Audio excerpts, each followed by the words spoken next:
ಬ್ರಹ್ಮಶ್ರೀ ಪಿತಾಮಹ ಸುಭಾಷ್ ಪತ್ರಿಜಿಯವರಿಗೆ ವಂದಿಸುತ್ತಾ, ಸ್ವರ್ಣಮಾಲಾ ಪತ್ರಿಜಿ ಅಮ್ಮನವರಿಗೆ ವಂದಿಸುತ್ತಾ,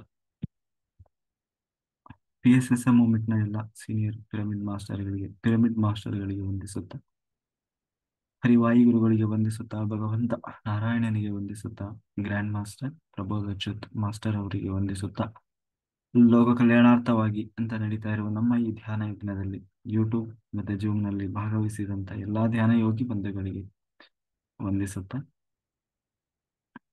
ನಮ್ಮ ಈ ಧ್ಯಾನಜ್ಞಕ್ಕೆ ಸಮಸ್ತ ಬ್ರಹ್ಮಾದಿ ದೇವತೆಗಳನ್ನ, ಯಕ್ಷಗಂಧರ್ವ ಕಿನ್ನರ ನಾಗರ ಚೈತನ್ಯವನ್ನ ಆವಾಹನೆಯನ್ನು ಮಾಡೋಣ. ಮೇಲಿನ ಲೋಕಗಳ ಎಲ್ಲ ಹಾಸ್ಟೆಲ್ ಮಾಸ್ಟರ್ಸ್, ಎನ್ಲೈಟೆಡ್ ಮಾಸ್ಟರ್ಸ್ ಚೈತನ್ಯವನ್ನ ಆವಾಹನೆಯನ್ನು ಮಾಡೋಣ. ಸಪ್ತರ್ಷಿಗಳನ್ನ, ಸಪ್ತರ್ಷಿ ಪತ್ನಿಯರನ್ನ, ತ್ರಿಮೂರ್ತಿಗಳನ್ನ, ತ್ರಿಶಕ್ತಿಯರ ಚೈತನ್ಯವನ್ನ ಆವಾಹನೆಯನ್ನು ಮಾಡೋಣ. ಸದಾನಂದ ಯೋಗಿಗಳು, ಮಹಾತಾರ್ ಬಾಬಾಜಿಯವರು, ರಮಣ ಮಹರ್ಷಿಗಳು, ರಾಘವೇಂದ್ರ ಸ್ವಾಮಿಗಳು, ಸಾಯಿಬಾಬಾ, ಬುದ್ಧ ಭಗವಾನರು, ಮಹಾವೀರರ ಚೈತನ್ಯವನ್ನು ಆವಾಹನೆಯನ್ನು ಮಾಡೋಣ. ನಮ್ಮೆಲ್ಲರ ಪೂರ್ಣಾತ್ಮನನ್ನ ಆವಾಹನೆಯನ್ನು ಮಾಡೋಣ. ವಿಶ್ವರೂಪಿಯಾದ ಪರಬ್ರಹ್ಮ ಸ್ವರೂಪಿಯಾದ ಭಗವಂತನನ್ನ, ವಸುಂಧರಾ ಮಾತೆಯನ್ನ ಆವಾಹನೆಯನ್ನು ಮಾಡೋಣ. ಲೋಕ ಕಲ್ಯಾಣಾರ್ಥವಾಗಿ ಅಂತ ಹೇಳಿ ಯಾರೆಲ್ಲ ಕೂತು ತಪಸ್ಸು ಮಾಡ್ತಾ ಇದ್ದಾರೆ, ಧ್ಯಾನ ಮಾಡ್ತಾ ಇದ್ದಾರೆ, ಯೋಗಿಗಳು, ಸಿದ್ಧಪುರುಷರು, ಋಷಿಮುನಿಗಳು, ಹಿಮಾಲಯದ ಯೋಗಿಗಳು, ಅವರೆಲ್ಲರ ಚೈತನ್ಯವನ್ನು ಕೂಡ ನಮ್ಮ ಈ ಧ್ಯಾನ ಯಜ್ಞದಲ್ಲಿ ಆವಾಹನೆಯನ್ನು ಮಾಡೋಣ. ಅವರೆಲ್ಲರ ಚೈತನ್ಯ ಫ್ರೀಕ್ವೆನ್ಸಿಯಲ್ಲಿ ನಾವೆಲ್ಲರೂ ಒಂದಾಗಿ ಈ ಧ್ಯಾನ ಯಜ್ಞದಲ್ಲಿ ಮುಂದುವರಿಯೋಣ ಅಂತ ಹೇಳ್ತಾ, ಮಾಸ್ಟರ್ಸ್ ನಾವು ಈಗಾಗಲೇ ಭಾಗವತ ಚಿಂತನೆಯನ್ನ ಮಾಡ್ತಾ ಇದ್ವಿ. ಭಾಗವತದಲ್ಲಿ ಇವತ್ತಿನಿಂದ ಕೃಷ್ಣಾವತಾರದ ಕಥೆ ಆಯ್ತಾ. ಭಾಗವತದಲ್ಲಿ ಬಹಳಷ್ಟು ವಿಷಯಗಳು ಹೇಳಿದರೂ ಕೂಡ ಅತಿ ಹೆಚ್ಚು ಒತ್ತು ಕೊಟ್ಟು ಹೇಳುವುದು ಕೃಷ್ಣಾವತಾರದ ಕಥೆ. ಯಾಕೆಂದ್ರೆ ಕೃಷ್ಣ ಭಗವಂತ ತಾನು ಇಲ್ಲಿ ದ್ವಾಪರ ಯುಗದಲ್ಲಿ ಕೃಷ್ಣನಾಗಿ ಅವತಾರ ಮಾಡಿ ಬಂದು ತಾನು ಇಡೀ ಜಗತ್ತಿಗೆ ಜ್ಞಾನವನ್ನು ಹಂಚಿದವ, ಅನುಭವವನ್ನು ಹಂಚಿದವ, ಪ್ರತಿಯೊಬ್ಬರ ಹೃದಯದಲ್ಲಿ ನಿಂತವ. ಹಾಗಾಗಿ ಪರೀಕ್ಷಿತನಿಗೆ ಶುಕಾಚಾರ್ಯರು ಕೃಷ್ಣನ ಕಥೆಯನ್ನು ಹೇಳ್ತೀನಿ ಅಂದಾಗ ಪರೀಕ್ಷಿತ ಹೇಳ್ತಾನೆ, ನಾನು ಇಲ್ಲಿವರೆಗೂ ಕಾಯ್ತಾ ಇದ್ದದ್ದೇ ಕೃಷ್ಣನ ಕಥೆಯನ್ನು. ಯಾವಾಗ ಎಲ್ಲರ ಕಥೆ ಹೇಳಿದ್ರಿ, ಎಲ್ಲ ಅವತಾರದ ಕಥೆಯನ್ನು ಹೇಳ್ತಾ ಬಂದ್ರಿ ಎಲ್ಲ, ಆದರೆ ಯಾಕೆ ನನಗೆ ಕೃಷ್ಣನ ಕಥೆ ಕೇಳಬೇಕು ಅಂತ ಅನಿಸ್ತಾ ಇದೆ ಅಂತಂದ್ರೆ, ಕೃಷ್ಣ ನನಗೆ ಬಹಳ ಹತ್ತಿರನಾದವನು. ಇವತ್ತು ನಾನೇನಾದ್ರೂ ಉಸಿರಾಡ್ತಾ ಇದ್ದೇನೆ ಅಂತಂದ್ರೆ ಅದಕ್ಕೆ ಕಾರಣ ಕೃಷ್ಣ. ಯಾಕೆಂದ್ರೆ ನಾವು ಆರಂಭದಲ್ಲೇ ಕೇಳಿದ್ವಿ, ಉತ್ತರಿಯ ಗರ್ಭದಲ್ಲಿ ಹೇಗೆ ಅಶ್ವತ್ಥಾಮ ಬಿಟ್ಟಂತಹ ಏನಂತೀವಿ ಬ್ರಹ್ಮಾಸ್ತ್ರ ಆ ಗರ್ಭವನ್ನು ಸುಡುವಾಗ ಭಗವಂತ ತಾನು ಒಂದು ರೂಪದಿಂದ ತಾನು ಒಳಗೆ ನಿಂತು ಆ ಉತ್ತರೆಯ ಗರ್ಭದಲ್ಲಿ ನಿಂತು ಆ ಈ ಪರೀಕ್ಷಿತನನ್ನ ರಕ್ಷಣೆ ಮಾಡಿರ್ತಾನೆ. ಅಂತಂದ್ರೆ ಅವನು ಗದೆಯನ್ನ ಹಿಡಿದು ತಾನು ಗರ್ಭವನ್ನು ಸುತ್ತುತ್ತಾ ಇದ್ದ. ಹೀಗೆ ವಿಷ್ಣು ಭಗವಂತನಿಂದ ತಾನು ರಕ್ಷಿಸಲ್ಪಟ್ಟವನಾಗಿದ್ದರಿಂದ ಅವನನ್ನ ವಿಷ್ಣುನಾಥ ಅಂತ ಕರೆದರು. ಅವನೇ ಮುಂದೆ ಪರೀಕ್ಷಿತ ಅಂತ ಪ್ರಸಿದ್ಧಿಯಾದ. ಹಾಗಾಗಿ ಇವತ್ತು ನಾನು ಗರ್ಭದಲ್ಲೇ ನೋಡಿದ್ದೇನೆ ಕೃಷ್ಣನನ್ನ. ಎಲ್ಲರೂ ಹೊರಗೆ ಬಂದ ಮೇಲೆ ನೋಡಿದ್ರೆ ನಾನು ಗರ್ಭದಲ್ಲಿರುವಾಗಲೇ ಕೃಷ್ಣನನ್ನ ನೋಡಿದ್ದೇನೆ. ಹಾಗಾಗಿ ಕೃಷ್ಣ ನನಗೆ ಬಹಳ ಹತ್ತಿರದವನು. ಅಷ್ಟೇ ಅಲ್ಲ, ಅವನು ಯಾವಾಗ ಗರ್ಭದಿಂದ ಹೊರಗೆ ಬಂದ ಕೂಡಲೇ ತಾನು ಸತ್ತು ಹೋಗಿದ್ದ. ಕೃಷ್ಣ ಪುನಃ ಅವನನ್ನ ಬದುಕಿಸಿದ್ದ. ಹಾಗಾಗಿ ನಾನು ಕೃಷ್ಣನಿಂದ ಕೊಡಲ್ಪಟ್ಟವನು. ಅಷ್ಟೇ ಅಲ್ಲ, ನಮ್ಮ ಅಜ್ಜಂದಿರು ಯಾರು ಪಾಂಡವರು ಕೃಷ್ಣ ಅವರೆಲ್ಲರ ಒಡನಾಟ. ಹೀಗೆ ಆಮೇಲೆ ನಾನು ರಾಜ್ಯಭಾರ ಮಾಡುವಾಗ ಎಲ್ಲಾ ಕಡೆ ಸುತ್ತುವಾಗ ಎಲ್ಲಿ ನೋಡಿದ್ರು ಕೃಷ್ಣನದೇ ಕಥೆ, ಎಲ್ಲಿ ನೋಡಿದ್ರು ಪಾಂಡವರು ನಮ್ಮ ಅಜ್ಜಂದಿರ ಕಥೆಯನ್ನೇ ಹೇಳ್ತಾ ಇದ್ರು. ಪಾಂಡವರು ಹಾಗಿದ್ರು, ಕೃಷ್ಣ ಹಾಗೆ ಲೀಲೆ ಮಾಡಿದ, ಲೀಲೆ ತೋರಿಸಿದ ಅಂತ. ಹಾಗಾಗಿ ಆ ಕೃಷ್ಣನ ಕಥೆಯನ್ನ ನಿಮ್ಮ ಬಾಯಿಂದ ಕೇಳಬೇಕು, ಆ ಕೃಷ್ಣನ ಮಹಿಮೆಯನ್ನ ನಿಮ್ಮ ಬಾಯಿಂದ ಕೇಳಬೇಕು ಅಂತ ಹೇಳಿ ನಾನು ಇಷ್ಟು ದಿವಸ ಕಾದು ಕೂತಿದ್ದೆ ಅದಕ್ಕಾಗಿ ಅಂತ ಹೇಳಿ ಪರೀಕ್ಷಿತ ತಾನು ಹೇಳಿದ. ಆಗ ಶುಕಾಚಾರ್ಯರು ಹೇಳ್ತಾರೆ, ನಿನ್ನ ಬುದ್ಧಿ ಬಹಳ ಚಂದ ಇದೆ. ಯಾಕೆಂದ್ರೆ ಕೃಷ್ಣನ ಕಥೆಯನ್ನ ಕೇಳಬೇಕು. ಯಾರು ಕೃಷ್ಣನ ಕಥೆಯನ್ನ ಕೇಳ್ತಾರೆ, ಕೇಳುವವರು ಹೇಳಿ ಅಂತ ಹೇಳುವವರು, ಪ್ರೋತ್ಸಾಹ ಮಾಡುವವರು ಎಲ್ಲರೂ ಉದ್ಧಾರ ಆಗ್ತಾರಂತ. ಹಾಗಾಗಿ ಕೃಷ್ಣನ ಕಥೆ ಕೇಳಬೇಕು. ಯಾಕೆಂದ್ರೆ ಏನೇನೋ ಕಥೆ ಕೇಳ್ತೀವಿ ಜಗತ್ತಿನಲ್ಲಿ, ಆದ್ರೆ ನಮ್ಮನ್ನ ಈ ಭವಬಂಧನದ ಪಾಶದಿಂದ ಪಾರು ಮಾಡಬಹುದು ಅಂತಿದ್ರೆ ಅದು ಕೃಷ್ಣನ ಲೀಲೆ, ಕೃಷ್ಣನ ಕಥೆ. ಎಲ್ಲದಕ್ಕಿಂತ ಹೆಚ್ಚಾಗಿ ಕೃಷ್ಣನ ಬಗ್ಗೆ ತಪ್ಪು ತಿಳ್ಕೊಂಡವರೇ ಜಾಸ್ತಿ. ಹಾಗಾಗಿ ಕೃಷ್ಣನ ಬಗ್ಗೆ ಸರಿಯಾದ ಮಾಹಿತಿ ಸಿಗಬೇಕು ಅಂತಂದ್ರೆ ಭಾಗವತವನ್ನ, ಅದರಲ್ಲಿ ಕೃಷ್ಣನ ಮಹಿಮೆಯನ್ನ ಕೇಳಲೇಬೇಕು ಅಂತ ಹೇಳಿ, ಅಂತಹ ಭಗವಂತನ ಮಹಿಮೆಯನ್ನ ಹೇಳ್ತೀನಿ ಕೇಳು ಅಂತ ಹೇಳಿ ಶುಕಾಚಾರ್ಯರು ಹೇಳಲಿಕ್ಕೆ ಶುರು ಮಾಡ್ತಾರೆ. ಏನು ದ್ವಾಪರಾಯುಗದ ಅಂತ್ಯಕಾಲ ಅಂದ್ರೆ ಸುಮಾರು ಇವತ್ತಿಗೆ 5,000 ವರ್ಷಗಳ ಹಿಂದಿನ ಕತೆ. ಅಂದ್ರೆ ಅವತ್ತು ಧರ್ಮ ಅನ್ನೋದು ಅಟ್ಟಹಾಸ ಮಾಡ್ತಾ ಇತ್ತು.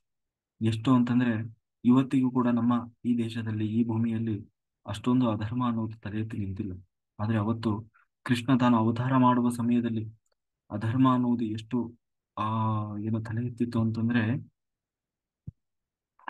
ಕಂಸ, ನರಕಾಸುರ, ದಂತವಕ್ರ, ಶಿಶುಪಾಲ, ದುಶ್ಯಾಸನ, ದುರ್ಯೋಧನ, ಇನ್ನೂ ಬಹಳಷ್ಟು ದುಷ್ಟರು ಅಟ್ಟಹಾಸದಿಂದ ಮೆರಿತಾ ಇದ್ರು. ವರಬಲದಿಂದ ತಮ್ಮ ಏನು ಶಕ್ತಿಯಿಂದ ಇಡೀ ಇಡೀ ಬರೀ ಭರತ ಭೂಮಿಯನ್ನಲ್ಲ, ಇಡೀ ಈ ಭೂಮಿಯನ್ನೇ ಇಡೀ ಭೂಮಿಯನ್ನೇ ತಮ್ಮ ಒಂದು ವಶದಲ್ಲಿ ಇಟ್ಟುಕೊಂಡವರಾಗಿ ಆ ತಮ್ಮ ಅಟ್ಟಹಾಸವನ್ನು ಮೆರಿತಾ ಇದ್ರು, ಗಹಗಹಿಸಿ ನಗ್ತಾ ಇದ್ರು. ಅವತ್ತು ಸಜ್ಜನರು ಅಂತ ಯಾರಿದ್ದಾರೆ ಅವರು ಒಂದು ಉಸಿರು ಕೂಡ ಬಿಡಕ್ ಆಗ್ತಾ ಇರಲಿಲ್ಲ. ಹಾಗೆ ಬಿಡುತ್ತಾರೆ. ಯಾಕೆಂದ್ರೆ ಇವರ ಒಂದು ಬಲದಿಂದ ಎಲ್ಲವರನ್ನೂ ಕೂಡ ಸದೆಬಡಿತಾ ಇದ್ರು. ಎಲ್ಲರನ್ನೂ ಕೂಡ ಎಲ್ಲರ ಧ್ವನಿಯನ್ನ ಅಡಗಿಸ್ತಾ ಇದ್ರು. ಹಾಗೆ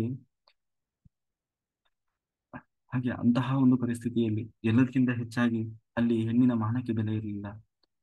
ಸಜ್ಜನರ ಪ್ರಾಣಕ್ಕೆ ಬೆಲೆ ಇರಲಿಲ್ಲ. ಸತ್ಯ, ನ್ಯಾಯ, ನೀತಿ, ಧರ್ಮ ಅನ್ನೋದು ಏನಿದೆ ಎಲ್ಲವೂ ನೆಲಕಚ್ಚಿ ಹೋಗಿತ್ತು. ಆ ಧರ್ಮ ಅನ್ನೋದು ತಾಂಡವಾಡ್ತಾ ಇತ್ತು. ಧರ್ಮ ಅನ್ನೋದಕ್ಕೆ ಅಲ್ಲಿ ಬೆಲೆಯೇ ಇರಲಿಲ್ಲ. ಅಂದ್ರೆ ಧರ್ಮೋ ರಕ್ಷಿತ ಅಂತೀವಲ್ಲ, ಯಾರು ಧರ್ಮವನ್ನ ರಕ್ಷಣೆ ಮಾಡ್ತಾರೆ ಅವರನ್ನ ಆ ಧರ್ಮವೇ ಅವರನ್ನ ರಕ್ಷಣೆ ಮಾಡ್ತಾ ಇದೆ. ಆದ್ರೆ ಅವತ್ತು ಸಂಪೂರ್ಣವಾಗಿ ಆ ಧರ್ಮ ಅನ್ನೋದೇ ನಶಿಸಿ ಹೋಗಿತ್ತು. ಅಂತಹ ಸಮಯದಲ್ಲಿ ಎಲ್ಲರಿಗಿಂತ ಹೆಚ್ಚಾಗಿ ಭೂಮಿ ಭಾರ ಆಯ್ತಂತೆ. ಭೂಮಿ ಭಾರ ಆಗೋದು ಅಂತಂದ್ರೆ ಭೂದೇವಿಗೆ ಬಹಳ ಭಾರ ಆಗ್ಬಿಡ್ತು. ಭಾರ ಭಾರ ಭಾರ ಆಯ್ತು ಅಂತಂದ್ರೆ ಇಲ್ಲಿ ಬಿಲ್ಡಿಂಗ್ ಜಾಸ್ತಿ ಆದವು, ಆಮೇಲೆ ಕನ್ಸ್ಟ್ರಕ್ಷನ್ ಎಲ್ಲ ಆಕ್ಟಿವಿಟೀಸ್ ಜಾಸ್ತಿ ಆಯ್ತು ಅಂತ ಅರ್ಥ ಅಲ್ಲ, ಅಥವಾ ಜನ ಜಾಸ್ತಿ ಆದ್ರು ಅಂತ ಅರ್ಥ ಅಲ್ಲ. ಬಹುಭಾರ ಆಯ್ತು ಅಂದ್ರೆ ದುಷ್ಟರ ಭಾರ ಜಾಸ್ತಿ ಆಯ್ತು ಭೂಮಿಯಲ್ಲಿ. ಯಾಕೆಂದ್ರೆ ಭೂದೇವಿ ಬೇರೆ ಯಾರು ಅಲ್ಲ, ಅದು ಭಗವಂತನ ಹೆಂಡತಿ ಮಹಾಲಕ್ಷ್ಮಿ ಅಲ್ಲ, ಸುಂದರಿ. ಅವಳಿಗೆ ಎಷ್ಟು ಎಷ್ಟು ಭಾರವನ್ನಾದ್ರೂ ಹೊರತಾಳಂತೆ. ಆದ್ರೆ ಈ ದುಷ್ಟರು ಜಾಸ್ತಿ ಆದ್ರೆ ಹೊರಲಿಕ್ಕೆ ರೆಡಿ ಇಲ್ಲ ಅಂತ. ಯಾರು? ಆ ಭೂದೇವಿ. ಅದಕ್ಕಾಗಿ ಯಾಕೆಂದ್ರೆ ನಮ್ಮ ಈ ಯಾವುದೇ ಉದಾಹರಣೆಗೆ ಹೇಳೋದಾದ್ರೆ ಈ ಹೆಣ್ಣು ಮಕ್ಕಳು ಮನೆಗೆ ಯಾರಾದ್ರೂ ಬರ್ಲಿ, ತನ್ನ ಗಂಡನನ್ನ ಆ ಇಷ್ಟಪಡುವವರು, ಗಂಡನಿಗೆ ಬಹಳ ಆಪ್ತರು, ಬೇಕಾದಂತವ್ರು, ಆ ಆ ಅಂಥವ್ರು ಮನೆಗೆ ಎಷ್ಟೇ ಜನ ಬಂದ್ರು ಅಡಿಗೆ ಮಾಡಿ ಹಾಕ್ತಾಳಂತೆ. ಆದ್ರೆ ಗಂಡನ ಬೈಯೋರು ಬಂದ್ರೆ ಅಥವಾ ಗಂಡನಿಗೆ ಆಗದವರು, ಬರೀ ಆಡ್ಕೊಳ್ಳೋರು, ಈ ತರದವರು ಬಂದ್ರೆ ಅದನ್ನು ಸಹಿಸಲಿಕ್ಕೆ ಸಾಧ್ಯ ಆಗಲ್ಲಂತೆ.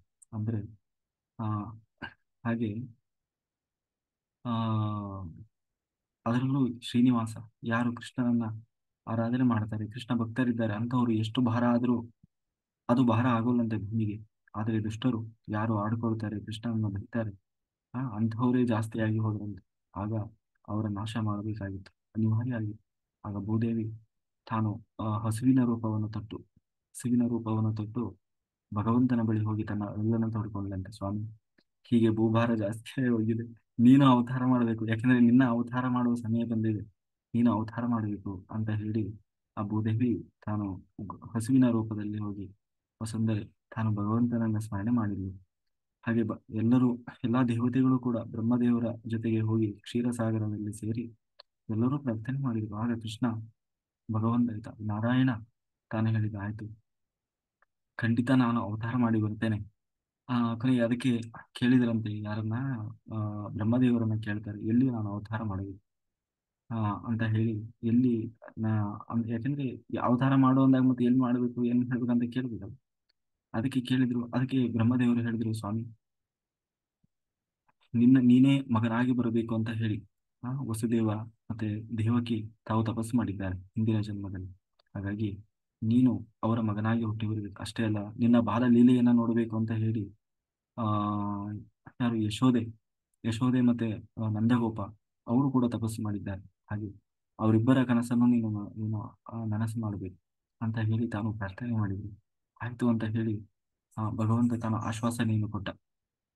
ಹಾಗೆ ಈ ಕಡೆ ಅವತ್ತಿನ ಒಂದು ಕಾಲಘಟ್ಟ ಹೇಗಿತ್ತು ಅಂತಂದ್ರೆ ಆ ಯಾದವರು ಯಾದ ಏನು ಯಾದವರು ಯಾದ ಯಾದವರ ಯಾದವ ಶ್ರೇಷ್ಠನಾದಂತಹ ಉಗ್ರಸೇನ ಅವತ್ತು ತಾನು ರಾಜ್ಯಭಾರವನ್ನು ಮಾಡ್ತಾ ಇದ್ದ.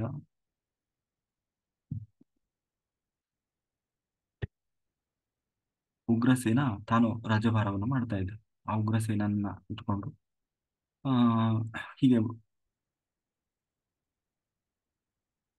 ಕೊನೆಗೆ ಯಾವಾಗ ಭಗವಂತ ತಾನು ಹೀಗೆ ಆಶ್ವಾಸನೆಯನ್ನು ಕೊಟ್ಟ, ಬ್ರಹ್ಮದೇವರು ಎಲ್ಲಾ ದೇವತೆಗಳಿಗೆ ಆ ಆ, ಏನು ಆದೇಶ ಮಾಡಿದ್ರು ನೋಡಿ. ಭಗವಂತ ಧರ್ಮ ರಕ್ಷಣೆಗಾಗಿ, ಅಧರ್ಮದ ನಾಶಕ್ಕಾಗಿ ತಾನು ಈ ಭೂಮಿಯಲ್ಲಿ ಅವತಾರ ಮಾಡ್ಲಿಕ್ಕಿದ್ದಾನೆ. ನಾವೆಲ್ಲರೂ ಹೋಗಿ ಅವನಿಗೆ ಸಹಾಯ ಮಾಡಬೇಕು. ಸಹಾಯ ಅನ್ನೋದಕ್ಕಿಂತ ಭಗವಂತನ ಆ ಧರ್ಮ ರಕ್ಷಣೆ ಆ ಧರ್ಮ ರಕ್ಷಣೆಯ ಕಾರ್ಯದಲ್ಲಿ ನಾವು ಕೂಡ ಪಾತ್ರರಾಗಬೇಕು. ಅಂದ್ರೆ ಆ ಸೇವಾ ಭಾಗ್ಯ ನಮಗೂ ಸಿಗಬೇಕು. ಹಾಗಾಗಿ ನೀವು ಎಲ್ಲರೂ, ಪ್ರತಿಯೊಬ್ಬರು ಅವರು ಇವರು ಅನ್ನಂಗಿಲ್ಲ, ಏನು ದೇವತೆಗಳಿದ್ದೀರಿ ಎಲ್ಲರೂ ನೀವು ಅವತಾರ ಮಾಡಿ ಬರಬೇಕು ಅಂತ ಹೇಳಿ ಬ್ರಹ್ಮದೇವರು ಆದೇಶ ಮಾಡಿ, ಅದಕ್ಕೆ ಸರಿಯಾಗಿ ಎಲ್ಲಾ ದೇವತೆಗಳು ತಾವು ಅವತಾರ ಮಾಡಿ ಬರ್ತಾರೆ. ಆ ಇಲ್ಲಿ ದ್ವಾಪರ ಯುಗದ ಅಂತ್ಯದಲ್ಲಿ ಕೃಷ್ಣ ಬಂದಾಗ ಬರೀ ಕೃಷ್ಣ ಮಾತ್ರ ಬಂದಿದ್ದಲ್ಲ, ಕೃಷ್ಣನ ಜೊತೆಗೆ ಎಲ್ಲಾ ದೇವತೆಗಳು ಕೂಡ ಒಂದಲ್ಲ ಒಂದು ಅವತಾರದಲ್ಲಿ ತಾವು ಬಂದಿದ್ರು. ಆ ಕೊನೆಗೆ ಆ ಮಧುರಾಪಟ್ಟಣ ಮಧುರಾಪಟ್ಟಣದಲ್ಲಿ ಉಗ್ರಸೇನ ರಾಜ ಅಂದ್ರೆ ಯಾದವ ಶ್ರೇಷ್ಠ, ಅವನು ಉಗ್ರಸೇನ. ಆ ಉಗ್ರಸೇನನನ್ನ ಅವನಿಗೆ ವಯಸ್ಸಾಗಿದೆ, ಆದ್ರೆ ಉಗ್ರಸೇನನ್ನೇ ಮುಂದು ಮಾಡಿಕೊಂಡು ಅಲ್ಲಿ ಅವನ ಮಗ ಕಂಸ ತಾನು ರಾಜ್ಯಭಾರವನ್ನು ಮಾಡ್ತಾ ಇದ್ದ.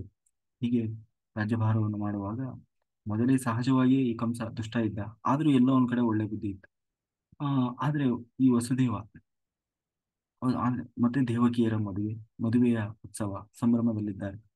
ಅಂದ್ರೆ ವಸುದೇವ ಮತ್ತೆ ದೇವಕಿ ಆಗಷ್ಟೇ ಮದುವೆ ಆಗಿದೆ. ಮದುವೆಯ ಮೆರವಣಿಗೆಯನ್ನ ಹೋಗ್ತಾ ಇದೆ. ಮದುವೆ ಮೆರವಣಿಗೆಯ ಆ ಗಾಡಿಯನ್ನ ಈ ಕಂಸನೇ ತಾನು ಹೊಡ್ಕೊಂಡು ಹೋಗ್ತಾ ಇದ್ದಾನೆ. ಅಂದ್ರೆ ನನ್ನ ತಂಗಿ ಮದುವೆ ಅಂತ ಹೇಳಿ ಬಹಳ ಖುಷಿಯಲ್ಲಿದ್ದಾನ ಅವನು. ಯಾರು ಕಂಸ, ನನ್ನ ತಂಗಿ ಮದುವೆ ನಡೀತಾ ಇರೋದು ಅಂತ ಹೇಳಿ ಅವರಿಬ್ಬರನ್ನ ಕೂರಿಸಿಕೊಂಡು ತಾನು ಬಂಡಿ ಹೊಡ್ಕೊಂಡು ಹೋಗ್ತಾ ಇದ್ದಾನೆ.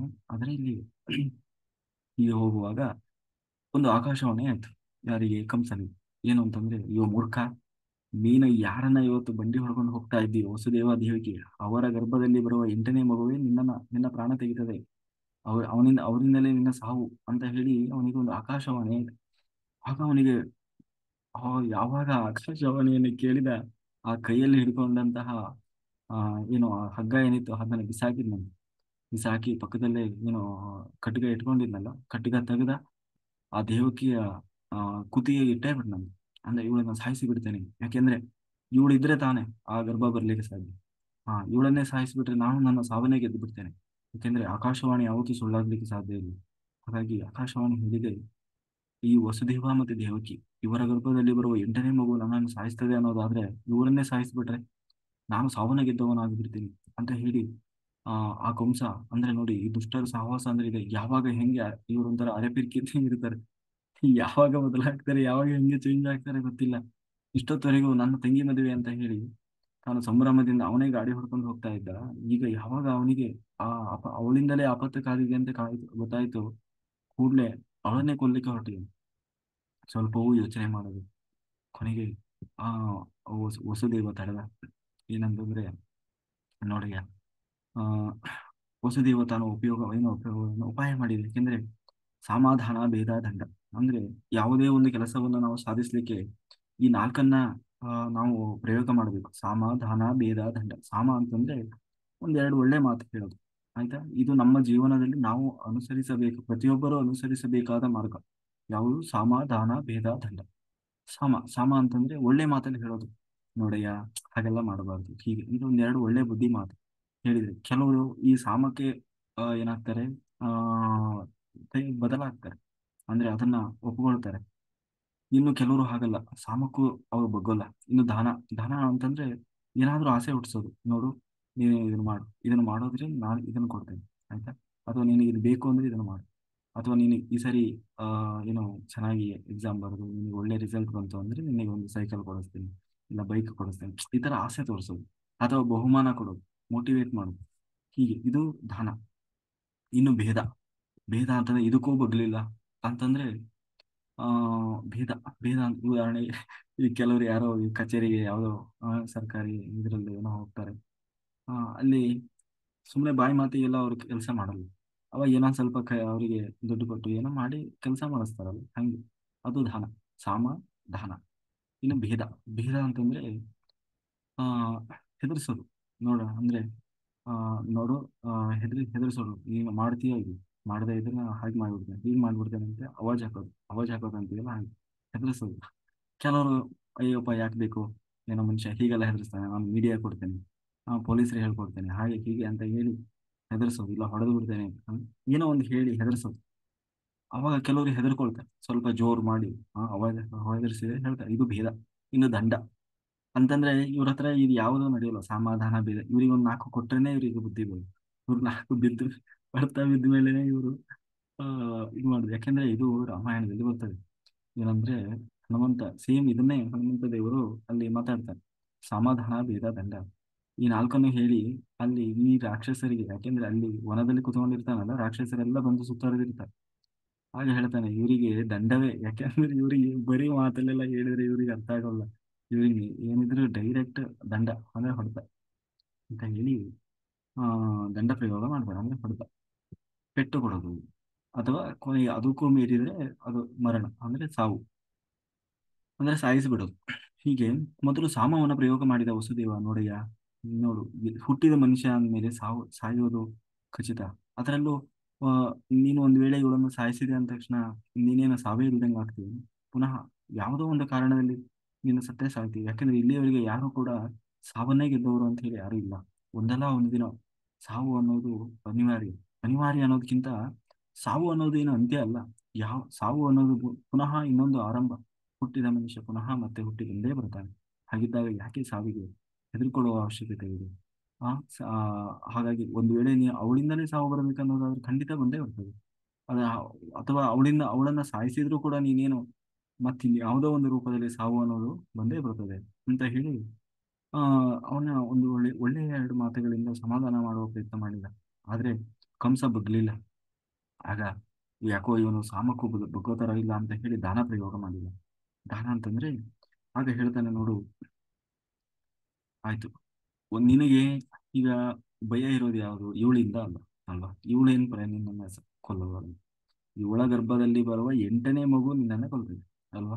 ಹಾ, ಅದಕ್ಕೆ ಇನ್ನು ಒಂದು ಐಡಿಯಾ ಮಾಡೋಣ. ಏನು ಅಂತಂದ್ರೆ ಹ್ಮ್, ಆ ಏನು 8ನೇ ಗರ್ಭ ಇರ್ತದಲ್ಲ ಅದನ್ನ ನಿನಗೆ ತಂದು ಕೊಟ್ಬಿಡ್ತೇನೆ. ಅಂದ್ರೆ ಎಲ್ಲವನ್ನೂ ತಂದು ನಿನಗೆ ಏನೇ ಮಗು ಆಗ್ತದಲ್ಲ, ಮಗು ಆದ ಕೂಡಲೇ ನಿನಗೆ ತಂದು ಕೊಡ್ತೇನೆ, ನೀನೇನಾದ್ರೂ ಮಾಡು ಅಂತ ಹೇಳಿದ. ಅಂದ್ರೆ ಬೀಸೋದೊಣ್ಣೆ ಅವನಿಗೇನು ಕೊಡ್ಬೇಕು ಅನ್ನೋ ಉದ್ದೇಶ ಇಲ್ಲ, ಆದ್ರೆ ಬೀಸೋದೊಣ್ಣೆ ತಪ್ಪಿದ್ರೆ 100 ವರ್ಷ ಆಯುಷ್ ಅಂತಾರಲ್ಲ, ಆ ಸಮಯದಲ್ಲಿ ಅವನಿಗೆ ಅವನಿಂದ ತಪ್ಪಿಸ್ಕೊಳ್ಬೇಕಿತ್ತು ಒಂದು ಉಪಾಯ. ಅದಕ್ಕೆ ಆಯ್ತು ಅಂತ ಹೇಳಿದ. ಇದಾಗ್ಬೋದು. ಯಾಕೆಂದ್ರೆ ನನಗೇನು ಅವಳಿಂದ ಏನು ಭಯ ಇಲ್ಲ, ಯಾಕಂದ್ರೆ ಇವಳ ಗರ್ಭದಲ್ಲಿ ಬರುವ ಮಗುವಿನಿಂದ ಭಯ ಅಲ್ವಾ, ಸಾವು. ಹಾಗಾಗಿ ಆಯ್ತಾಯ್ತು ಅಂತ ಹೇಳಿ ಕಳಿಸಿದ. ಹಾಗಂತ ಹೇಳಿ ಅವನ ಸುಮ್ಮನೆ ಬಿಟ್ಟು ಕಳಿಸ್ತಿಲ್ಲ. ಯಾಕೆಂದ್ರೆ ಯಾರಿಗ್ ಗೊತ್ತು, ಏನ್ ಗ್ಯಾರಂಟಿ ಆ ಈ- ಆ, ಅಂತ ಹೇಳಿ ಆಯ್ತು ಅಂತ ಹೇಳಿ ಕಳಿಸಿದ. ಕೊನೆಗೆ ವಸುದೇವ ಮತ್ತು ದೇವಕಿಯ ಅವರ ಗರ್ಭದಲ್ಲಿ ಮೊದಲನೇ ಮಗು ಬಂತು. ಕೀರ್ತಿಮಂತ ಅಂತ ಅವನಿಗೆ ನಾಮಕರಣವನ್ನು ಕೂಡ ಮಾಡಿದೆ. ಮಾತಿನಂತೆ ಆ ವಸುದೇವ ತಾನು ಆ ಮಗುವನ್ನು ತಗೊಂಡು ಬಂದು ಕಂಸನಿಗೆ ಕೊಟ್ಟ. ಕಂಸನಿಗೆ ಕೊಟ್ಟ ಕೂಡಲೇ ಕಂಸನಿಗೆ ಬಹಳ ಬಹಳ ಏನಂತೀವಿ, ಕರುಣೆ ಬಂದ್ಬಿಡ್ತೀನಿ. ಛೇ ಛೇ ಛೇ. ಎಂಥ ದಂಪತಿಗಳಪ್ಪ. ಅವತ್ತು ಏನೋ ನಾನು ಕೋಪದಲ್ಲಿ ಏನೋ ಹೇಳಿದೆ, ಆದ್ರೆ ಕೊಟ್ಟ ಮಾತಿನಂತೆ, ಅಲ್ಲ ಯಾರು ತಂದು ಹೆತ್ತ ಮಗುನ ಯಾರು ತಂದು ಕೊಡ್ತಾರೆ? ಅಂಥದ್ರಲ್ಲಿ ಪಾಪ ಅವತ್ತು ಮಾತು ಕೊಟ್ಟ ಹಾಗೆ ಅವನು ತಂದು ಕೊಟ್ಟಿದ್ದಾನೆ. ಇಂಥ ದಂಪತಿಗಳು ಅಂತ ಹೇಳಿ ಬಹಳ ಕರುಣೆ ಬಂತು ಅವನಿಗೆ. ಕರುಣೆ ಬಂದು ಕಂಸ ಹೇಳಿದ, ನೋಡು, ನನಗೆ ಈ ಮಗುವಿನಿಂದ ಅಲ್ಲ ಗರ್ಭ, ಏನೋ ಭಯ. ನನಗೆ ಎಂಟನೇ ಮಗು ಬರ್ತದೆ, ಆ ಮಗುವಿಂದ ನನಗೆ ಭಯ ಇರೋದು ಅಂತ ಹೇಳಿ ಹೋಗು ಅಂತ ಹೇಳಿ ವಾಪಸ್ ಕಳಿಸಿದ. ಈ ಕಡೆ ಆದ್ರೂ ಇವನಿಗೆ ನಂಬಿಕೆ ಬರ್ತಾ ಇಲ್ಲ ಹೊಸದೇವನಿಗೆ. ನೀವು ಒಂಥರ ಅರೆ ಪಿರ್ಕಿ ಇದ್ದಂಗೆ, ಇವನು ಯಾವಾಗ ಹೆಂಗೆ ಬದಲಾಗ್ತಾನೆ ಗೊತ್ತಿಲ್ಲ ಅಂತ ಹೇಳಿ ತಾನು ಯೋಚನೆ ಮಾಡ್ತಾನೆ ಬರ್ತಾ ಇದ್ದಾನೆ. ರಸ್ತೆಯಲ್ಲಿ ಬರುವಾಗ ಈ ಕಡೆಯಿಂದ ನಾರದರು ಹೋಗಿ ಕಂಸನಿಗೆ ಹೇಳ್ತಾರೆ, ಏನಯ್ಯ ನಿಮಗೆ ತಲೆಗಿಲೆ ಕೆಟ್ಟಿದೆಯಾ? ಯಾಕೆ ಬಿಟ್ಟು ಕಳಿಸಿದೆ ಅವನ್ನ? ನೋಡು, ನೀನು ಯಾರು ಗೊತ್ತು? ನೀನು ಒಬ್ಬ ಕಾಲನೇಮಿ ಅನ್ನೋ ಒಬ್ಬ ದೈತ್ಯ, ಆಯ್ತಾ? ನೀನು ಈ ಯಾದವ ವಂಶದವನೇ ಅಲ್ಲ ನೀನು. ಆ, ಹಾಗಾಗಿ ಫಸ್ಟ್ ಆಫ್ ಆಲ್ ಮೊದಲನೇದಾಗಿ ಈ ಉಗ್ರಸೇನ ನಿನ್ನ ತಂದೆಯೇ ಅಲ್ಲ ಅಂತ ಹೇಳಿ ಅವನ ಒಂದು ಏನಂತೀವಿ ಆ ಏನು ಆ ಅವನ ಜನ್ಮದ ರಹಸ್ಯವನ್ನ ಹೇಳಿಬಿಟ್ಟ. ಯಾಕೆಂದ್ರೆ ಜನ್ಮದ ರಹಸ್ಯವನ್ನ ಹೇಳಿದ. ಎರಡನೇದಾಗಿ ಈ ವಸುದೇವ ದೇವಕಿ ಇವರೆಲ್ಲ ಯಾರು ಅನ್ಕೊಂಡಿದ್ರು? ಇವರೆಲ್ಲ ದೇವತೆಗಳು. ಇವರೆಲ್ಲ ಯಾಕೆ ಹುಟ್ಟಿ ಬಂದಿದ್ದಾರೆ ಗೊತ್ತು? ನಿನ್ನನ್ನ ಸಂಹಾರ ಮಾಡಬೇಕು, ನಿಮ್ಮನ್ನೆಲ್ಲ ನಾಶ ಮಾಡಬೇಕು ಅಂತಲೇ ಬಂದಿದ್ದಾರೆ. ಹಾಗಾಗಿ ನೀನು ಈಗ ಬಿಟ್ಟು ಕಳಿಸಿದೆ ಅಲ್ವಾ, ಬಿಟ್ಟು ಕಳಿಸಿದೆ. ಅವರು ಯಾವುದೋ ಮಗುವನ್ನು ತಂದ್ಕೊಟ್ಟು ಅಂದ್ರೆ ಏನ್ ಮಾಡ್ತೀವಿ?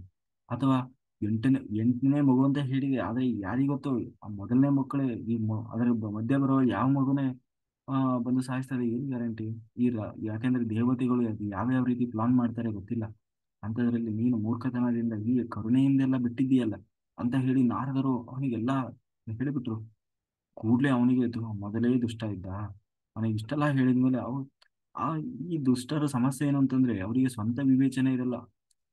ಯಾರಾದ್ರೂ ಏನಾದ್ರು ಹೇಳಿದ ಕೂಡಲೇ ಹಂಗೆ ಹಾರಾಡೋದೆ. ಕೂಡಲೇ ಅವನು ಹೌದು ಹೌದು ಹೌದು ಹೌದಲ್ವಾ, ನಾನು ಯೋಚನೆನೇ ಮಾಡಲಿಲ್ಲ, ಬಹಳ ಒಳ್ಳೆ ಕೆಲಸ ಮಾಡಿದ್ರಿ ಅಂತ ಹೇಳಿ ಕರೆದ. ಕೂಡಲೇ ಕರೆದು ಆ ವಸುದೇವನನ್ನು ಬರ್ಲಿಕ್ಕೆ ಹೇಳಿದ. ಅವ ಹೆಂಡತಿ ಸಮೇತ ಬರ್ಲಿಕ್ಕೆ ಹೇಳಿದ, ದೇವಕಿ ಸಮೇತ ತಾನು ಕರ್ಕೊಂಡು ಬಂದ. ದೇವಕಿ ಕೂಡಲೇ ಆ ಮಗುವನ್ನು ಇಸ್ಕೊಂಡು ತಾನು ಅಲ್ಲೇ ಚಚ್ಚಿಕೊಂಡ. ಅವರಿಬ್ಬರನ್ನ ಸೆರೆಮನೆಗೆ ತಳ್ಳಿದ. ಯಾಕೆಂದ್ರೆ ಗೊತ್ತಿಲ್ಲ ಯಾರು ನಾನು ಹೇಗೆ ಯಾವ ರೂಪದಲ್ಲಿ ಹೇಗೆ ಮೋಸ ಮಾಡ್ತಾರೆ ಅಂತ ಗೊತ್ತಿಲ್ಲಲ್ಲ. ಹಾಗಾಗಿ ಅವರಿಬ್ಬರನ್ನು ಸೆರೆಮನೆಯಲ್ಲಿಟ್ಟು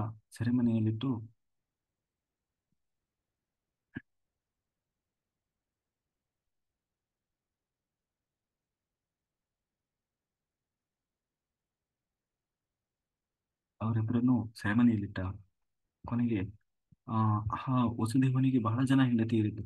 ಆ ಕೊನೆಗೆ ಮತ್ತೆ ಯಾವ್ಯಾವುದೋ ಪತ್ನಿಯರಲ್ಲಿ ಆ ಆ ಆ ಬಂದ ಮಗುವನ್ನ ಈ ನಮ್ಮಿಬ್ಬರ ಮಗು ಅಂತ ಹೇಳಿಕೊಟ್ರೆ ಹೇಗ್ ಬೇಕಾದ್ರೂ ಮೋಸ ಮಾಡ್ಬೋದು ಅಂತ ಹೇಳಿ ಅವರಿಬ್ಬರನ್ನ ಪ್ರತ್ಯೇಕವಾಗಿ ತಾನು ಒಂದು ಸೆರೆಮನೆಯಲ್ಲಿ ಇಟ್ಟ.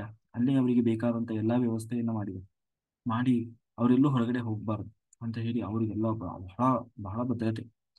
ಯಾಕೆಂದ್ರೆ ನಾನು ಸಾವನ್ನ ಗೆದ್ದು ಬಿಡಬೇಕು ಅಂತ ಹೇಳಿ ಆ ಕಂಸ ಅಷ್ಟೇ ಅಲ್ಲ, ಈ ಕಡೆ ಎಲ್ಲಾ ಯಾದವರು ಯಾವಾಗ ನೀನು ಯಾದವನೇ ಅಲ್ಲ, ನೀನು ಈ ಉಗ್ರಸೇನನ ಮಗನೇ ಅಲ್ಲ ಅಂತ ಯಾವಾಗ ಗೊತ್ತಾಯ್ತು. ಯಾಕೆಂದ್ರೆ ಈ ಉಗ್ರಸೇನನ ಹೆಂಡತಿ ಏನಿದ್ದಾಳೆ, ಆ ಹೆಂಡತಿಗೆ ಒಬ್ಬ ಗಂಧರ್ವ ತಾನು ಆ ಉಗ್ರಸೇನನ ಹಾಗೆ ರೂಪ ತೊಟ್ಟು ಬಂದು ಅವಳ ಸಂಪರ್ಕವನ್ನು ಮಾಡಿರ್ತಾನೆ. ಅದರಿಂದಾಗಿ ಈ ಆ ಏನು ಕಂಸ ಹುಟ್ಟಿರ್ತಾನೆ. ಹಾಗಾಗಿ ಈ ಉಗ್ರಸೇನನ ಮಗನೂ ಅಲ್ಲ ಅವನು.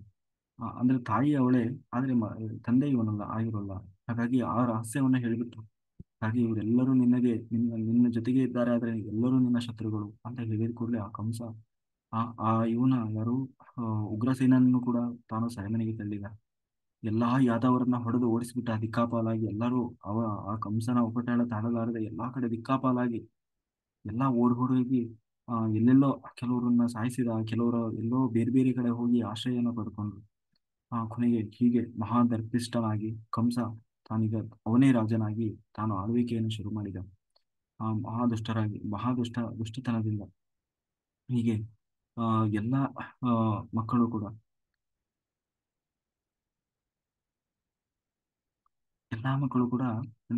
ಹೀಗೆ ಒಂದೊಂದೇ ಮಗು ಒಟ್ಟು 6 ಮಕ್ಕಳು ಹುಟ್ಟಿದಾಗಲೂ ಕೂಡ ಆ ಎಲ್ಲಾ 6 ಮಕ್ಕಳನ್ನು ಕೂಡ ಈ ಕಂಸ ಹುಟ್ಟಿದ ಕೂಡಲೇ ತಾನು ಚಚ್ಚಿಕೊಂಡ. ಇನ್ನು ಏಳನೇ ಮಗು ಬಂತು. ಏಳನೇ ಮಗು ತಾನು ಗರ್ಭವನ್ನು ಗರ್ಭ ಧರಿಸಿದಾಗ ಇನ್ನು ಗರ್ಭ ಧರಿಸುವುದಕ್ಕಿಂತ ಮುಂಚೆನೆ ತಾನು ಆದೇಶ ಮಾಡಿದ. ಯಾರು ಸಂಘರ್ಷಣ ಅಂದ್ರೆ ಯಾರು ಭಗವಂತನ ಹಾಸಿಗೆ ಆ ಶೇಷ ಇದ್ದಾನಲ್ಲ, ಶೇಷನಿಗೆ ತಾನು ಆದೇಶ ಮಾಡಿದ, ನೋಡು ಶೇಷ, ನೀನು ಹೋಗು, ದೇವಕಿಯ ಗರ್ಭವನ್ನ ಸೇರ್ಕೋ ಅಂತ ಹೇಳಿ. ಯಾಕಂದ್ರೆ ನೀನು ಅವತಾರ ಮಾಡಿದಿರಬೇಕಲ್ಲ, ಅದಕ್ಕೆ ದೇವಕಿಯ ಗರ್ಭವನ್ನ ಸೇರಿದ. ಯಾರು ಸಂಘರ್ಷಣ ಅಂದ್ರೆ ಶೇಷ ತಾನು ದೇವಕಿಯ ಗರ್ಭವನ್ನು ಸೇರಿದ. ಅವಾಗ 6 ತಿಂಗಳಾಗಿತ್ತು. 6 ತಿಂಗಳಾದಾಗ ಮಹಾಲಕ್ಷ್ಮಿಗೆ ಹೇಳಿದ. ಮಹಾಲಕ್ಷ್ಮಿಗೆ ಆ ಏನು ಹೇಳಿದ ಕೃಷ್ಣ ಅಂತಂದ್ರೆ,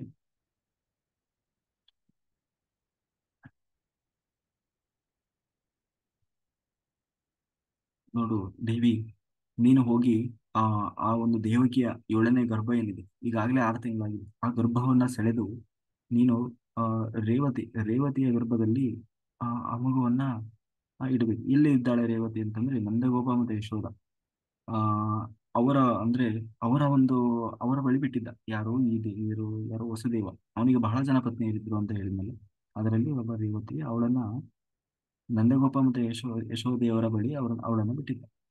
ಅವಳ ಗರ್ಭದಲ್ಲಿ ಒಯ್ದು ನೀನು ಈ ಗರ್ಭವನ್ನು ಇಡಬೇಕು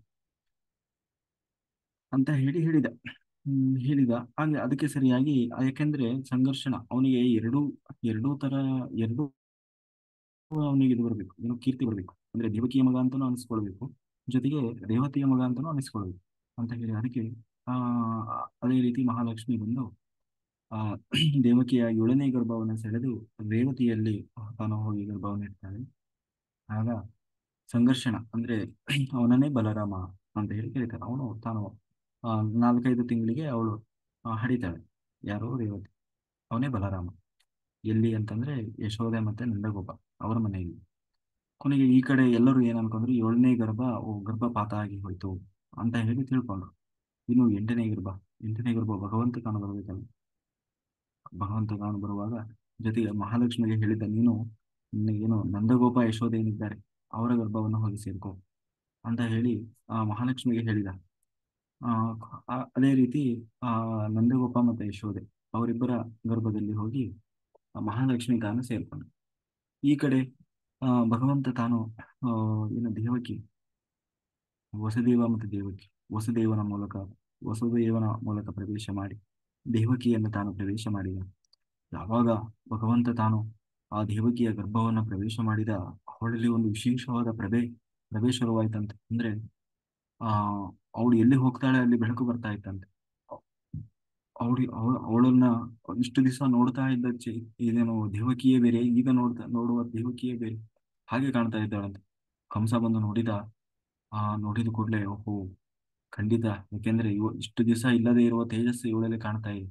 ಆ ಪ್ರಭೆ ಹೊರಗೆ ಬರ್ತಾ ಇದೆ. ಖಂಡಿತ ಆ ಆ, ಯಾರು ನನ್ನನ್ನು ಕೊಲ್ಲುವ ಮಗು ನಾರಾಯಣ ಇಲ್ಲಿ ಗರ್ಭದಲ್ಲಿ ರೆಡಿ ಆಗಿದ್ದಾನೆ ಬರ್ಲಿಕ್ಕೆ. ಆ ಮಗುವನ್ನು ನಾನು ಸಾಯಿಸಿಬಿಡ್ತೇನೆ. ಬಂದು ಹೊರಗೆ ಬಂದ ಕೂಡಲೇ ಇನ್ನೂ ಬಹಳ ಬಂದೋಬಸ್ತ್ ಮಾಡಿದಂತೆ. ಎಲ್ಲ ಏನಂತೀವಿ, ಎಲ್ಲ ಸೇವಕರನ್ನ, ಕಾವಲುಗಾರರನ್ನ, ಯಾಕಂದ್ರೆ ಎಲ್ಲೂ ಏನು ಮಿಸ್ ಆಗಬಾರ್ದು ಆ ರೀತಿ ತಾನು ಎಲ್ಲಾ ವ್ಯವಸ್ಥೆ ಮಾಡಿ ತಾನು ಕಾಯ್ತಾ ಇದ್ದಾನಂತೆ. ಹೇಗೆ ಅಂತಂದ್ರೆ ಎಲ್ಲರೂ ಆ ಬರೀ ಅವನಿಗೆ ಅದೇ ಚಿಂತೆ ಆಗುತ್ತೆ. ಯಾರು? ಕೃಷ್ಣ ಬರ್ತಾನೆ, ಅವನು ನನ್ನನ್ನು ಸಾಯಿಸ್ಲಿಕ್ಕೆ ಬರ್ತಾ ಇದ್ದಾನೆ, ಅದಕ್ಕೆ ಅವನು ಬರೋದಕ್ಕಿಂತ ಮುಂಚೆ ನಾನು ಅವನ ಸಾಯಿಸಿ ನನ್ನ ಸಾವನ್ನ ಗೆದ್ದು ಬಿಡ್ತೇನೆ ಅಂತ ಹೇಳಿ ಹಗಲು ರಾತ್ರಿ ಅವನಿಗೆ ನಿದ್ದೆನೇ ಇಲ್ಲ. ಬರೀ ಅದೇ ಸ್ಮರಣೆಯಲ್ಲಿದ್ದಾನೆ. ಹಾಗಾಗಿ ಅವನಿಗೆ ಅದೇ ಸ್ಮರಣೆ ಆಯ್ತು ಅಂದ್ರೆ ಬೇರೆಯವರು ಭಕ್ತರು ಕೂಡ ಸ್ಮರಣೆ ಮಾಡ್ತಾರೆ. ಹೇಗೆ ಅಂತಂದ್ರೆ ನನ್ನ ಸ್ವಾಮಿ ಅಂತ. ಆದ್ರೆ ಇವನು ಹಂಗಲ್ಲ, ದ್ವೇಷದಿಂದ ಸ್ಮರಣೆ ಮಾಡ್ತಾ ಇದ್ದಾನೆ.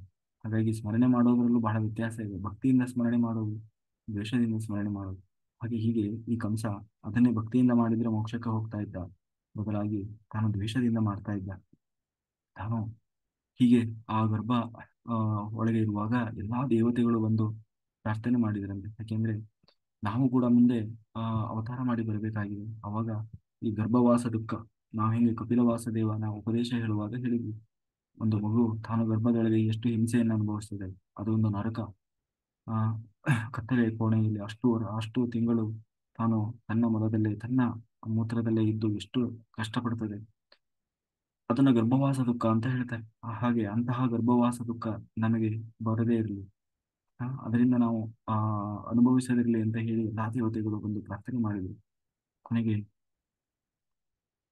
ಒಂದು ದಿವಸ ಭಗವಂತ ತಾನು ಅವತಾರ ಮಾಡುವ ಸಮಯ ಬಂತು.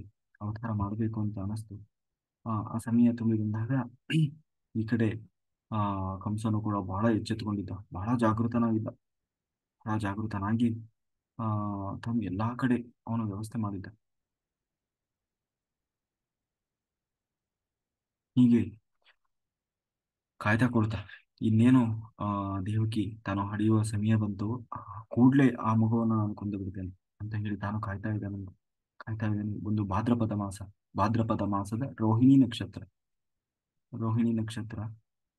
ಆ ಚಂದ್ರ, ಅಷ್ಟಮಿ ತಿಥಿ ಮಧ್ಯರಾತ್ರಿ 12 ಗಂಟೆ ಸಮಯ. ಚಂದ್ರ ಉದಯ ಆಗುವಂತಹ ಸಮಯ. ಯಾಕೆಂದ್ರೆ ಇನ್ನು ಅಷ್ಟಮಿ ತಿಥಿ ಅಲ್ವಾ, ಚಂದ್ರ ಸ್ವಲ್ಪ ಲೇಟ್ ಆಗಿ ಅವಾಗ ಸುಮಾರು ಒಂದು 12 ಗಂಟೆ 12:30 ಟೈಮಲ್ಲಿ ಉದಯ ಆಗ್ತಾನೆ, ಅಂದ್ರೆ ಕಾಣಿಸ್ಕೊಳ್ತಾನೆ. ಹಾಗೆ ಚಂದ್ರೋದಯ ಆಗುವ ಸಮಯ. ಯಾಕೆಂದ್ರೆ ನಾವು ಕೃಷ್ಣ ಜನ್ಮಾಷ್ಟಮಿ ಆಚರಣೆ ಮಾಡುವಾಗ ರಾತ್ರಿ ಅರ್ಘ್ಯವನ್ನು ಕೊಡ್ತೀವಿ. ಆ ಅರ್ಘ್ಯ ಕೊಡುವಾಗ ಅದು ರಾತ್ರಿ ಆ ಚಂದ್ರ ಉದಯ ಆದ್ಮೇಲೆನೆ ಅರ್ಘ್ಯ ಕೊಡೋದು. ಅಂದ್ರೆ ಆವಾಗ ಕೃಷ್ಣ ಅವತಾರ ಮಾಡಿದ ಅಂತ ಅರ್ಥ. ಭಾದ್ರಪದ ಮಾಸ ರೋಹಿಣಿ ನಕ್ಷತ್ರದಲ್ಲಿ ಅಷ್ಟಮಿ ತಿಥಿ ಇದು ಎಲ್ಲ ಬರಬೇಕು. ಚಂದ್ರ ಉದಯ ಆಗುವ ಸಮಯ ಮಧ್ಯರಾತ್ರಿಯಲ್ಲಿ. ಅವಾಗ ಆ ಆ ಮಧ್ಯರಾತ್ರಿಯಲ್ಲಿ ಆ ಒಂದು ಪರಿಸರವನ್ನ ಹೇಗೆ, ಇಡೀ ಆ ಒಂದು ಸುತ್ತಲಿನ ಪರಿಸರ ವಾತಾವರಣ ಆ ತಾನು ಸ್ಪಂದಿಸ್ತಾ ಇತ್ತು ಅನ್ನೋದನ್ನ ಹೇಳ್ತಾರೆ. ಅಂದ್ರೆ ಎಲ್ಲ ಕಡೆ ಆ ಅವಾಗ ಇದು ಯಾವ ಭಾದ್ರಪದ ಮಾಸ ಅಂತಂದ್ರೆ ಹೆಚ್ಚು ಕಡಿಮೆ ಈ ಮಳೆಗಾಲದ ಸಮಯ, ಜೂನ್ ಜುಲೈ ಜೋರು ಮಳೆ, ಎಲ್ಲಾ ಕಡೆ ಮಳೆ ಇರುವಂತ ಅಂದ್ರೆ ಶ್ರಾವಣ ಮಾಸ ಬರ್ತದೆ. ಆಗ ಆ ಒಂದು ಏನೋ ಮಾಸ, ಇದು ಅಕ್ಕಪಕ್ಕದ ಮಾಸ, ಅವಾಗೆಲ್ಲ ಜೋರು ಮಳೆ. ಎಲ್ಲಾ ಕಡೆ ಮಳೆಗಾಲ ಮೋಡ ಕವಿದಿರ್ತದೆ, ಆದರೆ ನಕ್ಷತ್ರಗಳು ಕಾಣ್ತಾ ಇದ್ವು. ಯಾಕೆಂದ್ರೆ ಎಲ್ಲಾ ಕಡೆ ನಿಶಬ್ದ ನಿಶಬ್ದ, ಎಲ್ಲಾ ನಿಶಬ್ದಗಳಾಗಿರ್ತವೆ. ಎಲ್ಲಾ ಹೂವುಗಳು ತಾವು ಅರಳಿ ನಿಂತಿವಂತೆ. ಇದೇನು ಮಧ್ಯರಾತ್ರಿ, ಹೂವುಗಳು ಅರಳೋದು ಬೆಳಗಿನ ಜಾವದಲ್ಲಿ ಅಥವಾ ಬೆಳಿಗ್ಗೆ, ಆ, ಸೂರ್ಯ ಉದಯ ಆದ್ಮೇಲೆ ಹೂವು ಅರಳುತ್ತವೆ. ಆದ್ರೆ ಅವತ್ತು ಕೃಷ್ಣ ಅವತಾರ ಮಾಡುವಾಗ ಮಧ್ಯರಾತ್ರಿಯಲ್ಲಿ ಅರಳಿಬಿಟ್ಟುವಂತೆ. ಯಾಕೆಂದ್ರೆ ಭಗವಂತ ಬರ್ತಾ ಇದ್ದಾನೆ. ಗಾಳಿ ತಣ್ಣಗೆ ಬೀಸ್ತಾ ಇದೆಯಂತೆ. ಅಂದ್ರೆ ಜೋರು ಜೋರು ರಭಸವಾಗಿ, ಮಳೆಗಾಲದಲ್ಲಿ ಸ್ವಲ್ಪ ಗಾಳಿ ಜೋರು ಬೀಸ್ತಾ ಇರ್ತದೆ.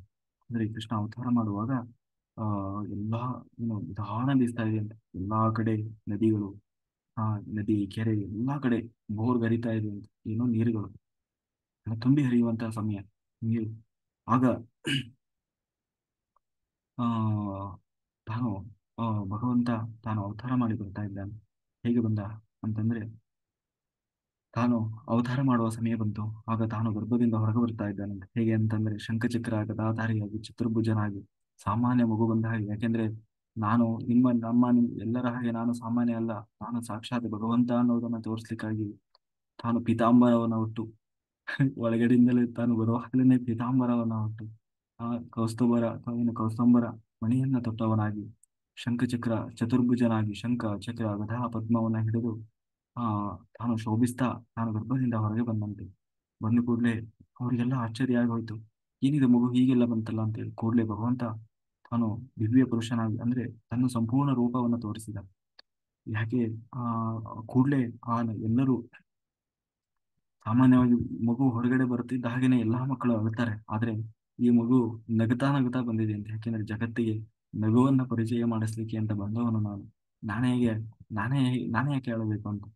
ಹಾಗಾಗಿ ಆ ಮಗು ಹೊರಗಡೆ ಬಂದ ಕೂಡಲೇನೆ ವಸುದೇವ ತಾನು ಎಂತಹ ದಿವ್ಯ ಮಗು ಇದು ಅಂತ ಹೇಳಿ ತಾನು ಅವಲ್ಲೇ ಸಂಕಲ್ಪ ಮಾಡಿಬಿಟ್ನಂತೆ. 10,000 ಗೋದಾನ ಮಾಡ್ತೀನಿ ಅಂತ ಹೇಳಿ. ಅದನ್ನು ಮಾಡಿದ್ದು ಯಾವಾಗ ಅಂತಂದ್ರೆ 8 ವರ್ಷ 12 ವರ್ಷ ಆದ್ಮೇಲೆ. ಕೊನೆಗೆ ಆ ಆ ಭಗವಂತ ತಾನು ದಿವ್ಯ ರೂಪವನ್ನು ಕೊಟ್ಟು ನಿಂತಿದ್ದಾರೆ. ಯಾಕೆಂದ್ರೆ ಆಗ ಈ ವಸುದೇವ ದೇವಕಿ ಇಬ್ಬರು ಕೈ ಮುಗಿದು ನಿಂತರು. ಸ್ವಾಮಿ, ಆ ಏನಿದು ಆಶ್ಚರ್ಯ ಅಂತ ಹೇಳಿ. ಆಗ ಆ ಭಗವಂತ ಹೇಳಿದ, ನೀವು ಹಿಂದಿನ ಜನ್ಮದಲ್ಲಿ ಆ ಏನು ಕಶ್ಯಪ, ಹಿಂದಿನ ಜನ್ಮದಲ್ಲಿ ನೀವು ಕಶ್ಯಪ ಮತ್ತೆ ಅದಿತಿ, ಅದಿತಿಯಾಗಿದ್ರು. ಆದ್ರೆ ಹಿಂದಿನ ಆ ಸ್ವಯಂಭುವ ಮನ್ವಂತರದಲ್ಲಿ ಸುತಪ ಮತ್ತೆ ಪುಷ್ಟಿಯಾಗಿ ಮತ್ತೆ ಪುನಃ ಹುಟ್ಟಿ ಬಂದಿದ್ರಿ. ಆಯ್ತಾ? ಸುತಪ ಮತ್ತೆ ಪುಷ್ಟಿ. ಆಗ ನೀವು ತಪಸ್ಸು ಮಾಡಿದ್ರಿ. ಏನು ಅಂತಂದ್ರೆ, ನನ್ನನ್ನು ಮಗನಾಗಿ ಪಡಿಬೇಕು ಅಂತ ಹೇಳಿ. ಕೊನೆಗೆ ಪುನಃ ನೀವು ಆ ಜನ್ಮದಲ್ಲಿ ಸುತಪ ಮತ್ತೆ ಪುಷ್ಟಿಯಾಗಿ ಅವತಾರ ಮಾಡಿ ಬಂದಿದ್ರಿ. ಜನ್ಮ ಎತ್ತಿ ಬಂದಿದ್ರಿ. ಆಗ ತಪಸ್ಸು ಮಾಡಿದ್ರಿ. ಆ ತಪಸ್ಸಿನ ಫಲವಾಗಿ ಮುಂದೆ ನೀವು ಪುನಃ ಕಶ್ಯಪ ಮತ್ತೆ ಅತಿಥಿಯಾಗಿ ಹುಟ್ಟಿ ಬಂದ್ರಿ. ಆಗ ನಾನು ಪುಷ್ಟಿಗರ್ಭ ಅಂತ ಹೇಳಿ ಅವತಾರ ಮಾಡಿ ಬಂದೆ, ಅಥವಾ ವಾಮನ ರೂಪಿಯಾಗಿ ಅವತಾರ ಮಾಡಿ ಬಂದೆ. ಪುನಃ ನೀವು ಆ ಈಗ ನೀವು ಅವತಾರ ಮಾಡಿ ಬಂದಿದ್ದೀರಿ. ಏನು ಅಂತಂದ್ರೆ ವಸುದೇವ ಮತ್ತು ದೇವಕಿಯಾಗಿ. ವಸುದೇವ ಬೇರೆ ಯಾರಲ್ಲ, ಕಶ್ಯಪ. ಕಶ್ಯಪನೇ ವಸುದೇವ, ಅದಿತಿಯೇ ದೇವಕಿ. ಹೀಗೆ ವಸುದೇವ ದೇವಕಿಯಾಗಿ ಹುಟ್ಟಿ ಬಂದಿದ್ದೀರಿ. ಹಾಗಾಗಿ ನಾನು ಸಾಕ್ಷಾತ್ ಭಗವಂತ, ನಿಮ್ಮ ಹಿಂದಿನ ಜನ್ಮದ ತಪಸ್ಸಿನ ಫಲವಾಗಿ ನಾನು ಅವತಾರ ಮಾಡಿ ಬರ್ತಾ ಇದ್ದೇನೆ ಕೃಷ್ಣನಾಗಿ ನಿಮ್ಮ ಗರ್ಭದಲ್ಲಿ ಅಂತ ಹೇಳಿ ತನ್ನ ಸಂಪೂರ್ಣ ರೂಪವನ್ನು ತೋರಿಸಿದ. ಇಬ್ಬರೂ ಕೂಡ ಕೈ ಜೋಡಿಸಿ ನಾವೆಂತ ಭಾಗ್ಯಶಾಲಿಗಳು. ಯಾಕೆಂದ್ರೆ ಈ ಅಖಿಲಾಂಡ ಕೋಟಿ ಬ್ರಹ್ಮಾಂಡ ನಾಯಕ ಭಗವಂತನನ್ನೇ ನಾವು ಮಗನನ್ನಾಗಿ ಪಡೆದಿದ್ದೀವಲ್ಲ ಅಂತ ಹೇಳಿ ತಾನು ಅವರಿಬ್ಬರು ಬಹಳ ಪ್ರಾರ್ಥನೆ ಮಾಡಿದ್ರು. ಆ ಭಗವಂತನ ಸ್ತೋತ್ರ ಮಾಡ್ತಾರೆ. ಸ್ತೋತ್ರ ಮಾಡಿ ತಾನು ಹೇಳ್ತಾರೆ, ನೀವೇನ್ ಹೆದರಬೇಡಿ, ಇನ್ನು ಮುಂದೆ ನಾನು ಬಂದಾಯ್ತು, ಇನ್ನು ಯಾವ ಭಯವೂ ಇರೋಲ್ಲ ಅಂತ ಹೇಳಿ ಆ ಭಗವಂತ ತಾನು ಹೇಳಿದ ವಸುದೇವನಿಗೆ, ನೋಡು, ನಂದಗೋಪ ಮತ್ತೆ ಯಶೋದೆ ಅವರ ಗರ್ಭದಲ್ಲಿ ಮಹಾಲಕ್ಷ್ಮಿ ಬಂದಿದ್ದಾರೆ. ಅಲ್ಲೊಂದು ಹೆಣ್ಣು ಮಗು ಬಂದಿದೆ. ಆಯ್ತಾ? ಈಗಾಗಲೇ ಅಲ್ಲಿ ಯಾವಾಗ ಇಲ್ಲಿ ಭಗವಂತ ತಾನು ಅವತಾರ ಮಾಡಿದ, ಯಾವಾಗ ಆ ಅಷ್ಟಮಿ ಅಷ್ಟಮಿಯಲ್ಲಿ ಇಲ್ಲಿ ದೇವರು, ಅಷ್ಟಮಿ ತಿಥಿಯಲ್ಲಿ ದೇವರು ಅವತಾರ ಮಾಡಿದ ನವಮಿ, ಅಂದ್ರೆ ಅದು ಸ್ವಲ್ಪ ಸ್ವಲ್ಪ ಇತ್ತು ಅಷ್ಟಮಿ. ಆ ಕೂಡ್ಲೆ ನವಮಿ ಆ ಏನು ಆದ ಕೂಡ್ಲೇನೆ ಅಲ್ಲಿ ಆ ಏನು ಆ ಮಹಾಲಕ್ಷ್ಮಿ ಅಲ್ಲಿ ಅವತಾರ ಮಾಡಿ ಬಂದು, ಎಲ್ಲಿ ಯಶೋದೆ ಮತ್ತೆ ಏನು ನಂದಗೋಪ ಅವರ ಒಂದು ಗರ್ಭದಲ್ಲಿ ದುರ್ಗೆ. ಆಯ್ತಾ? ಅವಳನ್ನೇ ದುರ್ಗೆ ಅಂತ ಕರೆಯೋದು, ದುರ್ಗಾ. ಹ್ಮ್ ಹೀಗೆ ಸುತಪ ಹೀಗೆ ಕೃಷ್ಣ ತಾನು ಆದೇಶ ಮಾಡಿ, ನೋಡು, ಆ ಮಗುವನ್ನ ನೀನು ಎತ್ಕೊಂಡು ಬರ್ಬೇಕು. ಆ ಹೆಣ್ಣು ಮಗುವನ್ನು ತಗೊಂಡು ನೀನು ನನ್ನನ್ನ ಇಲ್ಲಿಂದ ರವಾನೆ ಮಾಡಬೇಕು. ಇಲ್ಲಿಗೆ ತಗೊಂಡು ಹೋಗಿ ಒಂದು ಯಶೋದೆ ಮತ್ತೆ ನಂದಗೋಪ ಅವರಲ್ಲಿ ಅವರ ಏನೋ ಪಕ್ಕದಲ್ಲಿ ಹೋಗಿ ನೀನು ಇಟ್ಟು ಬರಬೇಕು. ಯಾಕೆಂದ್ರೆ ಅವ್ರಿಗೆ ಗೊತ್ತಿಲ್ಲ, ಇನ್ನು ಅವರೆಲ್ಲ ಮಲ್ಕೊಂಡಿದ್ದಾರೆ. ಇನ್ನೇನು ಅಲ್ಲಿ ಹೆಣ್ಣು ಮಗು ಹೊರಗೆ ಬರ್ತದೆ. ನವಮಿ ಬಂದ ಕೂಡಲೇ ಆ ಮಗುನ ನಮಗೆ ಎತ್ಕೊಂಡು ಬರಬೇಕು. ಈ ಮಗುವನ್ನು ಹೋಗಿ ಅಲ್ಲಿ ಇಡಬೇಕು. ಅಂದ್ರೆ ಅವರಿಗೆಲ್ಲ ಏನ್ ಅನಿಸ್ಬೇಕು ಅಂತಂದ್ರೆ ಕೃಷ್ಣನೇ ಅವ್ರ ಮಗು ಅಂತ ಅನಿಸ್ಬೇಕು. ಯಾರಿಗೆ? ಯಶೋದೆ ಮತ್ತೆ ನಂದಗೋಪರಿಗೆ ಗೊತ್ತಾಗಬಾರ್ದು ಇದು ರಹಸ್ಯ. ಇದು ನಿನಗೆ ಮಾತ್ರ ಗೊತ್ತಿರಬೇಕು, ನಿಮ್ಮಿಬ್ಬರಿಗೆ ಮಾತ್ರ ಗೊತ್ತಿರಬೇಕು ಈ ರಹಸ್ಯ ಅಂತ ಹೇಳಿ ಕೃಷ್ಣ ನೀ ತಾನು ಆದೇಶ ಮಾಡಿದ ಕೂಡ್ಲೆ ಯಾವಾಗ ಹಾಗೆ ಆದೇಶ ಮಾಡಿ ಅಂತರ್ಧನಾದ ಕೂಡ್ಲೆ ಅವರಿಗೆ ಎಲ್ಲ ಈ ಕೈಗಳಿಗೆಲ್ಲ ಕೋಳ ಹಾಕಿ ಕಟ್ಟಿದ್ರು ಅವ್ರನ್ನ. ಆ ಕಟ್ಟಿದ್ರು. ಆ ಆ ಎಲ್ಲ ದೇವರು ಯಾವಾಗ ಬಂದ ಆ ಕೈಯಲ್ಲಿ ಕಟ್ಟಿದಂತಹ ಕೋಳಗಳೆಲ್ಲ ಬಿಚ್ಕೊಂಡು ಬಂದು ಆ ಆ ಒಂದು ಜೈಲಿನ ಬಾಗಿಲೇನಿತ್ತು ತನ್ನಷ್ಟು ತಾನೇ ಓಪನ್ ಆಯ್ತಲ್ಲ. ಅಲ್ಲೆಲ್ಲ ಇದ್ದಂತಹ ಕಾವಲುಗಾರರು ಸೇವಕರೇನಿದ್ದಾರೆ ಅವರೆಲ್ಲರೂ ಇಲ್ಲಿ ಏನೋ ಗಾಢವಾದ ನಿದ್ರೆಯಲ್ಲಿದ್ದಾರೆ. ಅವರಿಗೆ ಏನು ನಡೀತಾ ಇದೆ ಅನ್ನೋದೇ ಗೊತ್ತಾಗ್ತಾ ಇಲ್ಲ. ಅಂದ್ರೆ ಮಾಯೆ ಆವರಿಸಿಕೊಂಡು ಬಿಟ್ಟಿದೆ ಅವರಿಗೆಲ್ಲ, ಗಾಢವಾದ ಮಾಯೆ. ಈ ಕಡೆ ಆದ್ರೂ ಯಾರು ಕಂಸನಿಗೆ ಕನಸು ಬಿದ್ದಿದೆ ಅಂತ. ಏನು ಅಂತಂದ್ರೆ ಅವನನ್ನ ಕತ್ತೆ ಮೇಲೆ ಕೂರಿಸ್ಕೊಂಡು ಹೋಗ್ತಾ ಇದ್ದಾನಂತೆ. ಕತ್ತೆ ಮೇಲೆ ಕೂರಿಸ್ಕೊಂಡು ಅವನ ತಲೆಯನ್ನೆಲ್ಲ ಬೋಳಿಸಿ ಕೆಂಪು ವಸ್ತ್ರ ತೊಡಿಸಿ ಅವನ ಕರ್ಕೊಂಡು ಹೋಗ್ತಾ ಇದ್ದಾನೆ. ಅಂದ್ರೆ ಈ ರೀತಿ ಅವನಿಗೆ ಅಪಶಕುನ, ಅಂದ್ರೆ ನಿನ್ನ ಸಾವು ಬಂತು ಅಂತ. ಈ ಕೂಡಲೇ ತಾನು ಹೊರಟಿದ್ದ ಜೋರು ಮಳೆ. ಯಾವಾಗ ಇಷ್ಟೊತ್ತವರೆಗೂ ಮಳೆ ಇರಲಿಲ್ಲ, ಯಾವಾಗ ಕೃಷ್ಣ ಅವತಾರ ಮಾಡಿದ ಮಳೆ ಶುರುವಾಯ್ತಂತೆ. ಏನು ವಸುದೇವ ಒಂದು ಬುಟ್ಟಿಯಲ್ಲಿ ಆ ಕೃಷ್ಣನನ್ನು ತಾನು ಇಟ್ಕೊಂಡಿದ್ದಾನಂತೆ. ಇಟ್ಕೊಂಡು ತಲೆ ಮೇಲೆ ಇಟ್ಕೊಂಡು ಹೊರಟ. ಯಾಕೆಂದ್ರೆ ಇಲ್ಲಿ ನಂದಗೋಪ ಮತ್ತೆ ಯಶೋದೆ ಅವರೆಲ್ಲಿದ್ದಾರೆ ಅಂತಂದ್ರೆ ಮಥುರಾ ಪಟ್ಟಣ ಯಮುನಾ ನದಿಯ ದಂಡೆಯಲ್ಲಿ. ಆ ಯಮುನಾ ನದಿಯ ಇನ್ನೊಂದು ದಂಡೆಯಲ್ಲಿ ಆ ಯಶೋಧ ಮತ್ತೆ ನಂದಗೋಪ ಅವರು ಬಂದು ತಾವು ಅಲ್ಲಿ ಬೀಡು ಬಿಟ್ಟಿದ್ದಾರೆ. ಬೀಡು ಬಿಟ್ಟೋದು ಅಂತಂದ್ರೆ ಅವರು ಅಲೆಮಾರಿ ಜನಾಂಗದವರು, ಒಂದು ಕಡೆ ನಿಲ್ಲುವವರಲ್ಲ. ಅಂದ್ರೆ ಅವರು ದನ ಕಾಯುವವರು, ದನ ಸಾಕಾಣಿಕೆ ಮಾಡ್ತಾರೆ. ಎಲ್ಲಿ ಮೇವು ಇರ್ತದೆ ಅಲ್ಲಿ ದನಗಳನ್ನೆಲ್ಲ ಹೊಡ್ಕೊಂಡು ಹೋಗಿ ಅಲ್ಲೇ ಡೇರೆಗಳನ್ನು ಹಾಕಿ ಅಲ್ಲಿ ಎಲ್ಲಿವರೆಗೆ ಅಲ್ಲಿ ಅವು ಹಸುಗಳಿಗೆ ಬೇಕಾದಂತಹ ನೀರು ಮೇವು ಎಲ್ಲಿವರೆಗೆ ಇರ್ತದೆ ಅಲ್ಲಿವರೆಗೆ ಇರ್ತಾರೆ. ಯಾವಾಗ ಅಲ್ಲಿ ಖಾಲಿ ಆಯ್ತು ಪುನಃ ಮತ್ತೆ ಇನ್ನೊಂದು ಜಾಗವನ್ನ ಆಶ್ರಯಿಸಿ ಹೊರಡ್ತಾರೆ. ಇದು ಅವರ ಕಾಯಕ. ಈಗ ನಂದಗೋಪ ಯಾಕೆ ಏನೋ ಆ ಕಡೆ ಬಂದು ತಾನು ಅಲ್ಲಿ ಡೇರೆ ಹಾಕಿದ್ದಾನೆ ಅಂತಂದ್ರೆ ನಂದಗೋಪ ಅವನು ಪ್ರತಿ ವರ್ಷದ ತೆರಿಗೆಯನ್ನು ಕೊಡಬೇಕಾಗಿದೆ. ಯಾರಿಗೆ? ಕಂಸನಿಗೆ. ಆ ತೆರಿಗೆ ಕೊಡಬೇಕು ಅನ್ನುವ ಕಾರಣದಿಂದ ಆ ಕಡೆ ಬಂದು ಡೇರೆಯನ್ನು ಹಾಕಿದ್ದಾನೆ. ಆದ್ರೆ ಯಾಕೆ ಇನ್ನು ಅಲ್ಲೇ ಇದ್ದವನು ಅಂತಂದ್ರೆ ಹೆಂಡತಿ ತುಂಬು ಗರ್ಭಿಣಿ ಇದ್ದಾಗ ನದಿಯನ್ನು ದಾಟಬಾರದು ಅನ್ನೋದು ಶಾಸ್ತ್ರ. ಹಾಗಾಗಿ ಯಮುನಾ ನದಿಯನ್ನು ದಾಟಿ ಹೋಗಬಾರ್ದು, ಹೆಂಡತಿ ಹಡಿಲಿ ಅಂತ ಕಾಯ್ತಾ ಇದ್ದ. ಅಂದ್ರೆ ಯಾರು? ಯಶೋದೆ. ಅದೇ ಇವಾಗ ಹೆಣ್ಣು ಮಗಳನ್ನ ಹಡಿದಿದ್ದಾಳಲ್ಲ ಹೌದು. ಹಾಗಾಗಿ ಅವಳನ್ನ ಕಾಯ್ತಾ ಇದ್ದ. ಹಾಗಾಗಿ ಆ ಒಂದು ಅಲ್ಲಿ ಹೋಗಿ ಈಗ ಇವನು ಇಡ್ಲಿಕ್ಕೆ ಹೊರಟಿದ್ದ. ಯಾರೋ ವಸುದೇವಿ ತಾನು ತಲೆ ಮೇಲೆ ಹೊತ್ಕೊಂಡಿದ್ದಾನಂತೆ. ಜೋರು ಮಳೆ ಶುರುವಾಗ್ಬಿಡುತ್ತೆ. ಜೋರು ಮಳೆ ಬಸಿತಾ ಇದೆ. ಕೃಷ್ಣ ತಾನು ಬುಟ್ಟಿ ಮೇಲೆ ಕುತ್ಕೊಂಡಿದ್ದಾನೆ. ಆ ಆ ಅದಕ್ಕೂ ಸರಿಯಾಗಿ ಆ ಯಮುನಾ ನದಿ ತುಂಬಿ ಹರಿತಾ ಇದೆ. ಅಲ್ಲೇನು ಯಾವುದೋ ಏನು ಸೇತುವೆ ಇಲ್ಲ, ಏನಿಲ್ಲ.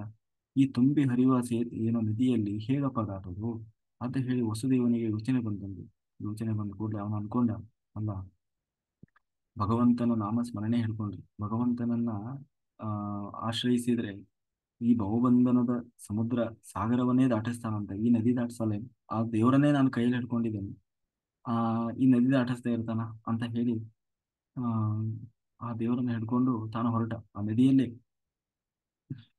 ತಾನು ನದಿ ಮೇಲೆ ಕಾಲಿಡ್ತಾ ಹೋಗ್ತಾ ಇದ್ದಾನೆ. ಬೋರ್ಡ್ ಹರಿತಾ ಇದೆ ಯಮುನಾ ನದಿ. ಆದ್ರೆ ಆ ಅವನ ಏನಂತೀವಿ ಮೊಣಕಾಲ ಮೇಲೆ ಆ ನೀರು ಬರ್ಲಿಲ್ಲ ಅಂತ. ಅಂದ್ರೆ ಆ ಅಷ್ಟು ಸಲೀಸಾಗಿ ತಾನು ದಾಟಿದ ಆ ಭಗವಂತನ ಒಂದು ಇದರಿಂದ. ಆಮೇಲೆ ಯಾವಾಗ ಆ ಮಳೆ ಜೋರು ಬರ್ತಾ ಇದೆ, ಜೋರು ಮಳೆ ಬರುವಾಗ ಅವನು ಶೇಷ ಬಂದು ಆ ಆ ಹಿಂದೆ ಕೃಷ್ಣನಿಗೆ ಬುಟ್ಟಿ ಮೇಲಿರುವ ಕೃಷ್ಣನಿಗೆ ತಾನು ಹಿಂಗೆ ತನ್ನ ಹೆಡೆಯನ್ನ ಬಿಚ್ಚಿ ನಿಂತಿದ್ದಾನೆ. ಯಾಕೆಂದ್ರೆ ಮಳೆಯಲ್ಲಿ ನೆನಿಬಾರದು ಅಂತ ಹೇಳಿ. ಎಲ್ಲದಕ್ಕಿಂತ ಹೆಚ್ಚಾಗಿ ಅದು ಹೇಗಿತ್ತು ಅಂತಂದ್ರೆ, ಸ್ವಾಮಿ ಈಗಾಗಲೇ ನನ್ನನ್ನ ನಿನ್ನ ಅಣ್ಣನಾಗಿ ಹುಟ್ಟಿಸಿಬಿಟ್ಟಿದಿ ಆಯ್ತಾ, ಇನ್ನೂ ಅದು ಅಣ್ಣನಾಗಿ ಒಂದೇ ಹುಟ್ಟಿಸಿದಿ. ಅದು ನಾನು ಇನ್ನೂ ನಿನ್ನಿಂದ ಏನೇನು ಮಾಡಬೇಕಾಗಿದೆಯೋ ಗೊತ್ತಿಲ್ಲ. ಯಾಕೆಂದ್ರೆ ಗೊತ್ತಿರಲ್ಲ, ಅವತಾರ ಮಾಡಿ ಬಂದಾಗ ಅವರಿಗೆ ತಮ್ಮ ಪೂರ್ಣ ರೂಪದ ಪ್ರಜ್ಞೆ ಇರೋಲ್ಲ. ಹಾಗಾಗಿ ನನ್ನಿಂದ ಇನ್ನೂ ನಾನೇನು ಎಷ್ಟು ಬೈಬೇಕಾಗಿದೆಯೋ ನಿನಗೆ, ಅಥವಾ ನಾನೇನು ನಿನಗೆ ಹೇಳಬೇಕಾಗಿದೆಯೋ ಗೊತ್ತಿಲ್ಲ. ಅದಕ್ಕೆ ಈಗಿಂದಲೇ ಕ್ಷಮೆ ಕೇಳ್ತಾ ಇದ್ದಾವಂತ. ಕ್ಷಮೆ ಕೇಳುವ ರೀತಿ ಅದು ವಾಸ ಆಗ್ತಾ ಇತ್ತು. ಕೊನೆಗೆ ತಾನು ವಸುದೇವ ತಾನು ಬಂದು ಅವರ ಗರ್ಭದಲ್ಲಿ ಸಾರಿ ಅವರ ಒಂದು ಏನು ಯಶೋದೆ, ಆ ಯಶೋದೆಯ ಮಡಿಲಲ್ಲಿ ತಾನು ಆ ಮಗುವನ್ನ ಇಟ್ಟು ಅವರೆಲ್ಲರೂ ಗಾಢ ನಿದ್ರೆಯಲ್ಲಿದ್ದರು. ಯಾರಿಗೂ ಗೊತ್ತಾಗ್ತಾ ಇಲ್ಲ. ಯಶೋದೆಯು ಕೂಡ ಪ್ರಜ್ಞೆ ತಪ್ಪಿ ಹೋಗಿದ್ದಾಳೆ. ಆಗ ತಾನೇ ಏನೋ ಮಗು ಹೊರಗಡೆ ಬಂದಿದೆ. ಆ ಆಗ ಆ ಹೆಣ್ಣು ಅವಳಿಗೂ ಗೊತ್ತಿಲ್ಲ ಅದು ಹೆಣ್ಣು ಮಗಳು, ನನಗೆ ಏನೋ ಇದಾಗಿದೆ ಏನು ಅಂತ. ಆ ಮಗುವನ್ನು ತಕೊಂಡ ಇವನು ಹೆಣ್ಣು ಮಗುವನ್ನು ಮತ್ತೆ ಪುನಃ ಆ ಬುಟ್ಟಿಯಲ್ಲಿ ಇಟ್ಟುಕೊಂಡು ವಾಪಸ್ ಬಂದು ಇಲ್ಲಿಟ್ಟ. ಆ ಏನು ಇಲ್ಲಿ ಆ ದೇವಕಿಯ ಹತ್ರ ಇಟ್ಟು ಕೂಡಲೇ ಎಲ್ಲ ಪುನಃ ಅದೇ ಯಥಾಸ್ಥಿತಿಯಲ್ಲಿ ಜೈಲು ತಾನು ಬಾಗಿಲು ಹಾಕೊಳ್ತೀವಿ. ಇವರಿಗೆ ಕೈ ಕಟ್ಟಿದಂತಹ ಕೋಳಗಳು ಎಲ್ಲ ಆ, ತಾನು ಕೈಗೆ ಬಂತು ಅಂತಂದ್ರೆ ಇದು ಯಾವುದನ್ನು ಸೂಚಿಸ್ತದೆ ಅಂತಂದ್ರೆ ಭಗವಂತ ನಮ್ಮ ಜೊತೆಗೆ ಎಲ್ಲಿವರೆಗೆ ಇರ್ತಾನೆ ಅಲ್ಲಿಯವರೆಗೆ ಇದೆಲ್ಲ ಯಾವುದೂ ಇರಲ್ಲ. ಯಾವಾಗ ದೇವರು ಹೋಗಿ ಮಹಾಲಕ್ಷ್ಮಿ ನಮ್ಮ ಕೈ ಬಂದು ಇದೆಲ್ಲ ಬಂಧನ ಅನ್ನೋದು ಶುರುವಾಗ್ತದೆ. ಯಾಕೆಂದ್ರೆ ಈಗ ಬಂದಿದ್ದು ಮಹಾಲಕ್ಷ್ಮಿ ಕೈಯಲ್ಲಿ ದುರ್ಗೆ. ಆ ಆದ್ರೆ ಮೊದಲಿಗಿದ್ದು ಭಗವಂತ ಇದ್ದಾಗ ಎಲ್ಲವೂ ಬಿಡಿಸಿಕೊಳ್ಳುತ್ತದೆ. ಮಹಾಲಕ್ಷ್ಮಿ ಯಾವಾಗ ಬಂದು ಕೈಗೆ ಲಕ್ಷ್ಮಿ ಯಾವಾಗ ಬಂದು ಎಲ್ಲವೂ ಬಂಧನ ಆಗಿ ಆ, ಹಾಗೆ ಆ ವಿಷಯ ಹೋಯ್ತು, ಎಲ್ಲರಿಗೂ ಎಚ್ಚರ ಆಗಿಬಿಡ್ತು. ಎಚ್ಚರ ಆಗಿ ಕೂಡ್ಲೆ ವಿಷಯ ಹೋಯ್ತು ಕಂಸನಿಗೆ. ಕಂಸ ತಾನು ಎದ್ದ ಮಧ್ಯರಾತ್ರಿ. ತಾನು ಹೊರಟು ಹಾಗಾದ್ರೆ ಆ ಮಗುವನ್ನು ನಾನು ಸಾಯಿಸಿಬಿಡ್ತೇನೆ ಅಂತ ಹೇಳಿ, ನನ್ನ ಸಾವನ್ನು ನಾನು ಗೆದ್ದು ಬಿಡ್ತೇನೆ ಅಂತ ಹೇಳಿ ಆ ತಲೆ ಬಿಚ್ಚಾಕೊಂಡಿದ್ದಾನಂತೆ. ಅದನ್ನು ಕಟ್ಟಿಕೊಳ್ಳಿಕ್ಕೂ ಅವನಿಗೆ ಏನು ಸಮಯ ಸಿಗ್ತಾ ಇಲ್ಲ. ಹಾಗೆ ಬಂದಿದ್ದಾನಂತೆ, ಎಣ್ಣೆ ಹಚ್ಕೊಂಡಿದ್ದಾನಂತೆ. ಹಾಗೆ ಬಂದು ಆ ಮಗುವನ್ನು ನಾನು ಚಚ್ಚಿ ಬಿಡ್ತೇನೆ, ಸಾಯಿಸಿ ಬಿಡ್ತೇನೆ ಅಂತ ಹೇಳಿ. ಆಗ ದೇವಕಿ ಹೇಳಿಲ್ಲ, ಅಣ್ಣ ಈ ಹೆಣ್ಣು ಮಗು ನಿನಗೆ ಏನು ಮಾಡ್ತಾನೆ ಅಲ್ವಾ, ಅದರಲ್ಲಿ ಆ, ಹೆಣ್ಣು ಮಗು ನೀನು ಸಾಯಿಸಲಿಕ್ಕೆ ಸಾಧ್ಯ ಆಗ್ತದೆ ಅಂತ ಹೇಳಿ ಎಷ್ಟು ಹೇಳಿದ್ರು ಕೇಳಿಲ್ಲ. ಆದ್ರೆ ಇಲ್ಲ, ನಾನು ಸಾಯಿಸಿಬಿಡ್ತೇನೆ ಅಂತ ಹೇಳಿ ಆ ಮಗುವನ್ನ ತಗೊಂಡು ಯಾವಾಗ ಮೇಲಕ್ಕೆ ಎತ್ತಿದ, ಆ ಮಗು ಚಂಗನೆ ಮೇಲಕ್ಕೆ ಹಾರ್ತಂತೆ. ಮೇಲಕ್ಕೆ ಹಾರಿ ತಾನು ಪೂರ್ಣ ರೂಪದಿಂದ ಅಂದ್ರೆ ದುರ್ಗೆ, ತಾನು ಏನು ಎಲ್ಲಾ 10 ಕೈಗಳನ್ನ ಹೊಂದಿ ಎಲ್ಲಾ ಆಯುಧಗಳನ್ನ ಹಿಡಿದು ಆ ದುರ್ಗೆ ತಾನು ಹೇಳಿದಂತೆ, ಏ ಮೂರ್ಖ, ನಿನ್ನನ್ನ ಸಾಯಿಸುವ ಮಗು ಈಗಾಗಲೇ ಬೇರೆ ಕಡೆ ಹುಟ್ಟಿಕೊಂಡಾಗಿದೆ, ನೀನೇನು ನನ್ನನ್ನು ಸಾಯಿಸೋದು. ನಾನು ದುರ್ಗೆ, ಈ ಜಗತ್ತಿನ ದುಷ್ಟ ಸಂಹಾರಕ್ಕಾಗಿ ಅಂತ ಬಂದಿದ್ದೇನೆ. ನಿನ್ನಂತವನಿಗೆ ಕೈಗೆ ಸಿಗುವವಳಲ್ಲ ಅಂತ ಹೇಳಿ ಆ ದುರ್ಗೆ ಏನಿದ್ದಾಳೆ ಎಲ್ಲಾ ಕಡೆ ಹೋಗಿ ತಾನು ನೆಲೆಸಿದ್ಲು ಅಂತ ಹೇಳಿ ಹೇಳ್ತಾರೆ. ಆಗ ಆ ಏನದು ಹಿಂಗೆ ಹೇಳಿಬಿಟ್ಲಲ್ಲ ಇವಳು ದುರ್ಗೆ ಬಂದು, ನನ್ನನ್ನು ಸಾಯಿಸುವ ಮಗು ಬೇರೆ ಎಲ್ಲೋ ಕಡೆ ಹುಟ್ಕೊಂಡಿದೆ. ನಾನು ಇಷ್ಟು ದಿವಸ ಮಾಡಿದ ಎಲ್ಲಾ ಪ್ರಯತ್ನ ವ್ಯರ್ಥಾಗಿ ಹೋಯ್ತಲ್ಲ, ಮತ್ತು ಇವ್ರು ಏನೋ ಕಪಟ ಮಾಡೇ ಬಿಟ್ಟು ಆ, ಆ, ಎಷ್ಟು ಪ್ರಯತ್ನ ಮಾಡಿದ ಆ ಮಗುವನ್ನ ನಾನು ಸಾಯಿಸಬೇಕು ಅಂತ ಹೇಳಿ ಕೊನೆಗೆ ಅವರಿಬ್ಬರಲ್ಲೂ ತಾನು ಕ್ಷಮಾಪಣೆ ಕೇಳಿದ, ತಪ್ಪಾಯ್ತು ನನಗೆ. ಯಾಕೆಂದ್ರೆ ಅಂದ್ರೆ ಅವನಿಗೆ ಗೊತ್ತಿಲ್ಲ ಇವ್ರು ಹೋಗಿ ಇಲ್ಲಲ್ಲ ಹೀಗೆ ಇಟ್ಟಿದ್ದಾರೆ, ಇದೆಲ್ಲ ಏನೂ ಗೊತ್ತಿಲ್ಲ. ಆದ್ರೆ ಅವಳು ಏನು ಹೇಳಿದ್ಲು, ಬೇರೆ ಕಡೆ ಹುಟ್ಕೊಂಡಿದೆ ಅಂತ ಹೇಳಿದ್ಲು. ಹಾಗಾಗಿ ಓಹೋ, ನನ್ನನ್ನು ಸಾಯಿಸುವ ಮಗು ಹಾಗಾದ್ರೆ ಬೇರೆ ಎಲ್ಲ ಹುಟ್ಟಿದೆ, ನನ್ನನ್ನು ಎಲ್ಲಾ ದೇವತೆಗಳು ಮೋಸ ಮಾಡಿದ್ದಾರೆ ಅಂತ ಹೇಳಿ ಅವನಿಗೆ ಕೂಡಲೇ ಗೊತ್ತಾಯ್ತು. ಅದಕ್ಕೆ ಅವನು ಅನ್ಕೊಂಡು ಏನ್ ಮಾಡಿದ, ಇವ್ರನ್ನೆಲ್ಲ ಸೆರೆಮನೆಯಿಂದ ಬಿಡಿಸಿ ತಾನು ಮೊದಲೇ ದುಷ್ಟನಾಗಿದ್ದ. ಇನ್ನು ಅವನ ಜೊತೆಗೆ ಎಲ್ಲ ಒಂದಿಷ್ಟು ಅವನ ಸಂಗಡಿಗರೆಲ್ಲ ಇದ್ರು. ಅವರು ಇವನು ದುಷ್ಟ ಅಂದ್ಮೇಲೆ ಮತ್ತೆ ಅವ್ರು ಇರೋರು ಅಂತವ್ರು ಆಗಿರ್ತಾರಲ್ಲ, ಅವರೆಲ್ಲರೂ ಕೂಡ ಸಲಹೆ ಕೊಟ್ಟರು, ನೀನೇನು ನೋಡು ರಾಜನ್, ನೀನೇನು ಹೆದರ್ಬೇಡ. ಇಲ್ಲಿ ಈಗ ನಿನ್ನೆಲ್ಲ ಸಹಾಯಿಸುವ ಮಗು ಎಲ್ಲೋ ಒಂದ್ ಕಡೆ ಹುಟ್ಟುಕೊಂಡಿದೆ ಅಲ್ವಾ. ಹಾ, ಆ ಎಲ್ಲೆಲ್ಲಿ ಈ ಒಂದು ಸಮಯದಲ್ಲಿ ಎಲ್ಲೆಲ್ಲಿ ಮಕ್ಕಳೆಲ್ಲ ಹುಟ್ಟಿದಾವೋ ಎಲ್ಲಾ ಮಕ್ಕಳನ್ನ ಒಂದ್ ಕಡೆಯಿಂದ ಸಾಯಿಸ್ಕೊಂಡು ಬಂದಿದೆ. ಅವಾಗ ಅದರಲ್ಲಿ ನಿನ್ನನ್ನ ಸಾಯಿಸ್ಲಿಕ್ಕೆ ಅಂತ ಹುಟ್ಟಿದ ಮಗುನೇ ಎಲ್ಲ ಒಂದ್ ಕಡೆ ಹುಟ್ಟಿರ್ತದೆ, ಅವಾಗ ಅದು ಸತ್ತ ಹೋಗ್ಬಿಡ್ತದೆ ಅಂತ ಹೇಳಿ ಸಲಹೆ ಕೊಟ್ರು. ಅದು ಇವನಿಗೆ ಬಹಳ ಎಂತಹ ಪಾಪದ ಕೆಲಸ. ಎಲ್ಲೆಲ್ಲಿ ಯಾರ್ಯಾರಿಗೆ ಮಗು ಹುಟ್ಟುತ್ತದೆ ಎಲ್ಲವನ್ನ ಚಚ್ಚಿಕೊಳ್ಳೋದು. ಆ ಅಂದ್ರೆ ಯಾಕೆ ಅಂತಂದ್ರೆ ಇದೇ ಪಾಪದ ಕೂಡ ತುಂಬಬೇಕು ಅಂದ್ರೆ ಇದಕ್ಕೆ. ಯಾಕೆಂದ್ರೆ ಇದು ಎಂತಹ ನೀಚ ಕೆಲಸ ಆಗ್ತದೆ ಅಂತಂದ್ರೆ ಇದರಿಂದಲೇ ಅವನಿಗೆ ಸಮಾಜದಲ್ಲಿ ಬಹಳ ದೊಡ್ಡ ಕೆಟ್ಟ ಹೆಸರು ಬಂದ್ಬಿಡ್ತದೆ.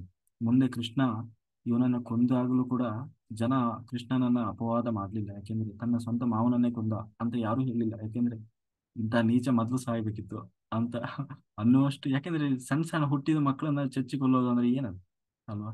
ಹಾ, ಈ ಕಾರಣಕ್ಕೆ ಎಲ್ಲಾ ಕಡೆ ತನ್ನ ಅನುಚರರನ್ನ ಬಿಟ್ಟು ದೇಶಗಳಿಗೆ ಎಲ್ಲಾ ಸುತ್ತಮುತ್ತ ಎಲ್ಲಾ ಕಡೆ ಬಿಟ್ಟು ಎಲ್ಲೆಲ್ಲಿ ಮಕ್ಕಳು ಹುಟ್ಟುತ್ತದೆ ಎಲ್ಲಾ ಹೋಗಿ ಇವ್ರಿಗೆ ಹೆಣ್ಣು ಅಂತೂ ಗೊತ್ತಿಲ್ಲ ಗಂಡು ಗೊತ್ತಿಲ್ಲ, ಅವನ್ನ ಹಂಗೆ ಅಲ್ಲೇ ತಲೆ ಹಿಡಿದು ಚಚ್ಚೋದು, ಸಾಯಿಸೋದು, ಹೀಗೆ ಮಾಡ್ತಾ ಮುಂದೆ ಅದು ಬರ್ತದೆ. ಹೀಗೆ ಮುಂದೆ ಕೃಷ್ಣ ತಾನು ಸಣ್ಣವನಿರುವಾಗಲೇ, ಶಿಶುವಾಗಿರುವಾಗಲೇ ತಾನು ಏನೆಲ್ಲ ಲೀಲೆ ತೋರಿಸಿದ.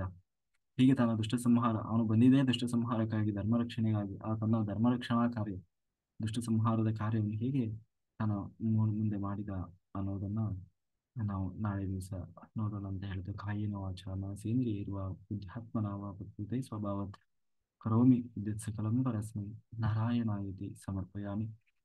ನನ್ನೊಳಗೆ ರಿವಾಯಿ ಗುರುಗಳು ನಿಂತು ಎಷ್ಟು ಹೇಳಿಸಿದಾರೋ ಅಷ್ಟೇ ಹೇಳುವ ಪ್ರಯತ್ನ ಮಾಡಿದ್ದೇವೆ. ಏನೇ ಲೋಪದೋಷ ಇದ್ದರೂ ಅದು ನನ್ನ ತಪ್ಪಿನಿಂದ ಬಣ್ಣ ಸುಜ್ಞಾನವಿಲ್ಲವೋ ಭಗವಂತನದ್ದು ಅಂತ ಹೇಳಿದ. ಇಲ್ಲಿಯವರೆಗೆ ಮತ್ತು ಯೂಟ್ಯೂಬ್ನಲ್ಲಿ ಅತ್ಯಂತ ಶ್ರದ್ಧೆಯಿಂದ ಭಕ್ತಿಯಿಂದ ಎಚ್ಚರ ಸ್ಥಿತಿಯಲ್ಲಿದ್ದು ಆಮ್, ಕೇಳಿದಂಥ ಎಲ್ಲ ಧ್ಯಾನಯೋಗಿ ಬಂಧುಗಳಿಗೆ ಅನಂತ ಕೋಟಿ ಧನ್ಯವಾದಗಳು. Thank you, thank you, thank you. ಅದೇ ಸ್ಟಾರ್ಟಿಂಗ್ಲಿಂದ ಧ್ಯಾನ ಅಂದ್ರೆ ಬಹಳ ಚೆನ್ನಾಗಿ ಇತ್ತು ಸರ್. ಅಂದ್ರೆ ನೀವು ಕೃಷ್ಣನ ಕತೆ ಹೇಳಕ್ ಚಾಲು ಮಾಡಿದ 5 ನಿಮಿಷ ತನನು ಫುಲ್ಲು ವೈಬ್ರೇಷನ್ ಇತ್ತು ಸರ್. ಅದು ಕಣ್ ತೆರಿಲಿಕ್ಕೆ ಇರಲಿಲ್ಲ ಸರ್. ಆ ತರ ಒಂದು ಧ್ಯಾನ ಡೀಪ್ ಆಗಿತ್ತು ಸರ್. ಹಂಗೆ ಕೃಷ್ಣನ ಕತೆನೂ ತುಂಬಾ ಚೆನ್ನಾಗಿತ್ತು ಸರ್. ಹಾಗೆ ಕೃಷ್ಣನ ಕತೆ ಕೃಷ್ಣನ ಕತೆ ಅಂದ್ಮೇಲೆ ಮತ್ತೆ ಚೆನ್ನಾಗಿರ್ಲೇಬೇಕಲ್ಲ. ಫಸ್ಟ್ ಟೈಮ್ ಸರ್ ನಾ ಇವತ್ತು ಅಟೆಂಡ್ ಆಗಿರೋದು. Okay, very good ma'am. ಮಾಡಿ. ಮೊನ್ನೆ ಇವರು ಕವಿತಾ ಮಾಸ್ಟರ್ ಜಾಯ್ನ್ ಆದಾಗ ಆಗಿದ್ದಿಲ್ವಾ? ಒಂದ್ ದಿನ ಅದೇ ಅರ್ಧ ಗಂಟೆ 1 ಅವರ್ ಜಾಯ್ನ್ ಆಗಿದ್ದೆ ಸರ್. ಆಯ್ತು disconnect. ಓಕೆ ಮಾಸ್ಟರ್, ಮಾಡಿ. ಯಥಾಶಕ್ತಿ ಎಷ್ಟೊತ್ತು ಬೆಳಿಗ್ಗೆವರೆಗೂ ಮಾಡಿ. ಆಗ್ತದೆ, ಎಲ್ಲರೂ ಮಾಡ್ತಾರೆ. ಹಾ ಸರ್. ಓಕೆ, ಚೆನ್ನಾಗಿರ್ತದೆ. ವಿಜಯಲಕ್ಷ್ಮಿ ಅವ್ರು ಜಾಯಿನ್ ಮಾಡ್ಸಿದ್ರು ಸರ್ ನಮಗೆ. ಹಾ, ಯಾರು? ವಿಜಯಲಕ್ಷ್ಮಿ. ವಿಜಯಲಕ್ಷ್ಮಿ ದೇವದುರ್ಗ ಸರ್. ಹಾ ಹಾ ಹಾ, ಓಕೆ, ಹೌದೌದು. ಬಸಮ್ಮ ಅವರೆಲ್ಲ ನಮ್ ಟೀಮ್ ಸರ್, ನಮ್ ಕಡೆ ಇದೆ. ಹಾ ಹಾ, ಗೊತ್ತಾಯ್ತು ಗೊತ್ತಾಯ್ತು. ಮಾಡಿ. ಆ ಚೆನ್ನಾಗಿರ್ತದೆ. ಅವರೆಲ್ಲ ನೋಡಿ ಈಗಾಗಲೇ 1 ವರ್ಷ ಮಾಡಬೇಕು ಅಂತ ಸಂಕಲ್ಪ ಮಾಡಿದ್ದಾರೆ. ತುಂಬಾ ಒಳ್ಳೆ ಒಂದು ಬದಲಾವಣೆ ಬಂದಿದೆ ಅವರಲ್ಲೆಲ್ಲ. ಚೆನ್ನಾಗಿ ಒಳ್ಳೆ ಸಾಹೇಬರು ಮಾಸ್ಟರ್. ಹಾಗಾಗಿ ಎಲ್ಲರ ಸ್ಫೂರ್ತಿ ನಮ್ಗೆ. ಮಾಡಿ, ತುಂಬಾ ಚೆನ್ನಾಗಿರ್ತದೆ. ಬಹಳ ಬೇಗ ಸ್ಪಿರಿಚುವಲ್ ಗ್ರೋತ್ ಇರ್ತದೆ. ಈ ಎನರ್ಜಿ ಏನೋ ಡಿಫ್ರೆಂಟ್ ಇದೆ, ಈಗ ಕಂಪೇರ್ ಮಾಡ್ಲಿಕ್ಕೆ ಇಲ್ಲ. ಆಯ್ತಾ? ಈ ಎನರ್ಜಿಯನ್ನ ಬೇರೆ ಕಡೆ ಅಂತ ಅಂದ್ರೆ ಎಲ್ಲವೂ ಶ್ರೇಷ್ಠವೇ. ಎಲ್ಲವನ್ನು ನಾವು ಪ್ರಯೋಗ ಮಾಡಿ ನೋಡಿ. ಇಲ್ಲಿ ಬಹಳ ಬೇಗ ಸ್ಪಿರಿಚುವಲಿ ಗ್ರೌತ್ ಅನ್ನೋದಿರ್ತದೆ. ಮಾಡಿ. ಆಮೇಲೆ ಅದೇ ಹೇಳಿದ್ನಲ್ಲ, ನಾವು ಬಹಳ ಬೇಗ ಈಗ ಎನ್ಲೈಟನ್ಮೆಂಟ್ ಸ್ಥಿತಿಗೆ ಬೇಗ ಹೋಗ್ಬೇಕು. ಎಲ್ಲರೂ ಅನಿವಾರ್ಯತೆ ಇದೆ ಈಗ. ಯಾಕೆಂದ್ರೆ ಎಲ್ಲರಿಂದ ದೊಡ್ಡ ಮಟ್ಟದಲ್ಲಿ ಧ್ಯಾನ ಪ್ರಚಾರ ಆಗಬೇಕಾಗಿದೆ. ಹೌದು ಸರ್. ಹ್ಮ್ ಭಾಗದಾಗ ಸ್ವಲ್ಪ ಕಡಿಮೆ ಇದೆ ಸರ್. ಹಾ, ನಮ್ ಕಡೆ ಭಾಗದಾಗ ಸ್ವಲ್ಪ ಕಡಿಮೆ ಇದೆ ಸರ್. ಹೌದು ಹೌದು ಹೌದು, ಮಾಡೋಣ. ಅಲ್ಲೆಲ್ಲ ಬಂದು ವರ್ಕ್ಶಾಪ್ಗಳನ್ನೆಲ್ಲ ಮಾಡ್ತಾ ಮುಂದೆ. ಇವರು ಚೆನ್ನಪ್ಪರು ಗೊತ್ತಿದೆಯಾ? ಹಾ ಗೊತ್ತಲ್ಲ ಸರ್. ಹಾ ಸರ್ ಅವ್ರು ನಮ್ಮ ಮನೆಯಲ್ಲಿ ಧ್ಯಾನ ಮಾಡಿ ಹಾ, ಒಂದು ಪ್ರೋಗ್ರಾಮ್ ಮಾಡಿರ್ತಾರೆ ನಮ್ಮ ಮನೆಯಲ್ಲಿ. ಹೌದು ಹೌದು ಹೌದು. ಅವ್ರ ಧ್ಯಾನದೊಳಗೆ ಪತ್ರಿಜಿ ಗುರುಗಳು ಬಂದು ಹ್ಮ್ ಮೇಲೆ ಪಿರಮಿಡ್ ಆಗುತ್ತೆ ಅಂತೇಳಿ ಡೇಟ್ ಎಲ್ಲ ಹೇಳಿದ್ರು ಸರ್. ಆ ಹ್ಮ್ ಪಿರಮಿಡ್ ಹೇಳಿದ್ರಂತೆ ಸರ್ ಧ್ಯಾನದಲ್ಲಿ ಹ್ಮ್ ಕೊಟ್ಟಿದ್ದಾರೆ ಸರ್. ಅದು ನಾವು ಪ್ರಯತ್ನ ಪಟ್ಟಿಲ್ಲ, ಆಗಿಲ್ಲ ಸರ್ ಇನ್ನ ನಾವು ಮೇಲೆ. ಆಗ್ತದೆ ಮೇಡಮ್. ಪಿರಮಿಡ್ ಅನ್ನೋದು ಅದು ನಾವು ಸಂಕಲ್ಪ ಮಾಡಿ ಕೂಡಲೇ ಆಗುವಂಥದ್ದಲ್ಲ. ನಮ್ಮ ಹತ್ರ ದುಡ್ಡಿದೆ ಅಂದ ಕೂಡಲೇ ಆಗುವಂಥದ್ದಲ್ಲ. ಮೇಲೆ ಪಿರಮಿಡ್ ಲೋಕದಿಂದ ಸ್ಯಾಂಕ್ಷನ್ ಆಗಿ ಬರಬೇಕು. ಆಗುತ್ತೆ, ಬಟ್ ಡೇಟ್ ಹೇಳಿದಾರಲ್ಲ. ಹಾ ಹೇಳಿದಾರೆ ಸರ್. ಡೇಟ್ ಪಾಸ್ ಆಯ್ತು ಸರ್. ಅದು ಡೇಟ್ ಪಾಸ್ ಆಯ್ತು. ಹೌದಾ? ಇರ್ಲಿ ಇರ್ಲಿ, ಆ ಡೇಟು ಅದೇ ಸಂಕಲ್ಪ ಆಗೋ ಡೇಟಿಗೂ ಅದು ಎಲ್ಲ ಇರ್ತದಲ್ಲ. ಶಂಕುಸ್ಥಾಪನೆ ಸಂಕಲ್ಪ ಹಂಗೆಲ್ಲ ಇರ್ತದೆ. ಹಾಸ್ಟ್ರಲ್ ಆಗಿ ಅದು ಗ್ರ್ಯಾಂಟ್ ಆಗಿರ್ತದೆ. ಫಿಸಿಕಲ್ ಆಗಿ ಇನ್ನೂ ಸ್ಟಾರ್ಟ್ ಆಗಿರಲ್ಲ. ಇರ್ಲಿ, ಆದಷ್ಟು ಪ್ರಯತ್ನ ಮಾಡಿ. ನೀವು ಬೇಗ ಪಿರಮಿಡ್ ಕಟ್ಟಬೇಕು ಅಂದ್ರೆ ನೀವು ಎಲ್ಲೆಲ್ಲಿ ಪಿರಮಿಡ್ಗಳು ಇದ್ದಾವೆ, ಪಿರಮಿಡ್ ಸೆಂಟರ್ಗಳು ಮತ್ತೆ ಪಿರಮಿಡ್ ಕಟ್ತಾ ಇದ್ದಾರೆ, ಅಲ್ಲಿಗೆಲ್ಲ ನೀವು ಡೊನೇಷನ್ ಮಾಡಬೇಕು. ಹಾ, ಯಾಕಂದ್ರೆ ನಿಮ್ಮ ಸೇವೆ ಎಲ್ಲ ಕಡೆ ಆದ ಸಿಕ್ಕಾಗ ನಿಮಗೆ ಆ ಪಿರಮಿಡ್, ಯಾಕೆಂದ್ರೆ ಪಿರಮಿಡ್ ಕಟ್ಟೋದು ಅಂದ್ರೆ ಅದೊಂದು ದೊಡ್ಡ ಸೌಭಾಗ್ಯ. ಎಲ್ಲರಿಗೂ ಆ ಅವಕಾಶ ಸಿಗೋಲ್ಲ. ಅಂದ್ರೆ ಬಹಳ ಪುಣ್ಯ ಬೇಕದಕ್ಕೆ. ಒಬ್ಬರು ಒಂದು ಪಿರಮಿಡ್ ಕಟ್ಟಿದ್ರೆ ಅವ್ರಿಗೆ ಸತ್ಯಲೋಕದಲ್ಲಿ ಒಂದು ಸೀಟ್ ರಿಸರ್ವ್ ಇರ್ತದೆ ಅವ್ರಿಗೆ. ಪ್ರಾಣ ಹೊರಗೆ ಬಂದ ಕೂಡಲೇ ಸೀದಾ ಸತ್ಯಲೋಕನೇ. ಅಲ್ಲಿ ಅವರಿಗೆ ಮಧ್ಯ ಅಡೆತಡೆನೇ ಇಲ್ಲ. ಆಯ್ತಾ? ಅಂದ್ರೆ ಮೊದಲೇ ನಾವ್ ಹೆಂಗೆ ಟ್ರೈನಲ್ಲಿ ರಿಸರ್ವೇಶನ್ ಮಾಡಿರ್ತೀವಿ, ಫ್ಲೈಟ್ ಅಲ್ಲಿ ರಿಸರ್ವೇಶನ್ ಮಾಡಿರ್ತೀವಲ್ಲ, ಅಲ್ಲಿ ಯಾರು ಬಂದು ಕೂರಲ್ಲ. ಅದು ನಮಗೆ ಅಂತಲೇ ಮೀಸಲಿರ್ತದೆ. ಹಂಗೆ ಸತ್ಯಲೋಕದಲ್ಲಿ ನಿಮಗೆ ಅಂತ ಒಂದು ಸೀಟ್ ಮೊದಲೇ ರಿಸರ್ವೇಶನ್ ಇದೆ. ಹಾಗಂತ ಹೇಳಿ ಅದನ್ನ ಅದೇ ಹೇಳಿದ್ನಲ್ಲ, ನಮ್ಮ ಹತ್ರ ಹಣ ಬಲ ಇದೆ, ದುಡ್ಡಿನ ಬಲ ಇದೆ ಅಂತ ಹೇಳಿ ಯಾರು ಬೇಕಾದ್ರೂ ಯಾವಾಗ ಬೇಕಾದ್ರೂ ಕಟ್ಟಿ ಬಿಡ್ತೀನಿ ಅಂತ ಆಗುವಂಥದ್ದಲ್ಲ. ಅದು ನೀವು ಆದಷ್ಟು ಬೇಗ ಅದು ಆಗಬೇಕು ಅಂದ್ರೆ ನೀವು ಎಲ್ಲಾ ಕಡೆ ಈಗಾಗಲೇ ಆಲ್ರೆಡಿ ಇರುವಂತಹ ಪಿರಮಿಡ್ಗಳು ಮತ್ತು ಮುಂದೆ ಕನ್ಸ್ಟ್ರಕ್ಷನ್ ಹಂತದಲ್ಲಿರುವಂತಹ ಪಿರಮಿಡ್ ಅಲ್ಲಿ ಹೋಗಿ ಯಥಾಶಕ್ತಿ ನೀವೇನು ಲಕ್ಷಾಂತರ ಸಾವಿರಾರು ರೂಪಾಯಿ ಕೊಡಬೇಕಾಗಿಲ್ಲ. ನಿಮ್ಮ ಶಕ್ತಿ ಎಷ್ಟಿದೆ ಅಷ್ಟು ಕೊಡಿ ಅಲ್ಲಿ. ಆ, ಅದು ಬೇಗ ಬೇಗ ಕಾರ್ಯ ಹಂತಕ್ಕೆ ಬರ್ತದೆ. ಹ್ಮ್ ಇದು ಅದಕ್ಕೆ ಪರಿಹಾರ ಇದು. ಯಾಕೋ ಆಗ್ತಾ ಇಲ್ಲ ಅಂದ್ರಲ್ಲ. ಯಾಕೆ ಆಗ್ತಾ ಇಲ್ಲ ಅಂದ್ರೆ ಬ್ಲಾಕೇಜಸ್ ಗಳಿರ್ತದೆ, ಅಡೆತಡೆಗಳಿರ್ತದೆ, ನಮ್ಮ ಕರ್ಮ ಅನ್ನೋದು ಅಡ್ಡಾಗಿ ನಿಂತಿರ್ತದೆ. ಅದೆಲ್ಲ ಕ್ಲಿಯರ್ ಆಗ್ಬೇಕು. ಅಷ್ಟು ಸುಲಭವಾಗಿ ಅದು ಕಾರ್ಯರೂಪಕ್ಕೆ ಬರಲ್ಲ. ಅದು ಬೇಗ ಬೇಗ ಹಾ ಅದು ಕ್ಲಿಯರ್ ಆಗ್ಬೇಕಂದ್ರೆ ನೀವು ಎಲ್ಲೆಲ್ಲಿ ಹೋಗ್ತೀರಿ, ಎಲ್ಲೆಲ್ಲಿದೆ ಹಾ ಎಲ್ಲ ಹುಡುಕಿ ಎಲ್ಲಾ ಕಡೆ ಸೆಂಟರ್ಗಳಿದ್ದಾವೆ, ಪಿರಮಿಡ್ ಸೆಂಟರ್ಗಳಿದ್ದಾವೆ. ಅಲ್ಲಿಗೆಲ್ಲ ಒಂದ್ ಕಡೆಯಿಂದ ಕಳಿಸಿ ಡೊನೇಷನ್. ಆಮೇಲೆ ನೀವು ನಿಮ್ಮ ದುಡ್ಡಿನಿಂದ ಮಾತ್ರ ಕಟ್ಟೋದಲ್ಲ, ಎಲ್ಲರಿಂದ ಕಲೆಕ್ಟ್ ಮಾಡಿ ಕಟ್ಟಬೇಕು. ಹಾ ಅಲ್ವಾ? ಆವಾಗ ಅದು ಎಲ್ಲರ ಪಿರಮಿಡ್ ಆಗ್ತದೆ. ಮನೆ ನಿಮ್ದೇ ಇರ್ಬೋದು, ಆದ್ರೆ ಪಿರಮಿಡ್ ಎಲ್ಲರ ಪಿರಮಿಡ್ ಆಗ್ಬೇಕು. ಹಾ ಅಷ್ಟೇ. ಅದೇ 3 ವರ್ಷ ಆಯ್ತು ಸರ್ ನಾವು ಮಾಡಕತ್ತೆ. ಹಾ ತುಂಬಾ ಧ್ಯಾನಕ್ಕೆ ಬಂದಾಗಂತ ಅನುಭವಗಳು ತುಂಬಾ ಚೆನ್ನಾಗಿನೇ ಆಗಿದೆ ಸರ್ ಇದಕ್ಕೆ. ಹ್ಮ್ ಇದನ್ನ ಹಂಚ್ಕೊಳ್ಳಿ ಸಲುವಾಗಿ ಒಂದ್ ದಿವಸ. ಸಂಜೆ ಸೆಷನ್ ಇರ್ತದೆ 6 ಗಂಟೆಯಿಂದ. ಅದು ಅನುಭವ ಹಂಚಿಕೆ ಸೆಷನ್ ಇದೆ, ಅದರಲ್ಲಿ ಅನುಭವ ಹಂಚಿಕೆ ಮಾಡ್ಕೊಳ್ಳಿ. ಹ್ಮ್ ಜೈ ಸರ್ ಸೀತಾಯಣ ಅದೇ ಅಂದ್ರೆ ಸರ್. ಓಕೆ. ಮಾಡಿ ನಾಳೆ ನಾಳೆ ಶೇರ್ ಮಾಡಿ. ಹಾ ಸರ್. ಹ್ಮ್ ಓಕೆ. ನಾಳೆ ನಿಮ್ಮ ಹೆಸರೇನಂದ್ರಿ? ಅನುರಾಧ ಮಾಸ್ಟರ್ ಅಲ್ಲ? ನೀವು ಫೋನ್ ಮಾಡಿದ್ರಾ ನನಗೆ? ಹೌದು ಸರ್. ಸಾಯಂಕಾಲ ಮಾಡಿದ್ದೆ. ಹೌದೌದು. ಒಂದು ಫೋಟೋ ಕಳಿಸಿ ಆಯ್ತಾ? Okay master. ಸರ್ ನಮಸ್ಕಾರ. ಹಾ ನಮಸ್ತೆ ಮಾಸ್ಟರ್, ನಮಸ್ತೆ. ಅರುಣ ಸರ್ ಮಾತಾಡೋದು. ಹಾ ಗೊತ್ತಾಯ್ತು ನಿಮ್ಗೆ. ಸರ್ ಆಯ್ತು. ನಾನು ಈ ಕ್ವಶನ್ ಹೆಂಗೆ ಅಂತ ಕೇಳೋದು ಸರ್. ಇಷ್ಟು ಸಣ್ಣ ಏಜ್ಗೆ ಇಷ್ಟೊಂದು ಎಲ್ಲ ಇದು ಹೆಂಗ್ ಬಂತು ನಾಲೆಡ್ಜ್ ಅಂತ ನಂಗೆ ಗೊತ್ತಾಗ್ತಾ ಇಲ್ಲ ಸರ್. ಏನಿಲ್ಲ ಯಾರಿಂದ ನಾನು ಪಡೆದಿದ್ದ ಸ್ವಯಂ ಆಯ್ತಾ ಸ್ವಾಧ್ಯಾಯನ ಏನೋ ಇಷ್ಟೊಂದು ಜ್ಞಾನ ಅಂತ ಅನ್ಸುತ್ತೆ, ಹೆಂಗೆ ಅಂತ ಗೊತ್ತಾಗ್ಲಿಲ್ಲ. ಏನಿಲ್ಲ ಮೇಡಮ್, ಸಂಸ್ಕಾರ, ಹಿಂದಿನ ಜನ್ಮದ ಸಂಸ್ಕಾರ ಅದೇ ಸಂಸ್ಕಾರನ ಅದೇ ಏನು ಅಂತ ಗೊತ್ತಾಗ್ಲಿಲ್ಲ ನನಗೆ. ಅಂದ್ರೆ ತುಂಬಾ ಸೋಜಿಗ ಅನಿಸ್ತು, ಅದಕ್ಕೆ ಕೇಳಿದೆ ಸರ್. ಹೌದೌದು. ಹ್ಮ್ ಮತ್ತೆ ನಮ್ಮ ಮನೆಯಲ್ಲೂ ಪಿರಾಮಿಡ್ ಇದೆ ಸರ್. Very good master. ಮನೆ ಕಟ್ಸುವಾಗ್ಲೇ ಕಟ್ಸಿದ್ವಿ. ಹಂಗ್ಯಾರು ನೀವು ಸತ್ಯಲೋಕದವ್ರೆ? ಅದು ನೀವ್ ಅಂದಿದ್ ನೋಡಿ, ಹಂಗಂದ್ರಂತೆ ಹಂಗಾದ್ರೆ ಒಂದ್ ಸೀಟ್ ರಿಸರ್ವ್ ಆಗ್ಬಿಟ್ಟಿದೆ ನನಗೆ. ನಿಮಗೆ ಸೀಟ್ ರೆಡಿ ಇದೆ ಮೇಡಮ್. ಹೌದಾ ಸರ್? ಆದಷ್ಟು ನೀವು ಅವೇರ್ನೆಸ್ ಅಲ್ಲಿ ಇರ್ಬೇಕಿನ್ನು. ಆದಷ್ಟು ಅವೇರ್ನೆಸ್. ಅಂದ್ರೆ ಅವೇರ್ನೆಸ್ ಅಂತ ಸರ್? ಅವೇರ್ನೆಸ್ ಅಂದ್ರೆ ಆತ್ಮಸ್ಥಿತಿಯಲ್ಲಿ ಇರಬೇಕು. ನಾನು ಒಂದು ಆತ್ಮ, ಎಲ್ಲರೂ ಒಂದು ಆತ್ಮ. ಯಾರನ್ನು ರಾಗ ದ್ವೇಷ ಅಸೂಯೆಯಿಂದ ನೋಡಬಾರ್ದು. ಎಲ್ಲರೂ ಒಂದು ಆತ್ಮ. ಹ್ಮ್ ಯಾರನ್ನು ದ್ವೇಷ ಮಾಡಬಾರ್ದು. ಯಾರನ್ನು ನಿಮ್ಮ ಶತ್ರುಗಳು ಅಂತ ನಿಮಗೆ ಯಾರು ಇಲ್ಲ ಅನ್ಕೋಬೇಕು. ಯಾರು ಇಲ್ಲ, ಎಲ್ಲರನ್ನು ಒಂದು ಆತ್ಮವಾಗಿ ನೋಡ್ಬೇಕು. ಎಲ್ಲವನ್ನು, ಪ್ರತಿಯೊಂದು ಜೀವರಾಶಿಯನ್ನು, ಪ್ರತಿಯೊಂದನ್ನು. ಅದು ಅವೇರ್ನೆಸ್. ಸತ್ಯ ನ್ಯಾಯ ನೀತಿ ಧರ್ಮ ಅಂತೀವಲ್ಲ, ಅದು ಪ್ರತಿ ಹೆಜ್ಜೆ ಹೆಜ್ಜೆಯಲ್ಲೂ ನಮಗೆ ಗಮನದಲ್ಲಿ ಇರಬೇಕು. ಏನು ಒಂದೊಂದು ಮಾತು ಬರಬೇಕಾದ್ರೂ ಬಹಳ ಅವೇರ್ನೆಸ್ ಅಲ್ಲೇ ಮಾತಾಡಬೇಕು. ಹೀಗೆ ಅದು ಅವೇರ್ನೆಸ್ ಅಂದ್ರೆ. ಏನ್ ಮಾಡ್ತಾ ಇದ್ದೀವಿ, ಅದು ತಪ್ಪೋ ಸರಿಯೋ ಅನ್ನುವ ಗಮನ ಪ್ರತಿ ಕ್ಷಣ ಇರಬೇಕು. ಅಂದ್ರೆ ಎಲ್ಲೂ ತಪ್ಪಬಾರದು ಅಂತ. ಎಡವಬಾರ್ದು. ಮಾತುಕತೆ ಎಲ್ಲ ಅದನ್ನ ತಪ್ಪಬಾರದು. ಮಿಸ್ಯೂಸ್ ಮಾಡ್ಕೋಬಾರ್ದು. ಈಗ ನಿಮಗೆ ರಿಸರ್ವ್ ಇದೆ, ಹೌದು. 9 ಗಂಟೆ ನೀವು 10 ಗಂಟೆಗೆ ಹೋದ್ರೆ ಅಲ್ವಾ? ಅದಕ್ಕೂ ಒಂದಿಷ್ಟು ನಿಬಂಧನೆಗಳು ಅಂತ ಇರ್ತದಲ್ಲ. ಹಂಗೆ ಅಂದ್ರೆ ಆ ಸ್ಥಿತಿ ನಾವು ತಲುಪಬೇಕು ಅಂತ ಅರ್ಥ. ಅಂದ್ರೆ ಅಷ್ಟು ಅಷ್ಟು ಎಚ್ಚರಿಕೆಯಿಂದ ಇರಬೇಕು, ಅಷ್ಟು ಬೇಕು. ನಡಿಬೇಕು, ಆ ಯೋಗ್ಯತೆಯನ್ನು ಕೂಡ ನಾವು ಸಂಪಾದನೆ ಮಾಡಬೇಕಾಗ್ತದೆ. ಸಂಪಾದನೆ ಮಾಡ್ಬೇಕು.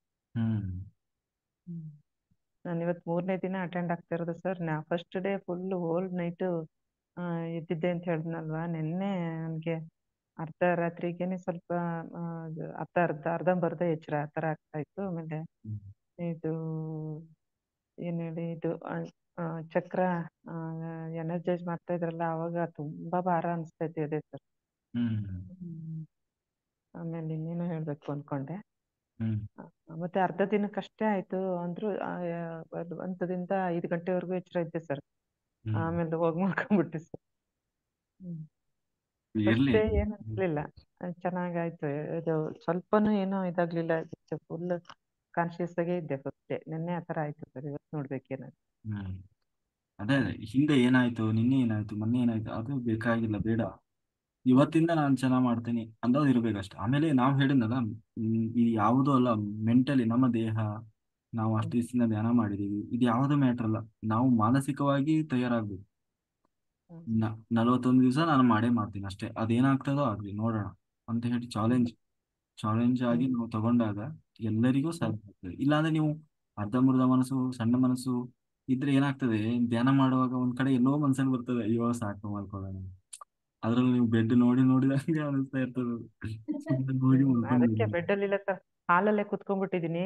ಮತ್ತೆ ಇನ್ನೊಂದ್ ಏನಂದ್ರೆ, ಲೈಟ್ ಎಲ್ಲ ಆಫ್ ಮಾಡ್ಬಿಟ್ರೆ ಎಲ್ಲ ಹಾಲಲ್ಲಿ ಒಬ್ಳೆ ಕೂತಿರ್ತೀನಿ, ದೊಡ್ಡದಾಗಿದೆ ಹಾಲು, ಭಯ ಭಯ. ಸ್ವಲ್ಪ ಹಾ. ಏನಾದ್ರೂ ಸದ್ದಾದ್ರೂ ಭಯ ಆಗುತ್ತೆ, ಅದೊಂದು ಡಿಸ್ಟರ್ಬೆನ್ಸ್ ಸರ್ ನಂಗೆ. ಇಲ್ಲ. ಎದ್ದು ಭಯ ಹೋಗ್ಬಿಡೋಣ ಅಂತ. ಹಾ. ಭಯ ಹೋಗುತ್ತೆ, ಆದ್ರೆ ಸ್ವಲ್ಪ ದಿವಸ ಲೈಟ್ ಹಾಕೊಂಡು ಧ್ಯಾನ ಮಾಡಿ. ಒಂದು 5-6 ದಿವಸ, 7 ದಿವಸ ಆದ್ಮೇಲೆ ಹ್ಮ್ ನಿಮಗೆ ಹೋಗ್ಬಿಡ್ತದೆ. ನೀವು ಮಧ್ಯ ಕಾಡಲ್ಲಿ ಹೋಗಿ ಕೂರಿಸಿದ್ರು ಕುತ್ಕೊಂಡು ಧ್ಯಾನ ಮಾಡ್ತೀವಿ. ಹೌದಾ ಸರ್. ಹ್ಮ್. ಅದು ಸ್ವಲ್ಪ ಭಯನೇ ನೆನ್ನೆಲ್ಲ. ಭಯಕ್ಕೆ ಸ್ವಲ್ಪ ಹೆಂಗೆಂಗೋ ಆಗಿ ನಿದ್ದೆ ಏನೋ ಸ್ವಲ್ಪ ಲೈಟ್ ಡಿಸ್ಟರ್ಬ್. ಆನ್ ಮಾಡ್ಕೊಂಡು ಕುತ್ಕೋಬೇಕು. ಹ್ಮ್ ಸರ್. ಇಲ್ಲಿ ಕುತ್ಕೊಳ್ಳೋದು ಈಗ ಅಲ್ಲ, ಇನ್ನಷ್ಟು ಟೈಮ್ ಇದೆ. ಹ್ಮ್ ಹ್ಮ್ ಹಾ, ಒಂದು ವಾರ ಹೋಗ್ಲಿ, ಆಮೇಲೆ ಕುತ್ಕೊಳ್ಳೋಂತೆ ಕತ್ಲೆಯಲ್ಲಿ.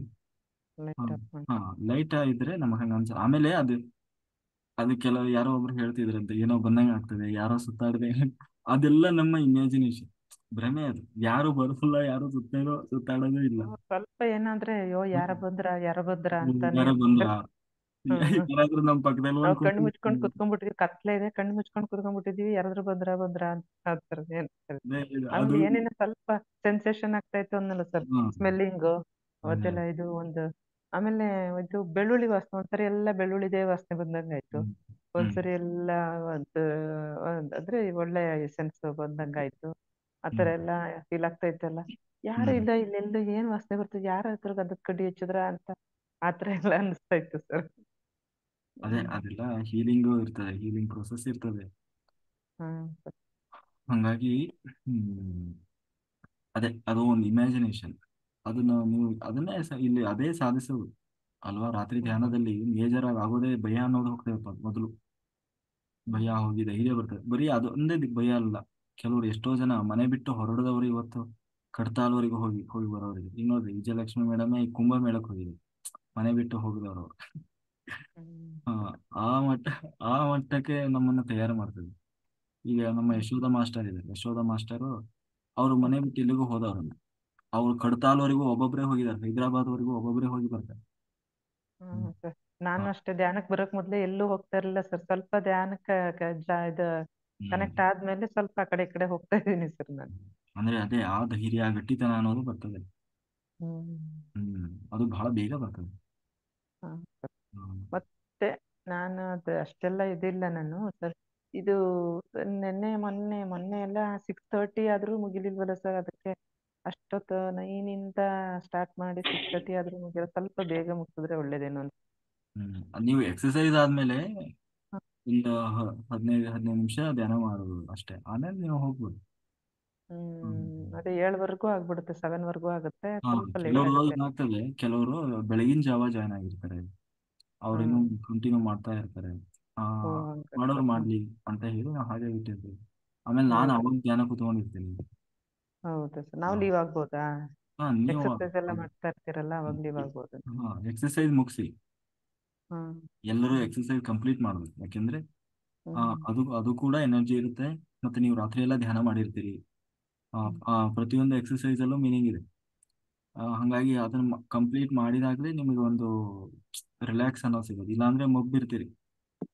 ಹೌದಾ ಸರ್. ಮತ್ತೆ ಹ್ಮ್. ಇನ್ನೊಂದು ಏನು ಆಯ್ತಂದ್ರೆ, ನಾನ್ ಮಲಗಿದ್ನಲ್ಲ ಬೆಳಗಿನ ಜಾವ ಎದ್ರೆ ಮೈ ಕೈ ಎಲ್ಲ ತುಂಬಾ ನೋವು, ಜ್ವರ ಬಂದಂಗೆ. ಅಯ್ಯೋ ಏನಾಯ್ತಪ್ಪ ಇದು, ನಾನು ಖುಷಿಯಿಂದ ಧ್ಯಾನ ಮಾಡ್ಬೇಕು ಅಂತ ಕೂತ್ರೆ ಏನೆಲ್ಲ ಆಗ್ತಾ ಇದೆ ನಂಗೆ ಅಂತ ತುಂಬಾ ಅನಿಸಿನೆಸ್ ಆಗೋದು ಬೆಳಿಗ್ಗೆ ಎದ್ದಾಗ ಸರ್.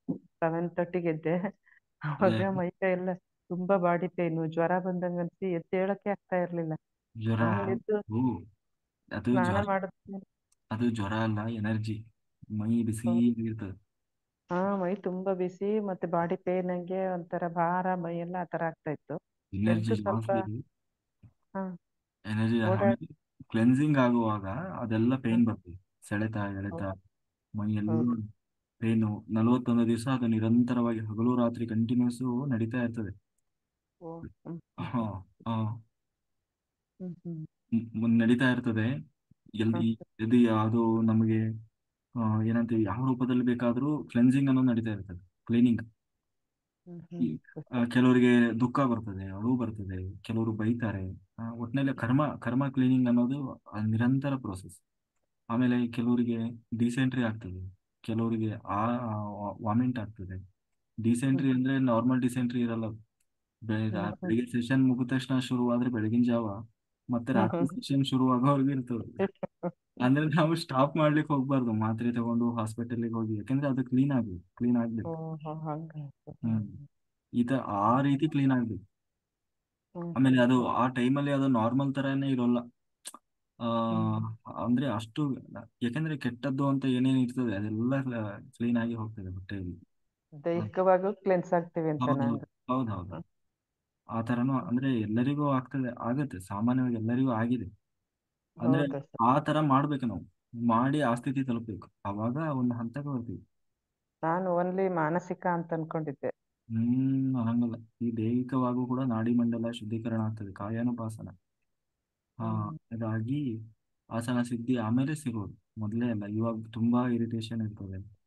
ಇದೆಲ್ಲ ಯಾರಿಗೆ ಆಗ್ತಿದೆ ಅಂದ್ರೆ, ಯಾರು ವಿತೌಟ್ ಸ್ಲೀಪ್ ಶ್ರದ್ಧೆಯಿಂದ ಮಾಡ್ತಾರೆ ಅವ್ರಿಗೆ ಆಗ್ತದೆ ಪ್ರೋಸೆಸ್. ಅಂದ್ರೆ ಉಳಿದರಿಗೆ ಆಗಲ್ಲ ಅಂತಲ್ಲ, ಎಲ್ಲರಿಗೂ ಡಿಸೆಂಟ್ರಿ ಆಗುತ್ತೆ ಅಂತ ಹೇಳ್ತಾ ಇಲ್ಲ ನಾನು. ಈಗ ಒಬ್ಬೊಬ್ರಿಗೆ ಒಬ್ಬೊಬ್ರಿಗೆ ಒಂದೊಂದ್ ರೀತಿ ಸರ್. ಒಂದೊಂದ್ ತರ ಇರ್ತದೆ, ಅಂದ್ರೆ ಆ ಪ್ರೋಸೆಸ್ ಅನ್ನೋದು. ಹ್ಮ್. ಆ ಕೆಲವರಿಗೆ, ತುಂಬಾ ಜನರಿಗೆ ಅದಾಗ್ತದೆ. ಹ್ಮ್. ಹ್ಮ್ ಆ, ಮತ್ತೆ ಸ್ನಾನ ಮಾಡಿ ಪೂಜೆ ಮಾಡಿ ಓಡಾಡಕ್ ಸ್ಟಾರ್ಟ್ ಮಾಡಿದ್ಮೇಲೆ ಆರಾಮಾಗೋದು ಸರ್, ಏನ್ ತೊಂದ್ರೆ ಇಲ್ಲ. ಹ್ಮ್ ಅದೇ ನೀವು ನಾ ಯಾರಿಗೇ ಆದ್ರೂ ಅಷ್ಟೇ, ನೀವು ನಿಮ್ಗೆ ಏನಾದ್ರೂ ಸ್ಟ್ರೆಸ್ ಅನ್ನಿಸ್ತಾ ಇದೆ ಅಂತ ಅಂದ್ರೆ, ಜಂಪಿಂಗ್ ಜಪಾಂಗ್ ನಾವು ಎಕ್ಸಸೈಸ್ ಅಲ್ಲಿ ಹೇಳ್ಕೊಡ್ತೀವಲ್ಲ, ಜಂಪಿಂಗ್ ಮಾಡೋದು. ಅದನ್ನ ನೀವು ಬೇರೆ ಟೈಮಲ್ಲೂ ಅದನ್ನ ಪ್ರಾಕ್ಟೀಸ್ ಮಾಡಿ. ಆಯ್ತಾ, ಒಂದು ಗೋಡೆ ಹಿಡ್ಕೊಂಡು ಅಥವಾ ಒಂದು 5 ನಿಮಿಷ ನೀವು ಜಂಪಿಂಗ್ ಮಾಡಿದ್ರೆ ಸಾಕು, ನಮ್ಮ ಇಡೀ ಬಾಡಿನೇ ರಿಲ್ಯಾಕ್ಸ್ ಆಗುತ್ತೆ. ಹೌದು ಆಯ್ತು. ಸರ್. ಹ್ಮ್. ಹಾ, ಆ ಬೆಳಿಗ್ಗೆ ಅಷ್ಟೇ ರೀತಿ. ಅಲ್ಲದೆ ನಾವು ಸುಮ್ನೆ ಖಾಲಿ ಇದ್ದಾಗ್ಲೂ ಹಾ, ಮಾಡ್ಬೋದು, ಒಂದ್ 4-6 ಸರಿ ನಿಮ್ಗೆ ಮಾಡ್ಬೋದು. ಸ್ಟ್ರೆಸ್ ಅನಿಸಿದೆ ಅವಾಗ ಒಂದ್ ಅರ್ಧ ಗಂಟೆ ಕೂತ್ಕೊಂಡು ಧ್ಯಾನ ಒಂದ್ 5-6 ದಿವಸ 7 ದಿವಸ ಸ್ವಲ್ಪ ನಮಗೆ ಒಂದು ಗ್ರಿಪ್ ಸಿಗೋವರೆಗೂ ಹಂಗ ಅನ್ಸುತ್ತೆ. ಆಮೇಲೆ ನೀವು 9 ಗಂಟೆ ಎಷ್ಟೊತ್ತಿಗೆ ಆಗ್ತದೆ ಅಂತ ಕಾಯ್ತಿರ್ತೀವಿ. ಹ್ಮ್ ಸರ್. ಹ್ಮ್. ಆಮೇಲೆ ಎಂಜಾಯ್ ಮಾಡ್ಬೇಕು, ಇಲ್ಲಿ ನೀವು ಒದ್ದಾಡಬಾರ್ದು. ಈ ಹ್ಮ್. ಕಷ್ಟಪಟ್ಟು ಹಿಂಸೆ ತರ ಏನೋ ಮಾಡ್ಬೇಕಲ್ಲಪ್ಪ ಅಂತ ಮಾಡೋದು ಹಾಗಲ್ಲ. ಎಂಜಾಯ್ ಮಾಡ್ಬೇಕು ರಾತ್ರಿ ಧ್ಯಾನವನ್ನು. ಹ್ಮ್. ಹಾಗೆ ಎಂಜಾಯ್ ಮಾಡ್ತಾ ನಾವು ಕಂಟಿನ್ಯೂ ಆಗಬೇಕು. ಅದೇ ಅದೊಂದು ಗ್ರಿಪ್ ಸಿಗೋವರೆಗೂ ಹಾಗೆ ಅನಿಸ್ತದೆ. ಆಮೇಲೆ ಎಲ್ಲರೂ ಎಂಜಾಯ್ ಮಾಡಿ. ಅವ್ರಿಗೆ ಯಾರಿಗೆ ಗ್ರಿಪ್ ಸಿಗ್ತದೆ, ನೀವು ಕೋಟಿ ಕೊಡ್ತೀನಿ ಅಂದ್ರೆ ರಾತ್ರಿ ಮಲಗಲ್ಲ ಅವ್ರು. ಗೊತ್ತಾ. ಅಷ್ಟು ಎಂಜಾಯ್ ಮಾಡ್ತಾರೆ, ಅಷ್ಟು ಚೆನ್ನಾಗಿರ್ತದೆ ಇದು. ಅಂದ್ರೆ ಕೆಲವ್ರು ನೋಡಿ, ತುಂಬಾ ಗಾಢ ನಿದ್ದೆ ಮಾಡಿ ಎದ್ರೆ ಅಪ್ಪ ಏನೋ ಒಂಥರ ಆನಂದ ಸಿಕ್ತು ಅಂತ ಇದೆಯಲ್ಲ, ಹಾಗೆ ಈ ರಾತ್ರಿ ಧ್ಯಾನ ಮಾಡಿ ಎದ್ದಾಗ ಅಷ್ಟು ಇದಿರ್ತದೆ. ಆಮೇಲೆ ಮೈ ಬಿಸಿ ಇರ್ತದೆ ಸಾಮಾನ್ಯವಾಗಿ, ಯಾಕಂದ್ರೆ ನಮ್ಮಲ್ಲಿ ಇನ್ನೂ ಆ ಲೆವೆಲ್ಗೆ ಫ್ರೀಕ್ವೆನ್ಸಿ ಇಲ್ಲದೆ ಇರುವಾಗ ಎನರ್ಜಿ ಇಲ್ಲಿ ಹೈ ಇರ್ತದಲ್ಲ, ಜಾಸ್ತಿ ಆಗಿ ಮೈ ಎಲ್ಲ ಬಿಸಿ ಆಗಿರ್ತದೆ. ಅದೇನಾಗ್ತದೆ, ಜ್ವರ ಬಂದಿದೆ ಏನೋ ಅನ್ನೋ ತರ ಫೀಲ್ ಆಗ್ತದೆ. ಬೆನ್ನಂತೂ ಪೂರ್ತಿ ಬಿಸಿ ಇರ್ತದೆ ಒಂದ್ ರೀತಿ ಈವ್ನಿಂಗ್ ಟೈಮ್. ಬಹಳ ಜನರಿಗೆ ಇದು ಅನುಭವ ಆಗ್ಬೋದು. ನಾವಂತೂ ಧ್ಯಾನ ಮಾಡುವಾಗ ಇಡೀ ದೇಹನೇ ಬೆಂಕಿಯಲ್ಲಿ ಕತ್ತುತ್ತಾ ಇರ್ತದೆ, ದಗ ದಗ ದಗ ದಗ. ಆ ಹಾಗೆ ಆಗ್ತದೆ. ಹಂಗಾಗಿ ಅದು ಎನರ್ಜಿ. ಓಕೆ ಮಾಸ್ಟರ್, ಮಾಡಿ.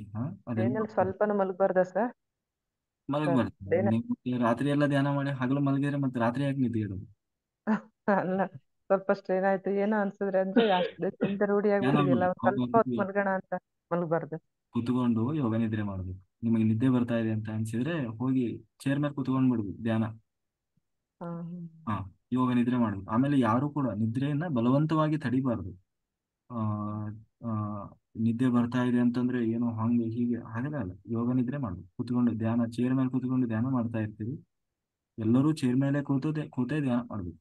ಚೇರ್ ಮೇಲೆ ಕೂತ್ಕೊಂಡು ಧ್ಯಾನ ಮಾಡುವಾಗ ನಿದ್ದೆ ಬಂದ್ರೆ ಹಾಗೆ ನಿದ್ರೆಯಲ್ಲಿ, ಈ ಧ್ಯಾನದಲ್ಲೇ ನಿದ್ರೆಗೆ ಜಾರು. ಆಯ್ತಾ, ಅಲ್ಲಿ ನೋಡಿ ಸವಿತಾ ಮಾಸ್ಟರ್ ಮಾಡ್ತಾ ಇದಾರಲ್ಲ ಆ ಥರ. ಆಯ್ತಾ, ಆಮೇಲೆ ಮತ್ತೆ ಅವೇರ್ನೆಸ್ ಬರ್ತದೆ.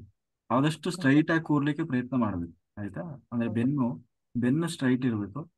ಆ ಹ್ಮ್ ಸರ್. ತಲೆ, ನೀವು ಯೋಗ ನಿದ್ರೆ ಮಾಡುವಾಗ ಬ್ಯಾಲೆನ್ಸ್ ತಪ್ಪೇ ತಪ್ಪದೆ, ತೊಂದರೆ ಇಲ್ಲ. ಆಮೇಲೆ ಮತ್ತೆ ಎಚ್ಚರ ಬಂದಾಗ ಇದಾಗ್ತದೆ. ಹ್ಮ್. ರಾಜೇಶ್ ಸರ್ ನನಗೆ ಕನೆಕ್ಟ್ ಮಾಡಿಸಿದ್ರು ಸರ್. ಹಾ, ಗೊತ್ತಾಯ್ತು, ಮೊನ್ನೆ ಹೇಳಿದೆ. ಹಾ ಹ್ಮ್. ಸರಿ sir, thank you sir, thank you. Okay. Muniraju sir, after sir long ನಮಸ್ಕಾರ ಟೈಮ್. ಸರ್. ಏನ್ ರೆಡಿ ಸರ್ ಮಾಡ್ತೀನಿ ಸರ್ ಅದ. ಆನ್ ಆಗ್ಬಿಟ್ಟಿದೆ? ರೆಡಿ ಮಾಡ್ತೀನಿ ಸರ್.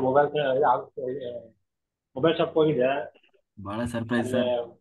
ಮಾಡ್ತೀನಿ ಸರ್. Very good. ಮಾತಾಡಿ ಸರ್, ಸರ್ ಮಾತಾಡಿ. ನನಗೂ ಅದೇ ಥರ ಹಾ. ಕೂತ್ಕೊಂಡ್ರೆ ಕೂತ್ಕೊಂಡ್ರೆ ನಾನು ಇವತ್ತು ಕರೆಕ್ಟಾಗಿ ಮಾಡಬೇಕು ಅಂತ ಹೇಳ್ತೀನಿ. ಚೇರ್ ಮೇಲೆ ಕೂತಿರ್ತೀನಿ, ಹಂಗೆ ಯಾವಾಗ ನಿದ್ದೆ ಮಾಡ್ಬಿಟ್ಟಿರ್ತೀನಿ ಗೊತ್ತಾಯಿಲ್ಲ ಸರ್. ಹ್ಮ್ ಮೊದಲು ಚೆನ್ನಾಗಿತ್ತು, ಇತ್ತೀಚೆಗೆ ಆ ಥರ ಆಗ್ತಾ ಇದೆ. ಹ್ಮ್. ಇರ್ಲಿ, ಆಗ್ತದೆ. ಅದು ನಮ್ಮ ದೇಹ ಸ್ಥಿತಿ, ಆತ್ಮಸ್ಥಿತಿ, ಅದೆಲ್ಲ ವೇರಿಯೇಷನ್ ಆಗ್ತಾ ಇರ್ತದೆ. ಅದಕ್ಕೆ ಏನ್ ಬೇಕೋ ಅದು ಆಗ್ತಾ ಇರುತ್ತೆ. ಹ್ಮ್ ಆಮೇಲೆ ಈಗ 9 ಗಂಟೆ ಕೂತ್ಕೊಂಡಿದ್ದೆ, ಹ್ಮ್ ಆಮೇಲೆ ಕೂತ್ಕೊಂಡಿದ್ದೆ ಅಷ್ಟೇ. ಈಗ ಸ್ವಲ್ಪ ಹೊತ್ತು ಒಂದು ಕಾಲು ಗಂಟೆಯಲ್ಲೇ ಹೆಚ್ಚಿಗೆ ಆಗಿದೆ. ವಾಯ್ಸ್ ಕೇಳಿಸ್ಕೊಂಡು ಆಮೇಲೆ ಹೆಚ್ಚಿಗೆ ಆಗಿದೆ. ಮತ್ತೆ ಸಜ್ಜನ ಸಂಗತಿಯ ನಾವೇ ಮಾಡ್ಕೊಂಡಿದ್ದು ಅಷ್ಟೇ. ಹೌದು ಸರ್, ಹಂಗೆ ಆಗಿದೆ. ಮಾಡಿದ್ರೆ ಹೆಂಗೆ ನೀವು ಅಂತ. ಹ್ಮ್ ಇತ್ತೀಚೆಗೆ ಆ ಥರ, ಈ ಮೊದಲು ಆ ಥರ ಇಲ್ಲ ಸರ್, ಇತ್ತೀಚೆಗೆ ಮಾತ್ರ ಆ ಥರ ಇದೆ. ಹ್ಮ್ ಇರ್ಲಿ ಇರ್ಲಿ, ತೊಂದರೆ ಇಲ್ಲ. ನೀವು ಕೂರ್ತಿದ್ದೀರಲ್ವಾ, ಅದು ಇಂಪಾರ್ಟೆಂಟ್. ಏನಂತ ಗೊತ್ತಿಲ್ಲ ಸರ್, ಒಟ್ಟಾಗಿ ಚರ್ಮ ಕೂತಿರ್ತೀನಿ. ಅಷ್ಟೇ ಮಾಡಿ. ನೀವು ನಿಮ್ದು ಎಕ್ಸ್ಪೀರಿಯನ್ಸ್, ಇವರು ಹಳೆಯ ಮಾಸ್ಟರು ನಮಗೆ, ಬಟ್ ಇನ್ನೂ ಕಂಪ್ಲೀಟ್ ಮಾಡಿಲ್ಲ ನೀವು ಒಂದು ಮಂಡಲ ಅಲ್ವಾ? ಇಲ್ಲ ಸರ್, ಮಾಡಿಲ್ಲ. ಹ್ಮ್ ಈ ಸರಿ ನೀವು ಪಣ ತೊಟ್ಟಿದ್ದೀರಿ ಅಲ್ವಾ?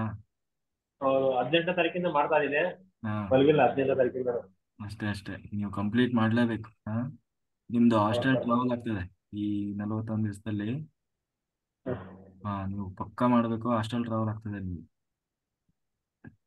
ತುಂಬಾ ತುಂಬಾ ಕಷ್ಟ ಅನ್ಸ್ತದೆ ಸರ್ ಇವಾಗ. ಸ್ವಲ್ಪ ಏನ್ ಕಷ್ಟ?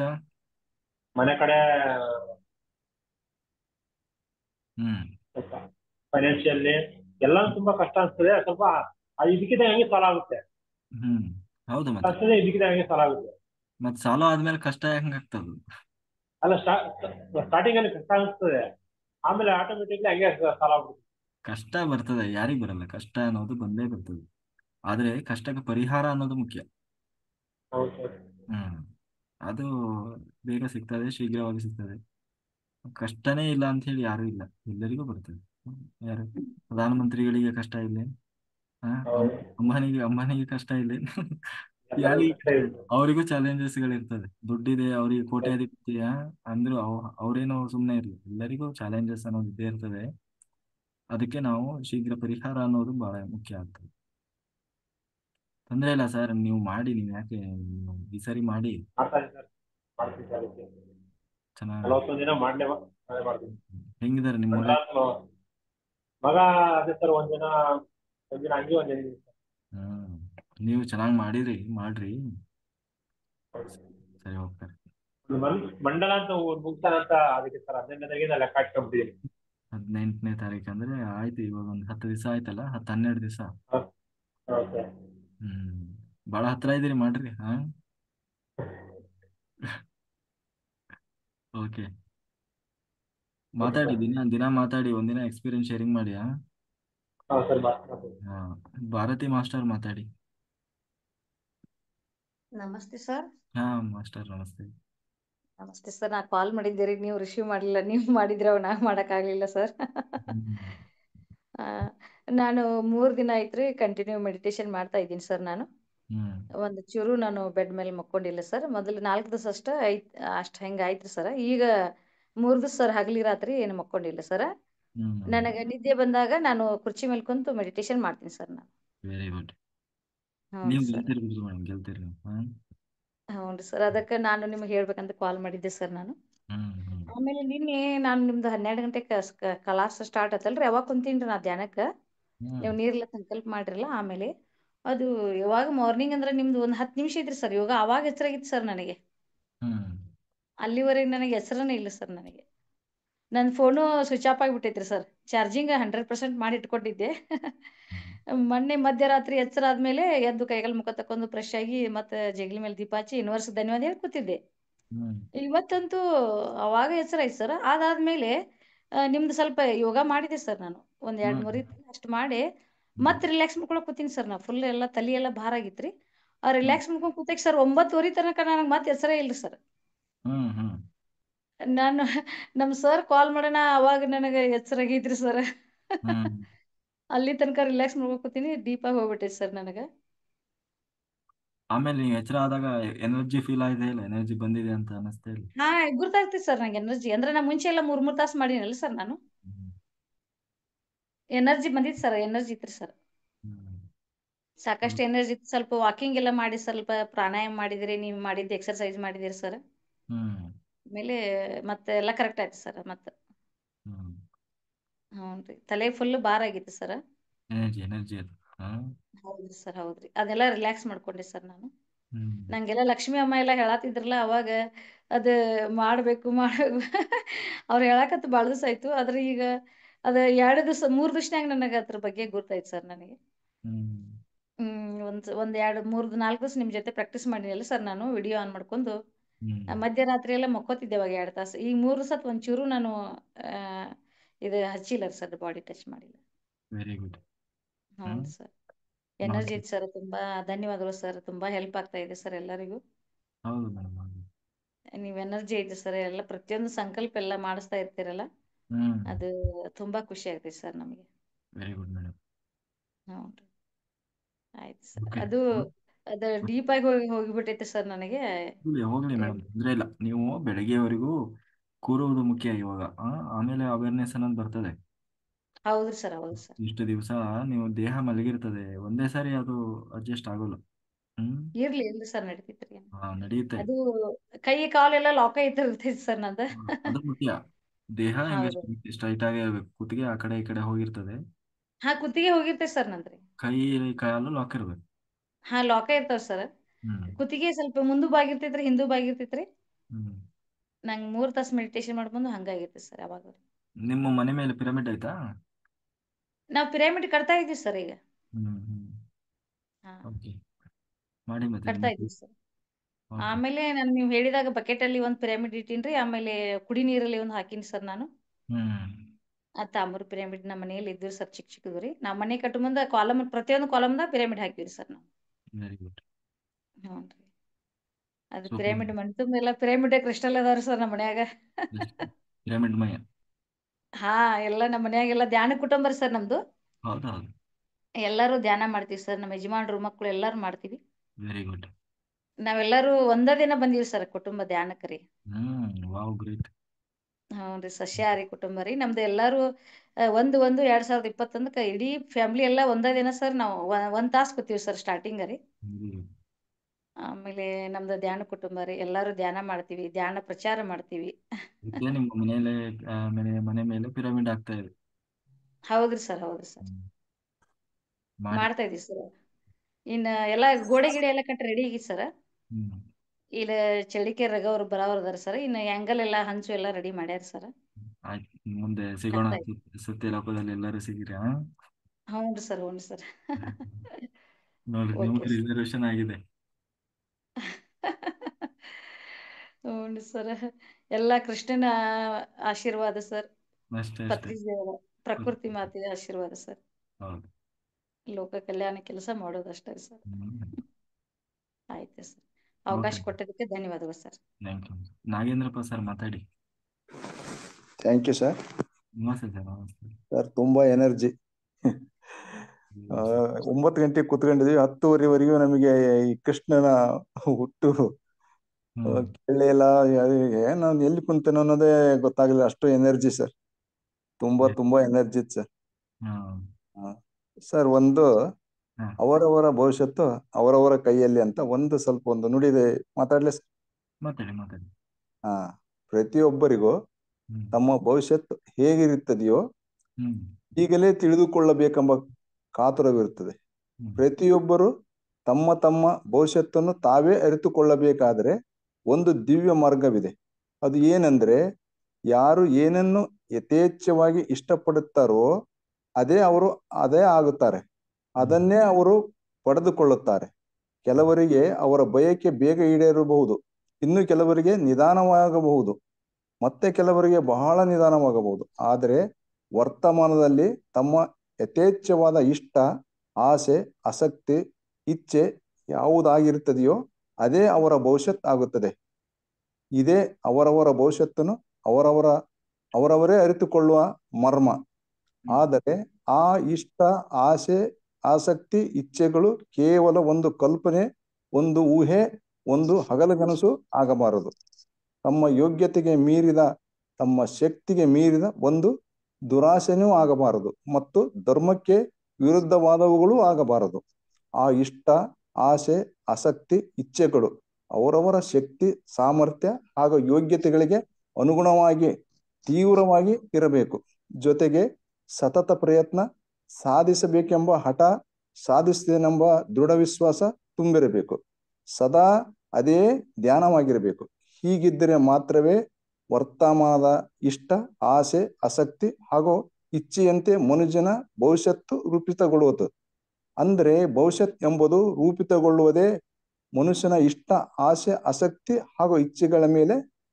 ಆದುದರಿಂದ ಮನುಷ್ಯನ ಇಷ್ಟ, ಆಸೆ, ಆಸಕ್ತಿ, ಇಚ್ಛೆಗಳು ಉತ್ಕೃಷ್ಟವಾಗಿ, ಶ್ರೇಷ್ಠವಾಗಿ, ಶಾಶ್ವತವಾದವುಗಳಾಗಿ ಇರಬೇಕು. ಆಗ ಭವಿಷ್ಯತ್ ಅದೇ ರೀತಿ ಉತ್ಕೃಷ್ಟ, ಶ್ರೇಷ್ಠ, ಶಾಶ್ವತ ಭವಿಷ್ಯತ್ ಆಗಲು ನಾಂದಿ ಆಗುತ್ತದೆ. ಇಷ್ಟ, ಇಚ್ಛೆ, ಆಸೆ, ಆಸಕ್ತಿಗಳು ವ್ಯರ್ಥವಾದವುಗಳಾದರೆ ಭವಿಷ್ಯತ್ತು ಸಹ ವ್ಯರ್ಥವಾಗಿ ಮಾರ್ಪಾಡಾಗುತ್ತದೆ. ವರ್ತಮಾನದ ತೀವ್ರ ಇಚ್ಛೆಯೇ ಭವಿಷ್ಯತ್ತಾಗುತ್ತದೆ. Thank you sir. Thank you sir. Very good sir, very good, super. ಹಾಂ ಸರ್, ಎಷ್ಟು ಹೇಳಕ್ಕೆ ಅವಕಾಶ ಮಾಡಿಕೊಟ್ಟಿದ್ರಿ. ಮತ್ತೆ ನಾಳೆ ಇನ್ನೊಂದು ಟ್ರಿಪ್ಗೆ ಹೇಳ್ತೀನಿ ಸರ್. ಬೇರೆಯವರಿಗೆ ಅವಕಾಶ ಕೊಡಿ sir. Okay sir, thank you sir. Okay sir, okay sir. Shashikala master ಮಾತಾಡಿ. ಮಾಸ್ಟರ್ಸ್ ಎಲ್ಲರೂ ವಿಡಿಯೋ ಆನ್ ಮಾಡ್ಕೊಳ್ರಿ, ಸಜ್ಜನ ಸಂಗತಿ ಆಗೋವ್ರಿ, ಆಮೇಲೆ ಬೇಕಂದ್ರೆ ಆಫ್ ಮಾಡ್ಕೊಳ್ಳೋಣ. ನಮಸ್ತೆ ಸರ್. ಹಾ, ನಮಸ್ತೆ ಮಾಸ್ಟರ್. ಚೆನ್ನಾಗಿತ್ತು ಸರ್ ಕ್ಲಾಸ್ ಇವತ್ತು. ಶ್ರೀಕೃಷ್ಣ ಪರಮಾತ್ಮನ ಜನ್ಮದ ಇದು ಕೇಳಿ ಬಹಳ ಖುಷಿ ಐತಿ. ನಮ್ಮ ಇದನ್ನ ಮನಸ್ಸಿಗೆ ಸಂತೋಷನೂ ಆಯ್ತ್ರಿ, ಆನಂದ ಐತ್ರಿ. ಬಹಳ ಕೇಳಿ ಒಂಥರ ಎನರ್ಜಿ ತುಂಬಾ ಬತ್ರಿ, ಮತ್ತೆ ಜಾಸ್ತಿ ಬತ್ರಿ ಮೊದಲಿನಕ್ಕಿಂತ. ಆ ರೀತಿ ಚೆನ್ನಾಗಿತ್ತು ಸರ್. ಒಂದ್ ಇದು ಹೇಳ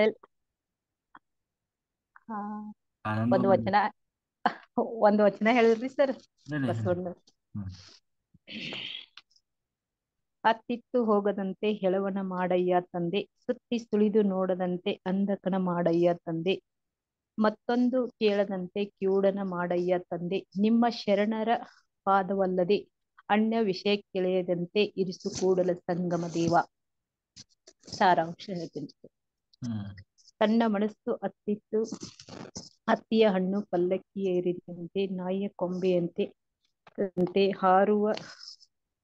ಹಾರುವ ಕಪಿ ತನ್ನ ಅಂತರಂಗ ಶುದ್ಧವಿಲ್ಲ, ತಾನು ನುಡಿದಂತೆ ನಡೆಯುವುದಿಲ್ಲ ಎಂದು ತನ್ನ ಅಂತರಂಗವನ್ನು ತೊರೆದು ತೋರಿಸಿದ ಬಸವಣ್ಣ ಕಡೆಗೆ ತನ್ನ ಚಂಚಲ ಮನಸ್ಸನ್ನು ಸ್ಥಿರಗೊಳಿಸಿ ಸದಾ ಭಕ್ತಿಯಲ್ಲಿ ಸಮರ್ಪಿತವಾಗುವಂತೆ ಮಾಡೆಂದು ಶಿವನಿಗೆ ಮೊರೆ ಹೋಗುತ್ತಾನೆ ಬಸವಣ್ಣ. ತನ್ನನ್ನು ಅತ್ತಿತ್ತ ಹೋಗದಂತೆ ಅಂದರೆ ಭಕ್ತಿಯ ಹೊರತಾಗಿ ಬೇರೆ ಲೌಕಿಕ ವಿಷಯಗಳಂತ ಆಕರ್ಷಿತವಾಗದಂತೆ ಹೆಳವನನ್ನಾಗಿ ಮಾಡುವಂತೆ ಕೇಳಿಕೊಳ್ಳುತ್ತಾರೆ. ಭಗವಂತನ ಪವಿತ್ರ ಪಾದಗಳನ್ನಲ್ಲದೆ ಬೇರೆ ಏನನ್ನು ನೋಡದಂತೆ ಅಂದರೆ ಮನಸ್ಸು ಮೋಹಗೊಳಿಸುವ ಕ್ಷಣಿಕ ಸೌಂದರ್ಯಗಳತ್ತ ಕಣ್ಣು ಹಾಯಿಸದಂತೆ ಮಾಡು ಎಂದು ಬೇಡಿಕೊಳ್ಳುತ್ತಾನೆ. ಶಿವನ ನಾಮ ಸಂಕೀರ್ತನವನ್ನೆಯ ಹೊರತಾಗಿ ಬೇರೆ ಏನನ್ನು ಅಂದರೆ ಮರುಗೊಳಿಸುವ ಲೌಕಿಕ ನಾದಗಳನ್ನು ಕೇಳಿಸದಂತೆ ಕಿವುಡನನ್ನಾಗಿ ಮಾಡು ಎಂದು ಪ್ರಾರ್ಥಿಸಿಕೊಳ್ಳುತ್ತಾನೆ. ಶಿವನ ಶರಣರ ಪಾದಗಳಲ್ಲದೆ ಬೇರೆ ಯಾವ ಸುಖಭೋಗಗಳನ್ನು ಬಯಸದಂತೆ ಮಾಡು ಎಂದು ಕೋರಿಕೊಳ್ಳುತ್ತಾರೆ. ಏಕೆಂದರೆ ಶಿವ ಒಲಿದರೆ ಎಲ್ಲವೂ ಸಾಧ್ಯ. ಶಿವನಿಗೆ ಶರಣಾದರೆ ತನ್ನ ಯೋಗಕ್ಷೇಮ ಅವನದೇ. ಆ ಭಾವನೆಯನ್ನು ಈ ವಚನದಲ್ಲಿ ಜಗಜ್ಯೋತಿ ಬಸವಣ್ಣವರು ನಿರೂಪಿಸಿದ್ದಾರೆ. ಆಯ್ತ್ರಿ ಸರ್, ಇಷ್ಟೇ. ವೆರಿ ಗುಡ್ ಮಾಸ್ಟರ್, ಬಹಳ ಚೆನ್ನಾಗಿತ್ತು. ಹೌದ್ರಿ. ಹಾ, ಥ್ಯಾಂಕ್ ಯು ಸರ್. ಮುಗೀತಾ? 3ನೇ ಮಂಡಲ ಮುಗೀತಾ ಮೇಡಮ್? ಇಲ್ರಿ, ಇನ್ನೂ ಅದರಿ. ಈ ವಾರ ಎಲ್ಲಾರಿ ನಮ್ಮಲ್ಲಿ ಜಾತ್ರೆ ಒಂದಿತ್ರಿ, 2 ದಿವ್ಸ ಹಂಗ ಇದು ಆಯ್ತ್ರಿ, ಜಾಗರಣೆ ರೀ, ಭಜನೆ ಅದು ಇದು ಇತ್ರಿ. 12-1 ಗಂಟೆಗೆ ಜಾಯ್ನ್ ಆಗೇನ್ರಿ ಸರ್. ಹಂಗಾರಿ ಐತ್ರಿ, ಇನ್ನು ಮುಂದೆ ಅದರಿ ಕಂಟಿನ್ಯೂ ರೀ. ಇನ್ನು ಇದೆ ಫೆಬ್ರವರಿ 27ಕ್ಕೆ ಮುಗಿಯೋದ್ರಿ 3ನೇ ಮಂಡಲ್. ಫೆಬ್ರವರಿ 27ಕ್ಕ ಹಾ 3ನೇ 27 ಮುಗಿಯೋದು. 27ಕ್ಕೆ 3ನೇದು ಮುಗಿದ್ರಿ. ಮುಗಿದೈತೆ. ಹಾ, ವೆರಿ ಗುಡ್. ಐತ್ರಿ, ಚೆನ್ನಾಗಿ ಆಗ್ತದ್ರಿ, ಮಸ್ತ್ ಅದ್ರಿ, ಎನರ್ಜಿ ತುಂಬಾ ಅದ್ರಿ, ಮೊದಲಿನ್ಕಿಂತನೂ ಈಗಂತೂ ಏನ್ ಅಲ್ಲರಿ, ಭಾರಿ ಅದರಿ.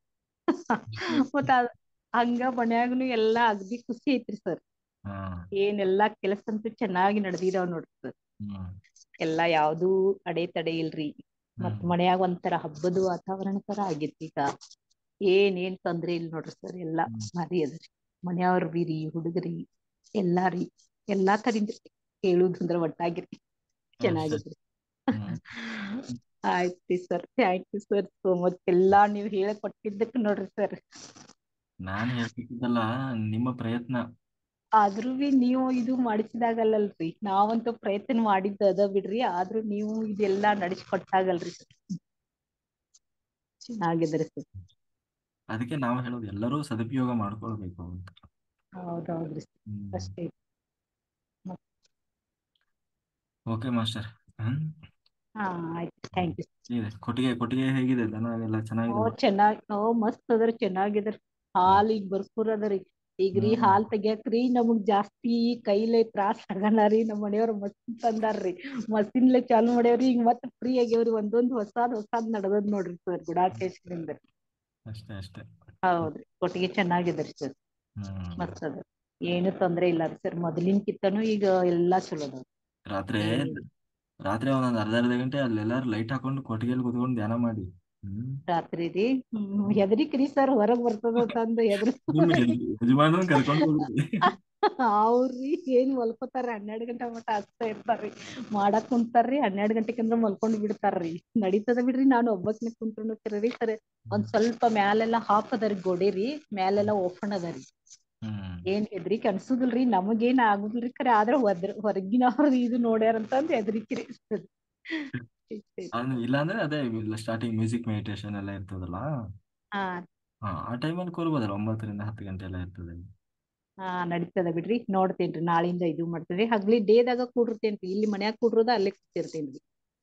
ಒಂದ್ ಸ್ವಲ್ಪ ಹಿಂಗ್ ತಾಸಿಗೆ ಒಂದ್ 5 ನಿಮಿಷ 10 ನಿಮಿಷ ಏನ್ ಕೂಡಿರ್ತೇನಲ್ರಿ, ಕೂತಿರ್ತೇನ್ರಿ ಅಲ್ಲೇ ರೀ.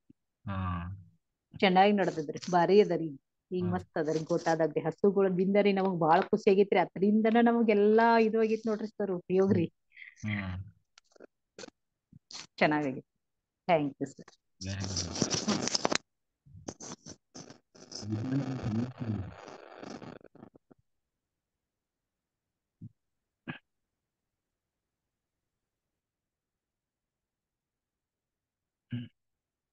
ವಿದ್ಯಾ ಮೇಡಮ್.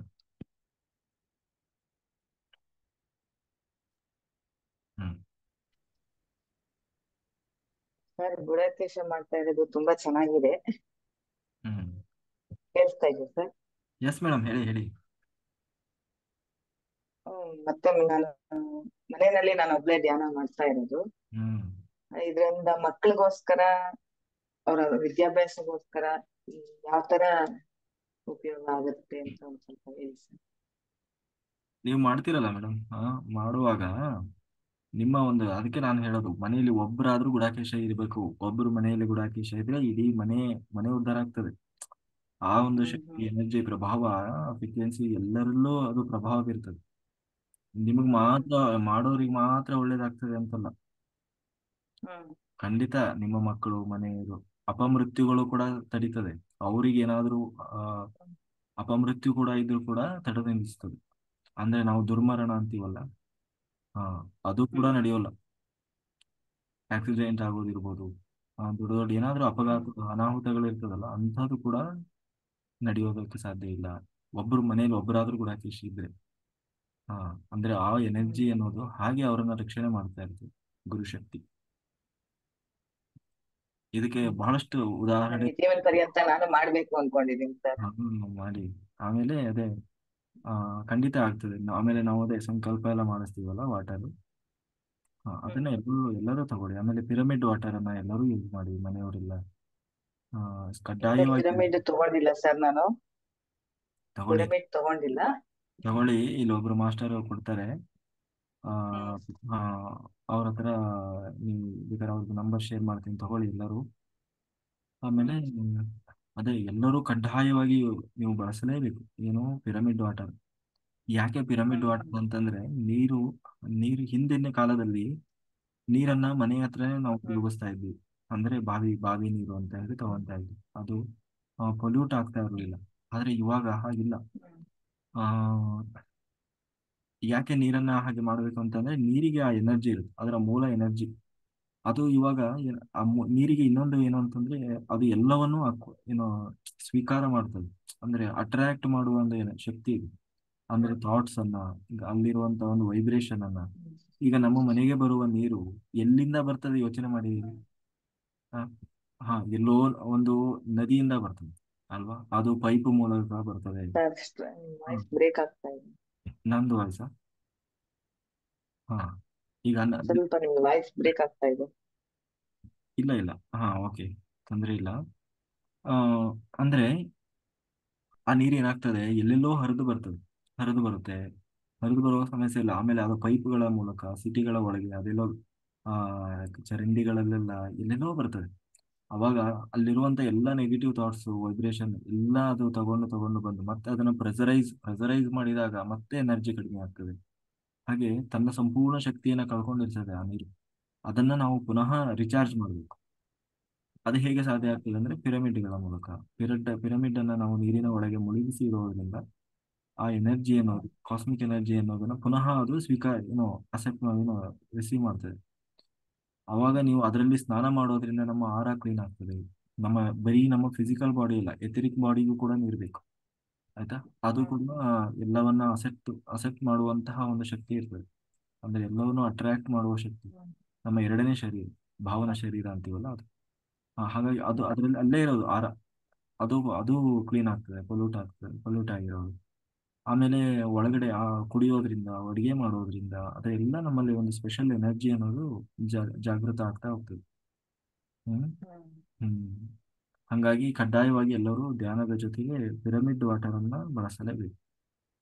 ಯಾರಾದ್ರೂ ಇನ್ನೂ ಅದನ್ನ ಇದು ಮಾಡಿಲ್ಲ ಅಂದ್ರೆ ಆದಷ್ಟು ಬೇಗ ಬಳಸಿ. ಓಕೆ ಮಾಸ್ಟರ್, ಹೇಗಿದೆ? ಎಷ್ಟು ದಿವಸ ಆಯ್ತು ನಿಮ್ದು? ಎಷ್ಟು ಒಂದ್ 20 ದಿವಸ ಆಯ್ತಾ? ಆಯ್ತು ಸರ್. ಹೆಂಗಿದೆ 20 ದಿನ? 26 ಆಗಿದೆ. ಒಂದಿನ ಅದು ಫುಲ್ ಆಗಿ ಮಾಡಿಲ್ಲ ಅಲ್ವಾ, ಅದು ಲೆಕ್ಕ ತಗೊಂಡಿಲ್ಲ ಸ್ಟಾರ್ಟಿಂಗ್. ಓಕೆ, ಅದು ಬಿಡಿ. ಸೆಕೆಂಡ್ ಡೇ ಇಂದ ಕರೆಕ್ಟ್ ಆಗಿ ಎಲ್ಲ ಮಾಡ್ಕೊಂಡ್ ಬರ್ತಾ ಇದೀನಿ. ಇನ್ನು ಅದೇ ಇದೇ ತರ ಫುಲ್ ಆಗಿ ಮಾಡ್ಬೇಕು ಅಂತ ಅನ್ಕೊಂಡಿದೀನಿ ನಾನು. ಮಾಡ್ತಾ ಹೋಗಿ. ಅದೇ ಆಮೇಲೆ ನಾನು ಇನ್ನೊಂದು ಏನು ಹೇಳೋದು ಅಂದ್ರೆ, ನಾವು ಬೇರೆಯವ್ರ ಜೊತೆಗೆ ಕಂಪೇರ್ ಮಾಡಬಾರ್ದು. ನಮ್ಮ ಇವತ್ತಿನ ಸ್ಥಿತಿ ಬಗ್ಗೆ ನಾವು ಕಂಪೇರ್ ಮಾಡ್ಕೊಳ್ಬಾರ್ದು. ಕೆಲವ್ರದ್ದು ಒಂದು ಟನ್ ಇರ್ತದೆ ಕರ್ಮ, ಕೆಲವ್ರದ್ದು ಒಂದು ಕ್ವಿಂಟಲ್ ಇರ್ತದೆ, ಕೆಲವ್ರದ್ದು 10 kg ಇರ್ತದೆ, ಕೆಲವ್ರದ್ದು 1 kg ಇರ್ತದೆ. ಕೆಲವರಿಗೆ ಅದು ಬೇಗ ಕ್ಲಿಯರ್ ಆಗ್ತದೆ, ಕೆಲವರಿಗೆ ಸ್ವಲ್ಪ ಸಮಯ ತಗೊಳ್ತದೆ. ಯಾಕೆಂದ್ರೆ ಕರ್ಮ ಅನ್ನೋದು ಕ್ಲೀನ್ ಆಗ್ಬೇಕಲ್ಲ. ಎಲ್ಲರ ಆತ್ಮಸ್ಥಿತಿ, ಕರ್ಮ ಎಲ್ಲರಿಗೂ ಒಂದೇ ತರ ಇರಲ್ಲ. ಹಂಗಾಗಿ ನಾವು ಕೆಲವೊಮ್ಮೆ ಅರ್ಜೆಂಟ್ ಮಾಡಬಾರ್ದು. ಬಟ್ ವಾಯ್ಸ್ ಬ್ರೇಕ್ ಆಗ್ತಾ ಇದೆ ಸರ್. ಹಾಗಾದ್ರೆ ಅದು ನಿಮ್ದೇ ಏನೋ ಪ್ರಾಬ್ಲಮ್ ಮೇಡಮ್. ವಾಯ್ಸ್ ಕೇಳಿಸ್ತಾ ಇಲ್ಲ. ನಂದು 5G ನೆಟ್ವರ್ಕ್ ಮೇಡಮ್, ಇದು ನಂದು ಇಲ್ಲಿ ವೈಫೈ ಇರ್ತದೆ. ಸರ್ ವಾಯ್ಸ್ ಕೇಳಿಸ್ತಾ ಇಲ್ಲ. ಹೌದಾ? ಓಕೆ ಬಿಡಿ ಮೇಡಮ್. ಅಲ್ಲಿ ನೀವು ನಿಮ್ದೇ ಏನೋ ನೆಟ್ವರ್ಕ್ ಪ್ರಾಬ್ಲಮ್ ಇರ್ಬೋದು ಅನ್ಸುತ್ತೆ. Okay ma'am. ಇಲ್ಲ ಸರ್, ವೈಫೈ ಇದೆ. ಹೌದಾ? ಇದೆ ಸರ್, ವೈಫೈ ಇದೆ ಫುಲ್ ಆಗಿ. Okay ma'am, okay. Network Chaitra ಇದೆ ಸರ್. ಅದೇ ಕ್ಲಿಯರ್ ಇದೆ ಸರ್, ಹೇಳ್ತಿದಾರಲ್ಲ ಇಲ್ಲಿ. ಓಕೆ ಮೇಡಮ್, ಕಂಟಿನ್ಯೂ ಮಾಡಿ. Okay sir, thank you sir. Chaitra master. Hare Krishna. Hare Krishna. ದೇವೋತ್ತಮ ಪರಮ ಪುರುಷನಾದ ಶ್ರೀಕೃಷ್ಣನಿಗೆ ಆತ್ಮವಂದನೆಗಳು. ಮತ್ತೆ ಏನು ಗೊತ್ತಾ ಮಾಸ್ಟರ್, ನಾನು ನಿಮಗೆ ಮೆಸೇಜ್ ಹಾಕಿದ್ದೆ ಭಾಗವದ್ಗೀತಾ ಹೇಳ್ತೀನಿ ಅಂತ. ಏನು ಒಳಗಡೆಯಿಂದ ಪ್ರಯತ್ನ ಬರ್ತಾ ಇದೆ, ನೀನ್ ಹೇಳು ಹೇಳು ಹೇಳು ಅಂತ. ನಾನು ಗುಡಾಕೇಶ್ ಮಾಡಿ ಬರೀ 9 days ಆಗಿದೆ ಅಷ್ಟೇ. 3 days ಹೇಳ್ಬಿಡ್ತೇನೆ, ಜಾಸ್ತಿ ಇಲ್ಲ ಅನುಭವ. ಮೈಂಡ್ ಫುಲ್ ಖಾಲಿ ಆಗಿದೆ ಈಗ. ನೆಗೆಟಿವ್ ಥಾಟ್ಸ್ ಏನೇನೋ ಬರ್ತಾ ಇತ್ತು, ಬೇಡವಾಗಿರೋ ನೆಗೆಟಿವ್ ಥಾಟ್ಸ್ ಫುಲ್ ಕ್ಲಿಯರ್ ಆಗಿದೆ ಈಗ. ಖಾಲಿ ಕೂತಿದ್ದೀನಿ ಮೈಂಡ್. ಅದು ಅಲ್ಲದೆ ಭಯನೂ ಹೋಗಿದ್ದೆ. ಫುಲ್ ಖುಷಿ ಆಗ್ತಾ ಇದೆ. ನಾನು ದೇವಸ್ಥಾನಕ್ಕೆ ಹೋಗಿ ಬಂದೆ, ಈಗ ಫುಲ್ ಖುಷಿ ಆಗ್ತಾ ಇದೆ. ಬರೋ ದಾರಿಯಲ್ಲಿ ನೀನು ಭಗವದ್ಗೀತೆ ಒಂದು 5 ಶ್ಲೋಕ ಹೇಳ್ಕೊಂಡು ಹೋಗು ಅಂತ ನನಗೆ ಹೊರಗಡೆನ ಪ್ರೇರಣೆ ಆಗ್ತಾ ಇದೆ. ಸೊ ನಾನು ಒದ್ದಾಡ್ತಾ ಇದ್ದೀನಿ, ನನಗೆ ಹೇಳ್ಬೇಕು ಅಂತ. ಸೊ ಅದಕ್ಕೆ ನಾನು ಮೆಸೇಜ್ ಮಾಡಿದ್ದೆ ನಿಮ್ಗೆ. ಒಂದು 5 ನಿಮಿಷ ಆಗುತ್ತೆ, ಪರವಾಗಿಲ್ವಾ ಮಾಸ್ಟರ್? ಹೇಳಿ ಪ್ರತಿನಿತ್ಯ ಹೇಳಿ. ನಾವು ಅದನ್ನ ಹೇಳ್ತೀವಲ್ಲ, ಯಾರಿಗಾದ್ರೂ ಸಣ್ಣ ಪುಟ್ಟ ಏನಾದ್ರು ಗೊತ್ತಿದ್ರೆ ದಿನನಿತ್ಯ ಶೇರ್ ಮಾಡಿ ಹೇಳಿ. ಹೌದು ಮಾಸ್ಟರ್. ಸಜ್ಜನ ಸಾಂಗತ್ಯ ಅಂದ್ರೆ ಅದೇ ಮತ್ತೆ. ಏನು ಗೊತ್ತಾ ಮಾಸ್ಟರ್, ಭಗವದ್ಗೀತೆ ಹೇಳಕ್ ಮುಂಚೆ ಸ್ವಲ್ಪ ಶ್ಲೋಕಗಳು ಹೇಳ್ಬಿಟ್ಟು ಹೇಳ್ತೀನಿ. ಒಂದು 5-6 ಶ್ಲೋಕಗಳಿದೆ. ಓಂ ಶುಕ್ಲಾಂಬರಧರಂ ವಿಷ್ಣುಂ ಶಶಿವರ್ಣಂ ಚತುರ್ಭುಜಂ ಪ್ರಸನ್ನವದನಂ ಧ್ಯಾಯೇತ್ ಸರ್ವವಿಘ್ನೋಪಶಾಂತಯೇ. ಗುರುರ್ಬ್ರಹ್ಮ ಗುರುರ್ವಿಷ್ಣುಃ ಗುರುರ್ದೇವೋ ಮಹೇಶ್ವರಃ ಗುರುರ್ ಸಾಕ್ಷಾತ್ ಪರಬ್ರಹ್ಮ ತಸ್ಮೈ ಶ್ರೀ ಗುರುವೇ ನಮಃ. ಸರಸ್ವತಿ ನಮಸ್ತುಭ್ಯಂ ವರದೆ ಕಾಮರೂಪಿಣಿ ವಿದ್ಯಾರಂಭಂ ಕರಿಷ್ಯಾಮಿ ಸಿದ್ಧಿರ್ಭವತು ಮೇ ಸದಾ. ಈಗ ಒಂದ್ ಸ್ವಲ್ಪ ಮಂಗಳಾಚರಣೆ ಹೇಳ್ಬಿಟ್ಟು ಭಗವದ್ಗೀತೆ 5 ಶ್ಲೋಕ ಹೇಳ್ತೀನಿ ಮಾಸ್ಟರ್. ಮಂಗಳಾಚರಣೆ. ಓಂ ಅಜ್ಞಾನತಿಮಿರಾಂಧಸ್ಯ ಜ್ಞಾನಾಂಜನಶಲಾಕಯಾ ಚಕ್ಷುರುನ್ಮಿಲಿತಂ ಯೇನ ತಸ್ಮೈ ಶ್ರೀ ಗುರುವೇ ನಮಃ. ಶ್ರೀ ಚೈತನ್ಯ ಮನೋಭೀಷ್ಟಂ ಸ್ಥಾಪಿತಂ ಯೇನ ಭೂತಲೆ ಸ್ವಯಂ ರೂಪ ಕದಾ ಮಹ್ಯಂ ದದಾತಿ ಸ್ವಪದಾಂತಿಕಂ. ವಂದೇಹಂ ಶ್ರೀ ಗುರು ಶ್ರೀಯುತಪದಕಮಲಂ ಶ್ರೀ ಗುರುನ್ ವೈಷ್ಣವಾಂಶ್ಚ ಶ್ರೀರೂಪಂ ಸಾಗ್ರಜಾತಂ ಸಹಗಣ ರಘುನಾಥಾನ್ ತಂ ಸಜೀವಂ ಸಾದ್ವೈತಂ ಸಾವಧೂತಂ ಪರಿಜನ ಸಹಿತಂ ಕೃಷ್ಣ ಚೈತನ್ಯ ದೇವಂ ಶ್ರೀ ರಾಧಾ ಕೃಷ್ಣ ಪಾದಾನ್ ಸಹಗಣ ಲಲಿತಾ ಶ್ರೀ ವಿಶಾಖಾನ್ವಿತಾಂಶ್ಚ. ಹೇ ಕೃಷ್ಣ ಕರುಣಾ ಸಿಂಧೋ ದೀನಬಂಧೋ ಜಗತ್ಪತೆ ಗೋಪೇಶ ಗೋಪಿಕಾ ಕಾಂತ ರಾಧಾ ಕಾಂತ ನಮೋಸ್ತುತೆ. ತಪ್ತ ಕಾಂಚನ ಗೌರಾಂಗಿ ರಾಧೆ ವೃಂದಾವನೇಶ್ವರಿ ವೃಷಭಾನುಸುತೆ ದೇವಿ ಪ್ರಣಮಾಮಿ ಹರಿಪ್ರಿಯೆ. ವಾಂಚಾ ಕಲ್ಪತರುಭ್ಯಶ್ಚ ಕೃಪಾ ಸಿಂಧುಭ್ಯ ಏವ ಚ ಪತಿತಾನಾಂ ಪಾವನೇಭ್ಯೋ ವೈಷ್ಣವೇಭ್ಯೋ ನಮೋ ನಮಃ. ನಮ ಓಂ ವಿಷ್ಣುಪಾದಾಯ ಕೃಷ್ಣಪ್ರೇಷ್ಠಾಯ ಭೂತಲೆ ಶ್ರೀಮತೆ ಭಕ್ತಿವೇದಾಂತ ಸ್ವಾಮಿನ್ ಇತಿ ನಾಮಿನೆ. ನಮಸ್ತೆ ಸಾರಸ್ವತಿ ದೇವಿ ಗೌರವಾಣಿ ಪ್ರಚಾರಿಣಿ ನಿರ್ವಿಶೇಷ ಶೂನ್ಯವಾದಿ ಪಾಶ್ಚಾತ್ಯ ದೇಶ ತಾರಿಣಿ. ಜಯ ಶ್ರೀ ಕೃಷ್ಣ ಚೈತನ್ಯ ಪ್ರಭು ನಿತ್ಯಾನಂದ ಶ್ರೀ ಅದ್ವೈತ ಗದಾಧರ ಶ್ರೀವಾಸಾದಿ ಗೌರಭಕ್ತ ವೃಂದ. ಹರೇ ಕೃಷ್ಣ ಕೃಷ್ಣ ಕೃಷ್ಣ ಹರೇ ಹರೇ ಹರೇ ರಾಮ ರಾಮ ರಾಮ ಹರೇ ಹರೇ. ಹರೇ ಕೃಷ್ಣ ಕೃಷ್ಣ ಕೃಷ್ಣ ಹರೇ ಹರೇ ಹರೇ ರಾಮ ರಾಮ ರಾಮ ಹರೇ ಹರೇ. ಹರೇ ಕೃಷ್ಣ ಕೃಷ್ಣ ಕೃಷ್ಣ ಹರೇ ಹರೇ ಹರೇ ರಾಮ ರಾಮ ರಾಮ ಹರೇ ಹರೇ. ಮೂಕಂ ಕರೋತಿ ವಾಚಾಲಂ ಪಂಗುಂ ಲಂಗುಂ ತೇ ಗಿರಿಂ ಯತ್ ಕೃಪಾತಮಹಂ ವಂದೇ ಪರಮಾನಂದ ಮಾಧವಂ. ಓಂ ನಮೋ ಭಗವತೆ ವಾಸುದೇವಾಯ. ಓಂ ಶ್ರೀ ಪರಮಾತ್ಮನೇ ನಮಃ. ಭಗವದ್ಗೀತಾ ಅಧ್ಯಾಯ 1 ಅರ್ಜುನ ವಿಷಾದ ಯೋಗ. ಕುರುಕ್ಷೇತ್ರದ ರಣರಂಗದಲ್ಲಿ ಸೇನಾವಲೋಕನ. ಶ್ಲೋಕ 1. ಧೃತರಾಷ್ಟ್ರ ಉವಾಚ ಧರ್ಮಕ್ಷೇತ್ರೇ ಕುರುಕ್ಷೇತ್ರೇ ಸಮವೇತಾಯುಯುತ್ಸವಃ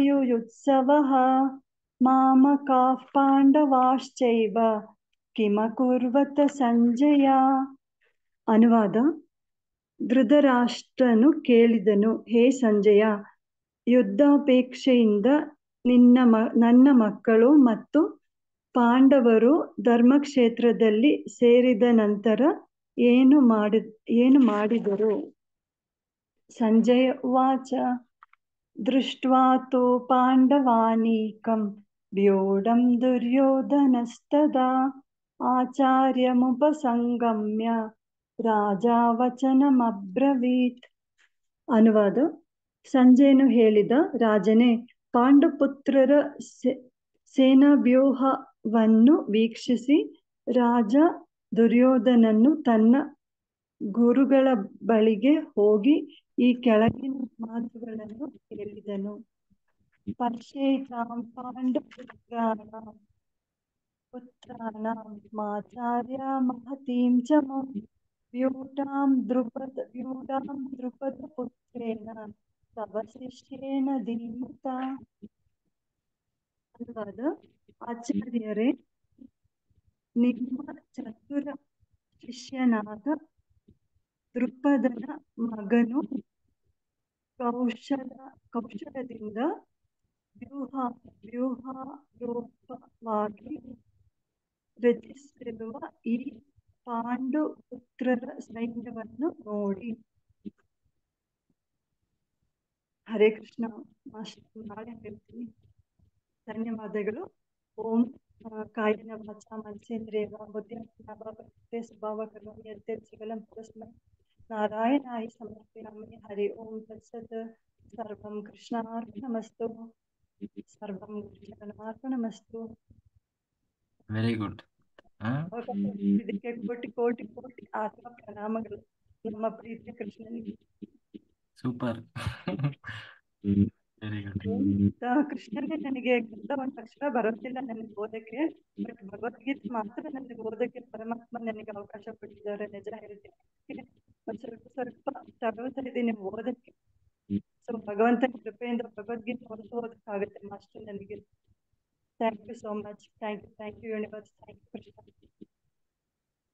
okay master, very good. Continue daily. Okay. Savita master. ನಮಸ್ತೆ ಸರ್. ನಮಸ್ತೆ. ಜ್ಞಾನ ಬಂಧುಗಳಿಗೆ ನಮಸ್ಕಾರಗಳು.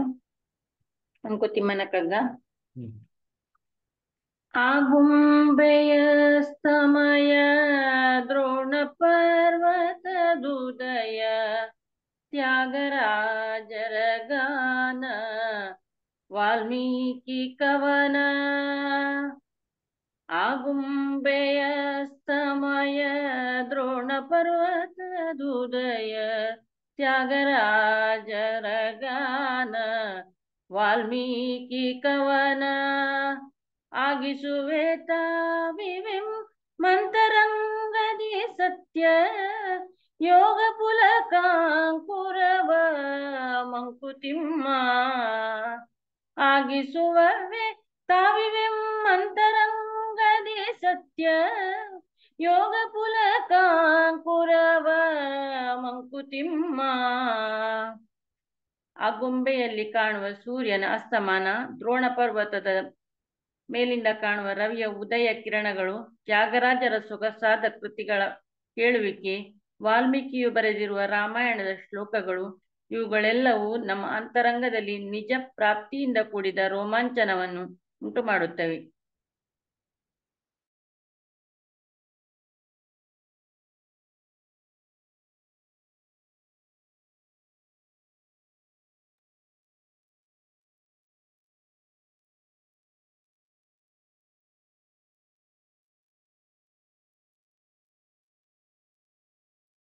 ಏನಾಯ್ತು? ಅಲ್ಲೆಯ ವಿಯೋಗವಿಂತಹವು ನಿಲ್ಲಿಸಿ ಮನದೋಟವನು ಮೂಕಗೊಳಿಸುವೆನ್ನ. ಒಳದನಿಯದೊಂದರಿ ಮಂಕುತಿಮ್ಮ. ನಿಲ್ಲಿಸಿ ಮನದೋಟವನು ಮೂಕಗೊಳಿಪುವೆನ್ನ. ಒಳದನಿಯದೊಂದರಿ Mankutimma.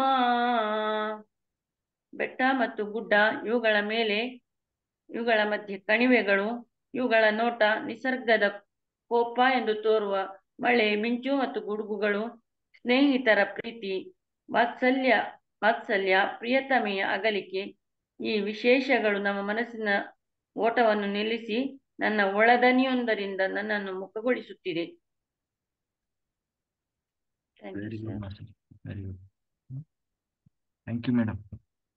Thank you sir. Okay masters, ಎಲ್ಲರೂ ನೀರಿಟ್ಕೊಳ್ಳಿ. ನಾವೀಗ ಸಂಕಲ್ಪ ಮಾಡಿ ರಿಲ್ಯಾಕ್ಸ್ ಮಾಡೋರು ರಿಲ್ಯಾಕ್ಸ್ ಮಾಡಿ, ವಾಶ್ರೂಮ್ ಹೋಗೋರು ಹೋಗಿ 2 ನಿಮಿಷ ಪುನಃ ಬರ್ಬೇಕು ಬೇಗ. ನೀರೆಲ್ಲ ರೆಡಿ ಮಾಡಿ ಇಟ್ಕೊಳ್ತೀವಿ. Very good. For meditation, there is no sleep. Because meditation, That's what I was thinking. half an hour meditation is equal to 6 hours of sleep.